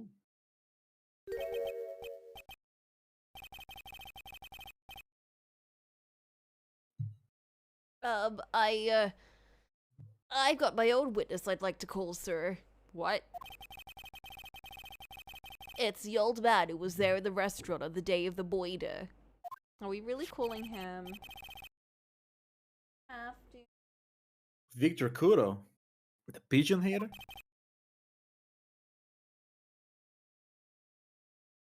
Very well. The matter of the disappearing medication seems little more than trivial at best.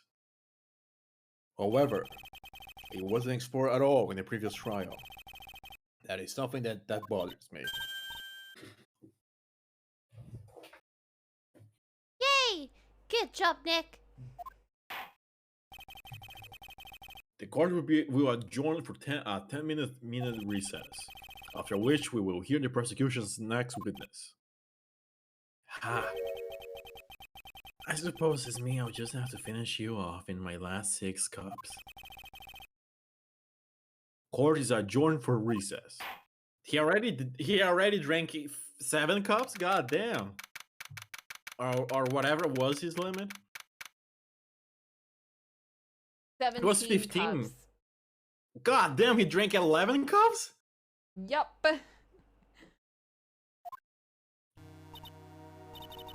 And the gumshoe sections are supposed to be the smaller ones. I think they might be bigger for this case, though. Ew, that was close. Tell me about it. You nearly died in there. That's my line, sir. No, it's my line. I think I really did die a little bit. Maya, you're not on trial today. She's just used to it. Looks like we all nearly died in there. Can't believe that Detective Gumshoe. How could he betray us like that? Pray? Huh? He said he'll help me. And he totally set me up. Bro, he was doing his job. He's just doing his job. He's like way nicer in this case. I don't think he meant to do that, Maggie. He was backed into a corner. I mean, the guy's got to do his job, right? It's okay. I know all about lies and betrayal. I've had them my whole life. Oh shit. But This it's is really just, hard like, to shoot decide. towards Cardin whenever he does anything. Yeah. Yeah.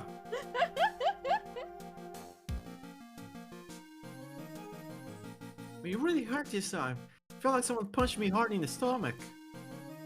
Kinda fucked up with Gumshoe. No, Gumshoe.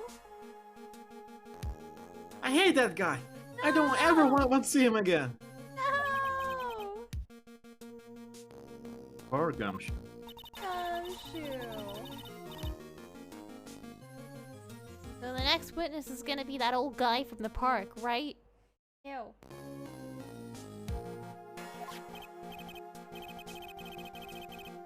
Yeah, Mr. Kudo. Lover of waitress outfits and projectile seeds.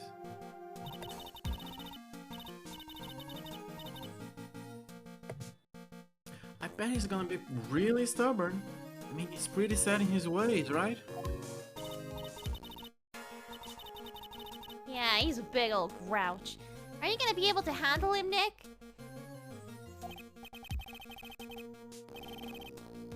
Yeah, I can take whatever he throws at me, even those never-ending bird seeds.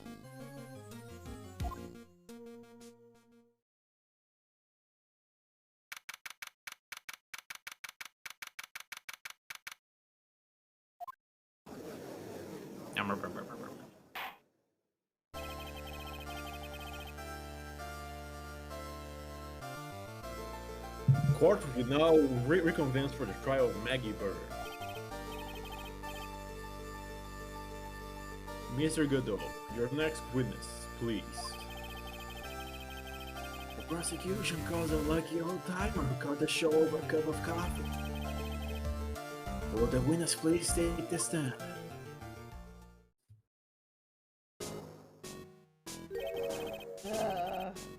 Name and occupation, if you don't mind. The name is Victor Kudo, born and bred in the land of the rising sun.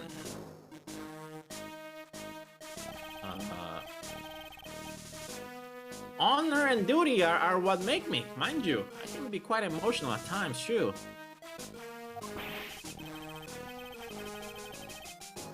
We don't need to hear about that, Mr. Kudo. Just tell the court your occupation, please. My occupation? Ah, listen, young'un. How much did you think there is for kimono embroidery here? Kimono embroidery? That's what I do, or did, back in Japan. I embroidered the family's crafts on kimonos. Back in Japan. My ancestors were embroidering kimonos before this country even existed.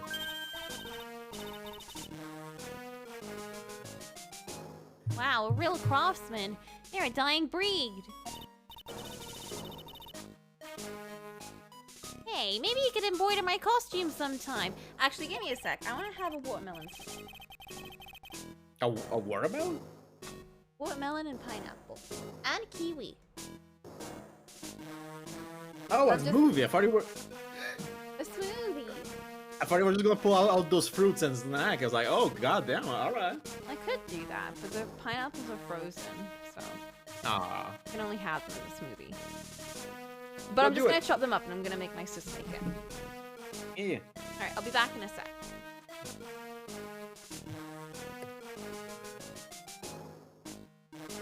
I'm back.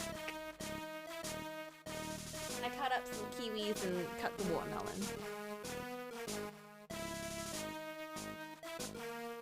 I know, she's gonna finish making that, and I'm going to finish shading this, because I've done the base colors. Now I just need to do all the highlights and stuff. How are you doing today, Flynn? I kind of just woke up, and I've been listening to my book literally all day. I finished a second book in one day.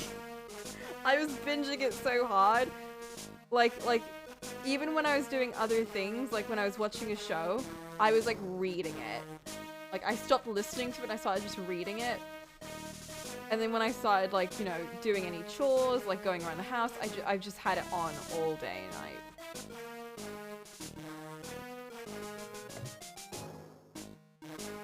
Feeling a lot better than you were last week. That's good. I heard you ranting. Did something happen? No, I'm just talking about reading. Reading? Reading. I can't read. Me neither. That's why I use Audible, the best audiobook program in the internet. I don't know if there are any others. Use code Cocolamoco for 10% off. Bro, I wish I had that. The code. I wish I could use audiobooks, but I just zone out. Maybe it's the book you're Like- reading. Like the idea is that I do something else while I'm listening to the audiobook, right? Not really. No? No. Depending on what 'Cause- book it is, like you might just want to have it just playing in the background. But when I get really into a book, and it's especially if it's a scene that I'm really interested in, I just stop doing anything and listening to it. Because I was trying audiobooks while I was going to school, like taking the train. And I just couldn't focus on the audio. I would zone back in. I was like, oh shit, what's happening in the book? I don't know. Yeah, I would mainly pick books that you're interested in, and then you'd want to pay attention to it. But also, I wouldn't do anything hardcore. So I'm thinking like maybe when I'm walking the dogs, I just listen to something. Maybe. I don't know. I have in general audio is very hard. Is a very hard media for me. See, that's the thing, Flint. Sometimes I like having the book with me, and that's why I usually get the Kindle version and the audiobook version. And sometimes if I'm very lucky, they have a synchronized thing where you can, where the Audible thing connects to the Kindle thing, and it'll move the pages while I'm listening to it, which is very convenient. Bro, that would be very good for me. Yeah, it's not on all books, it's only on some of them, but it's very convenient. But I find that when I get really interested in a book, I like having the author read to me instead of just reading myself, because if I have the book in front of me, I get so tempted to skip through it. Like, I get so tempted to read ahead, and then I feel like the surprise of certain bits are spoiled for me, because I really love when a narrator reads the dialogue in a very in like a very emotional way. Like they really like capture the characters well, and I prefer having them read it to me than me read it myself. It's like ripping the band-aid slowly. Yeah, it's like the scene goes by at a pace where it should go, instead of me, you know, going too quickly and missing the dramatic parts of the book. Like, the author that's reading for this book right now, she puts a lot of really good emphasis on a lot of dialogue, and like she captures the characters really well, and it makes me very, like, there's one character who, her dialogue isn't very, it's good, it captures her nicely, but the voice that she gives that character fits her so perfectly, and it makes her this completely different person than I imagined. And like, you know, when I hear her, I'm like, this is like, I recognize this character, you know, like she means a lot more to me now that I have this voice attached. But yeah, that's the thing with imagination. Like, you make your own interpretation of how something is said or how a character sounds. Yeah, but it's I probably... mean, I like my own internal voice, but it's just the added effect of, one, there's all this emotion and that, like, you know, this narrators now capture the character for me, and also they're reading it in a way where it feels like a movie kind of. Like, the pacing is done in a way where, you know, you can't skip or you can't fast forward. Like, you know, you have to sit through it. If there's a scene where someone's really uncomfortable, you have to sit through it, and you have to feel uncomfortable with them.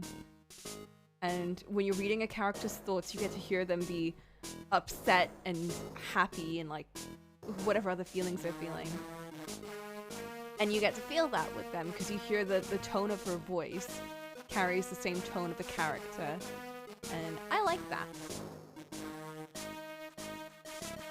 The book I tried reading the audiobook for recently, or I guess listening to, was fucking the train one from that lady.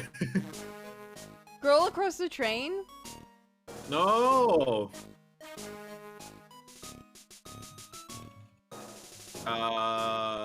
Once I'm looking up the name because it's been a long time. Girl Across the House from the Women on the Train.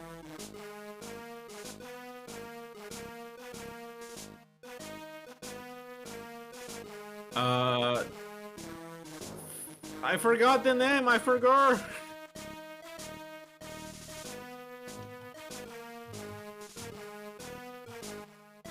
Murder on the Orient Express. There we go. Ah, that's a difficult book, though. Is it? Yeah, Agatha Christie books are difficult to read.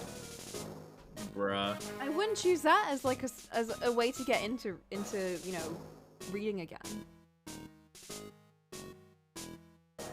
I would choose something simpler.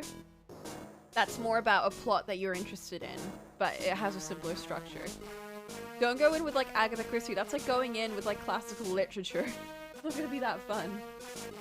the problem is that the only books I read was fucking How to Train Your Dragon, which is very easy and teenage book. Then I read the fucking slug that Lord of the Rings is. and that's where I stopped. Read Howl's Moving Castle. Mm, That one got me back into reading. I'm not even joking, it's a really good book.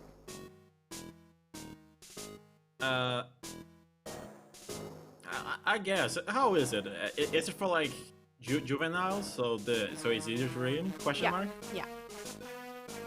Yeah, for, funny. like- It feels like you're reading a fucking history book. Ew. It's for teenagers.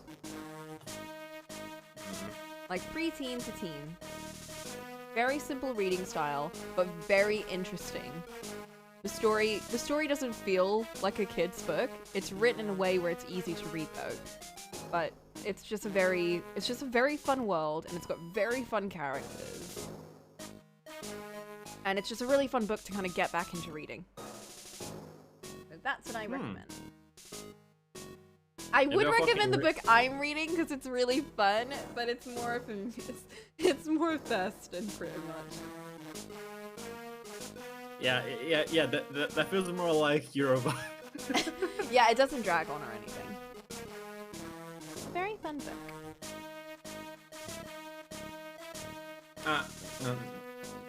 I don't know. I rarely watch media. I don't know if I would stop to read media or listen to Reading's media. kind of easier though, because you can take breaks. True. Like you can stop mid-chapter and it'll be okay. Whereas with movies or TV shows, it's like, well, now you have to watch the entire episode.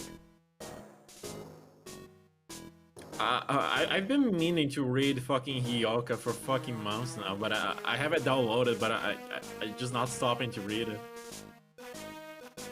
Me neither, but that's also because I find it harder to read a book that's like, you know, pure literature, or, you know, like, something that's translated or localized can be very, very iffy in a lot of places.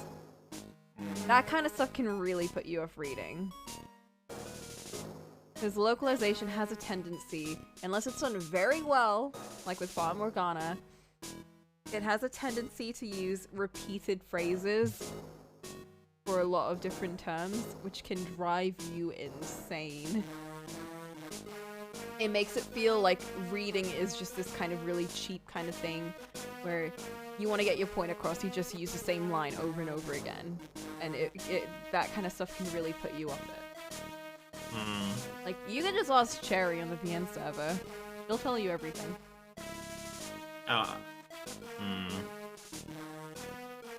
Maybe I'll just learn Japanese real quick. Okay, anyway, let's see Phoenix Wright.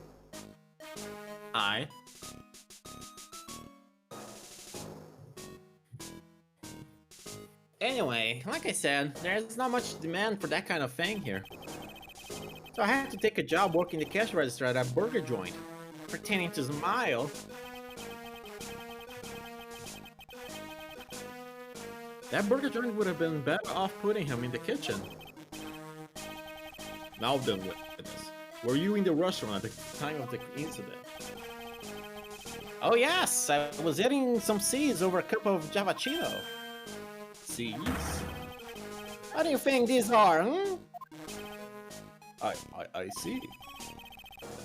You saw everything that happened, Gramps. Did I? Oh yes, I did. I saw it all. Then please, tell the court. We're all ears. Sure. I'll tell you every last detail.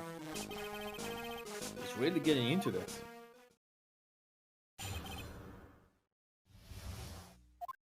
The young man was reading the sports paper.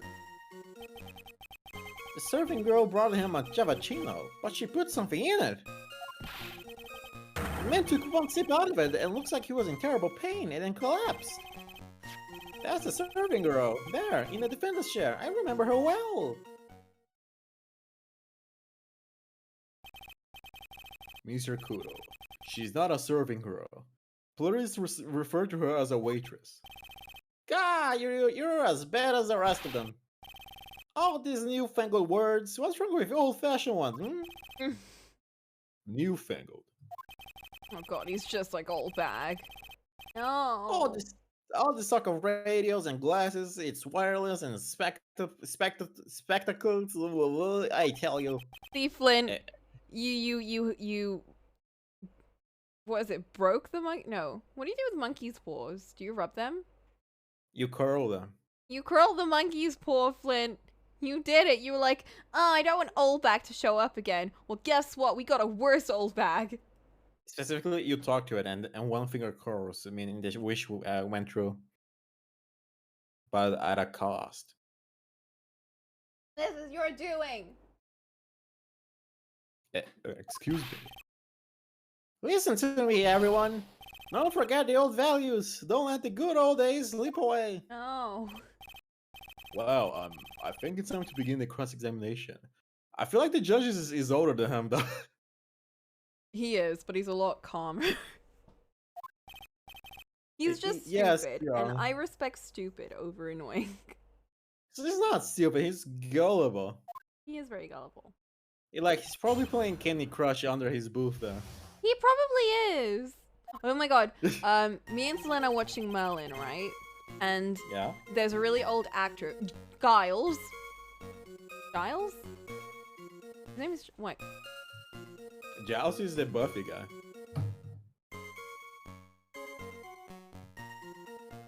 I shall continue playing the game while you look up.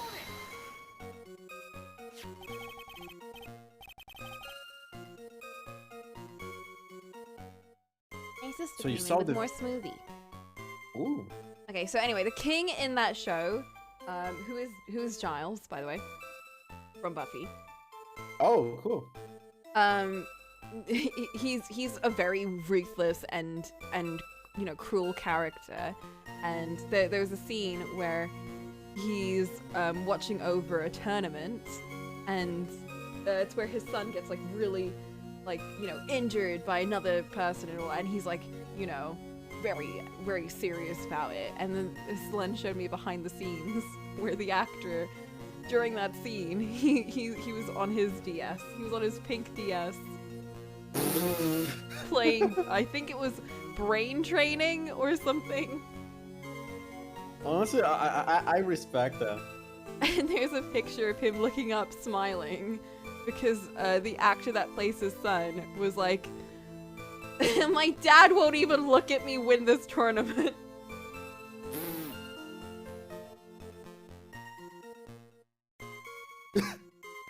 It's like the fucking Starbucks cup in Game of Thrones.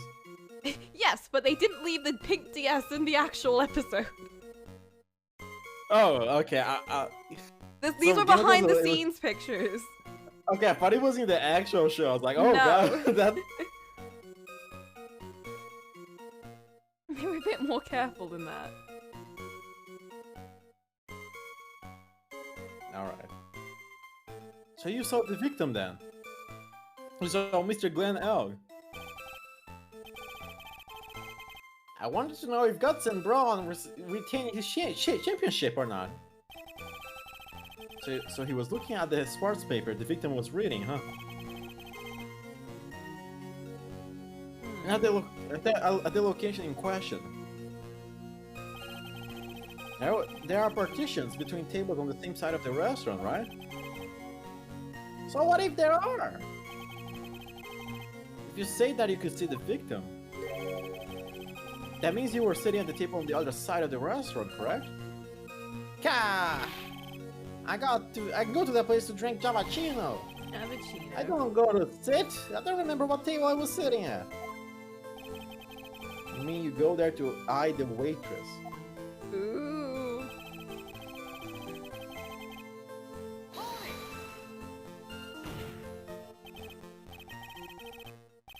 Mr. Kudo, that is a very grave accusation. Are you sure about what you saw? Victor Kudo never makes any mistakes. I thought every T and cross every I. I Dot see. every T and cross every I. My eyesight is fine. The doctor said I only need spectacles for reading and driving. That's everything. I bet his eyes are only really fine when he's just scooping out our waitress. And I saw what the serving girl put in the Javachino as well. I bet I know what's coming up and something tells me I'm not gonna like it. Your Honor, we need more clarification on what was put in the victim's coffee. I'd like to ask that the witness add what he knows about this to his testimony. I agree. Witness, will you enlighten us, please? And there's no question about it, she very conspicuously put some white powder in there, so it could be sugar. But oh, never mind, he took his coffee black. Did she really put that into the coffee? You doubt me, boy? She took some out of a small brown bottle and sprinkled it in. Brown bottle? Oh. Oh. Couldn't she have been adding sugar? Sugar in a small brown bottle like that? Like that? Witness, could you please describe the bottle in more concrete terms? A bottle like this, perhaps? Oh, there it is! That's the one!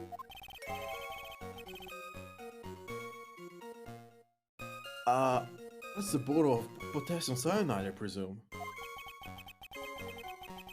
So, what did the accused put into the coffee? I think it's clear, don't you?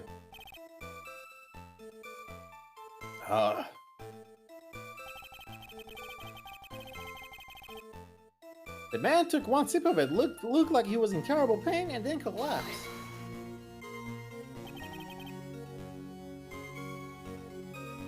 You took just one sip? You young'uns, you waste everything. Those Javachinos cost $8.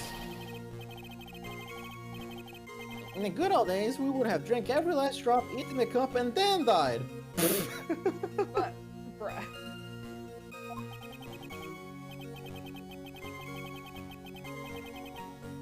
Congratulations, you have earned the title of baddest man to grace a courtroom. Yet.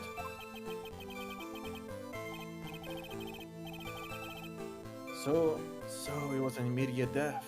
Well, with potassium cyanide, I suppose that is possible. Oh yes, he's not overworld so much as the Twitch. As in twitch.tv/Cocolamoco. Whoa! Subscribe now! Don't subscribe now. Unless you want my emotes. I felt that the Javachino I just drank turned sour in my stomach. Oh yes, I know that feeling. And the waitress, I presume she is. That's the serving girl right there in the defendant's chair. I remember her well.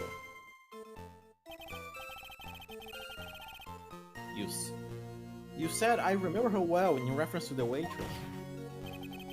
Did she have any particular features that you can identify her by? Particular features? It's a disgrace, that's what it is. Sorry? You can see all the way up to her, you know, she's practically naked in that uniform. So the particular feature you recognize about the waitress is her outfit? For anyone who could wear just such an outfit, even me! Even him! Right. Please spare the court of any further mental anguish from that image. I think he could pull it off. Don't get all excited, Nick. You gotta keep yourself together. I guess I gotta be carried away. You can do it, Nick, I believe. Yeah, there are the things I recognize about her too. Seems pretty sure of himself. What should I do?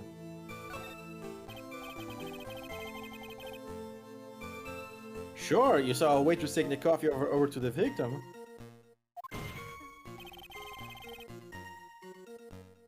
But what matters is whether that waitress was Maggie Bird or not. Quite right. Mr. Kudo, these other features that you recognize about the defendant. I will ask you to add them to your testimony. Sure. There was a ribbon in her hair and her apron straps were loose. That's very specific.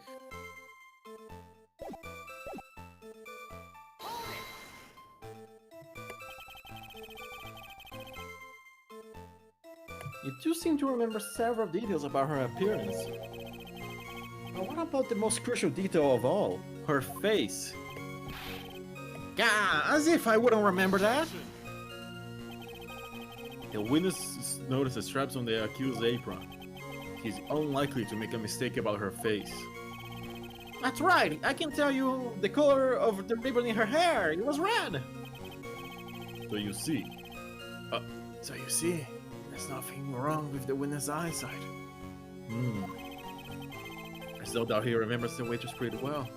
What should I do? I get a feeling there's something more to this somehow.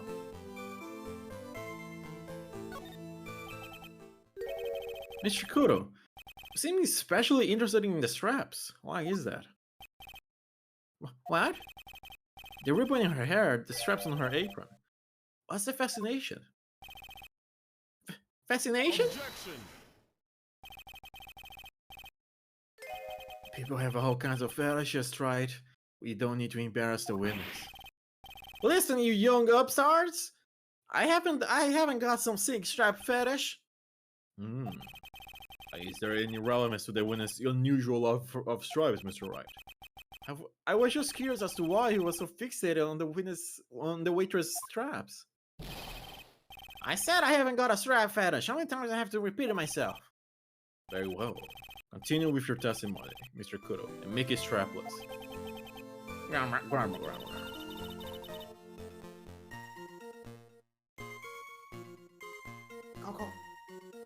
You think old Seedy really saw Maggie do it? Cause he's seedy! Yeah. Well, he probably had his eye on the waitress the whole time. That's why he was there. But he was there for the cute outfits, right? Not the waitress. I guess. She makes a good point, though. Hey, did I just say something clever? Clap for It wasn't me. the waitress Mr. Kudo was really nagging. That's why we have to figure it out. That's what we have to figure out, Nick! Stop stealing my lines! Alright, let me go to the last line.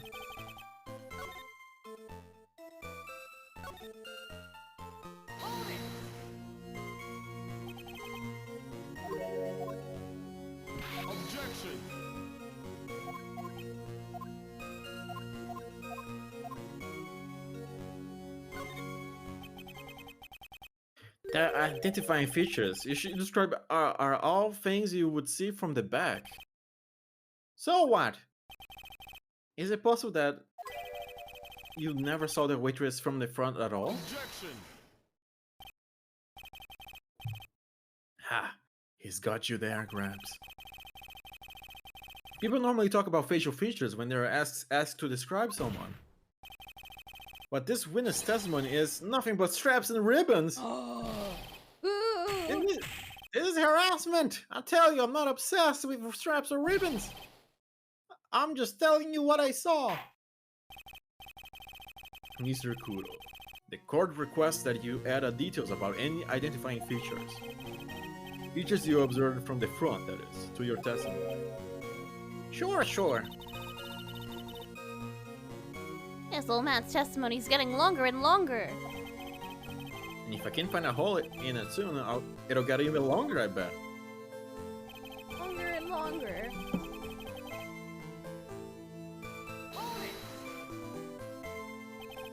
You didn't find anything to be distinct, but you did clearly see the witness's face, right? No question about it. Didn't come this far to back down now. Victor Kudo never backs down. That's not the answer I was looking for, but okay. This has turned into a matter of pride for old Seedy now, I guess. I wonder if he really did see Maggie's face or not. Like your father, we need some concrete proof of this. Proof that the old guy didn't see the waitress clearly from the front. This is repeated already.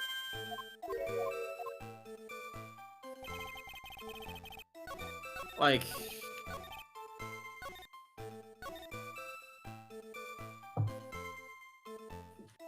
couldn't he describe that she was wearing glasses? That seems like a pretty easy thing to describe, right?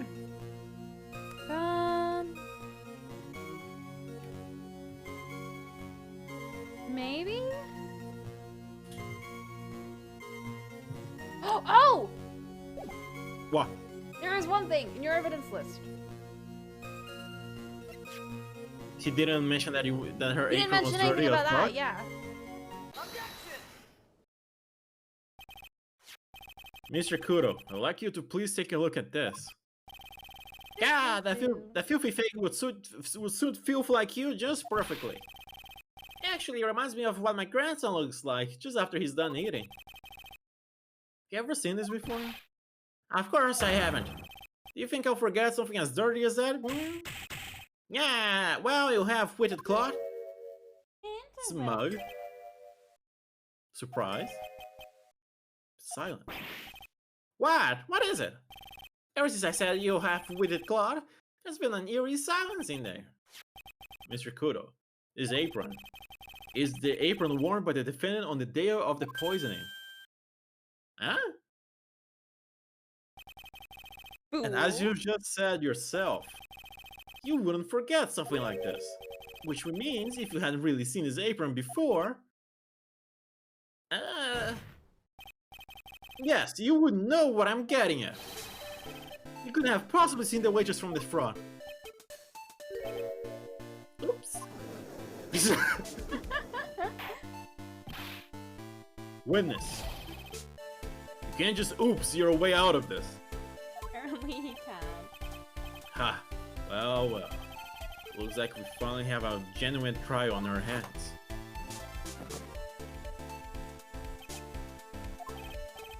Listen, Tride. Here are the facts. On the day of the incident, there was only one waitress in the restaurant. That being the defendant, Miss Maggie Bird. Exactly. And when that one waitress put the poison into the coffee cup, the old guy was watching. I hope you understand the gravity of the situation, Mr. Kudo.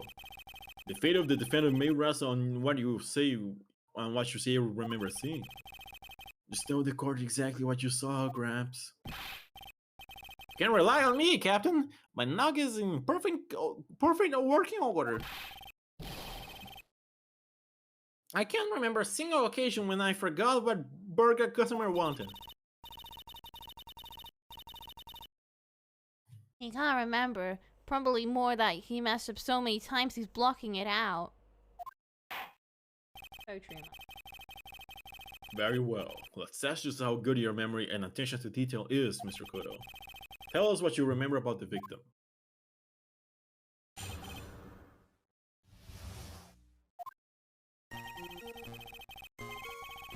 He? Oh, the victim. Okay. I thought I was talking about the waitress. He was another of those pesky young types wearing a broken pair of spectacles. He had a newspaper in his right hand, and the noisy bread kept rustling its pages. A young man was listening to the wireless. I remember that well. And the serving girl in a question brought over the javachino. The little fidget picked up the coffee with his free hand and took a sip. That's it.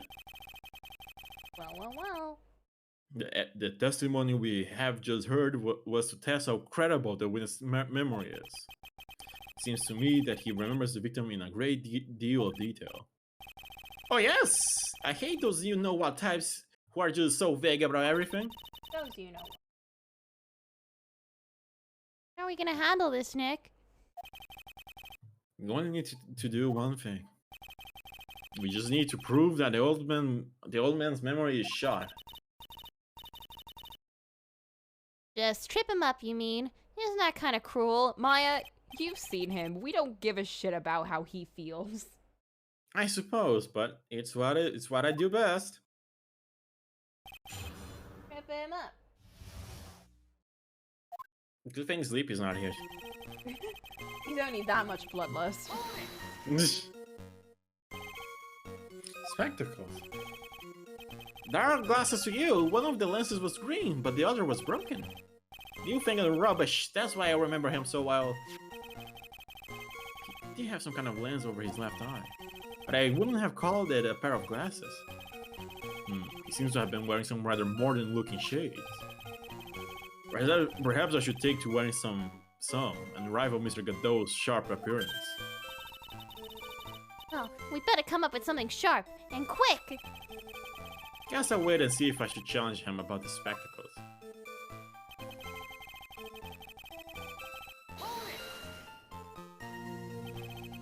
The newspaper was a sports paper, was it? That young hooligan! I nearly asked him, can't you even read without fidgeting? How was I supposed to be able to read the back page without that rustling going on? I needed to find out if Guts and Brawl retained his championship title. It was his paper, not yours. If you wanted to know so bad, why didn't you buy your own? Why do you look at me like that for? Oh, there you! Ow! Ow! Guts and Brawl got beaten yesterday, by the way. Anyway.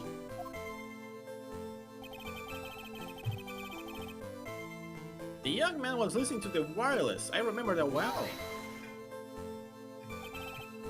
The wireless? That decadent young rascal. In my day, it was one of the other. Read the paper or listen to the wireless. Oh boy. I'm using an earpiece. It's selfish. That's what it is.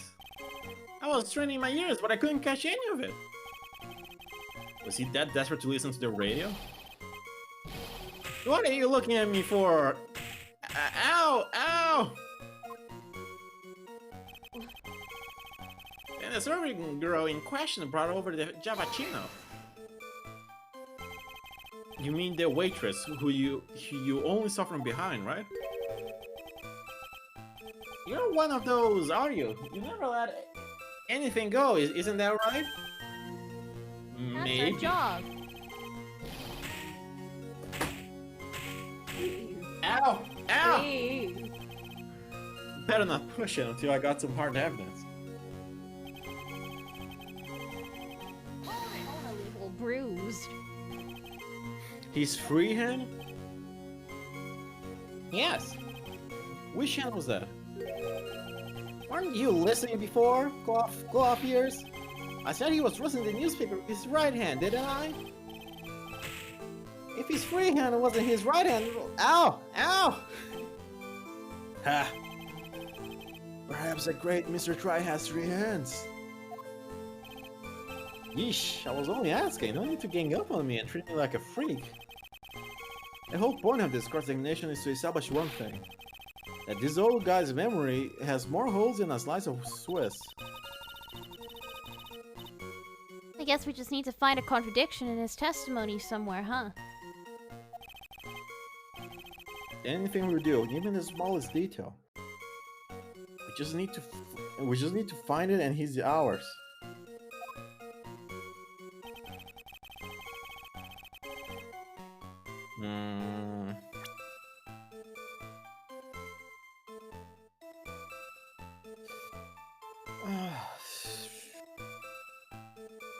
Okay, the tea has been made. Ooh. The emote or real tea? The emotes. Ooh.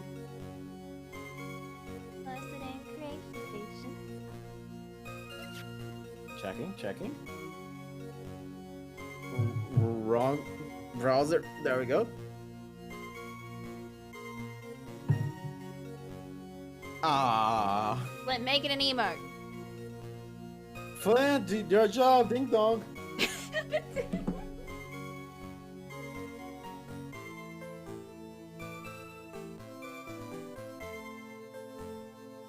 How are we supposed to drink tea if we can't emote that we're drinking tea?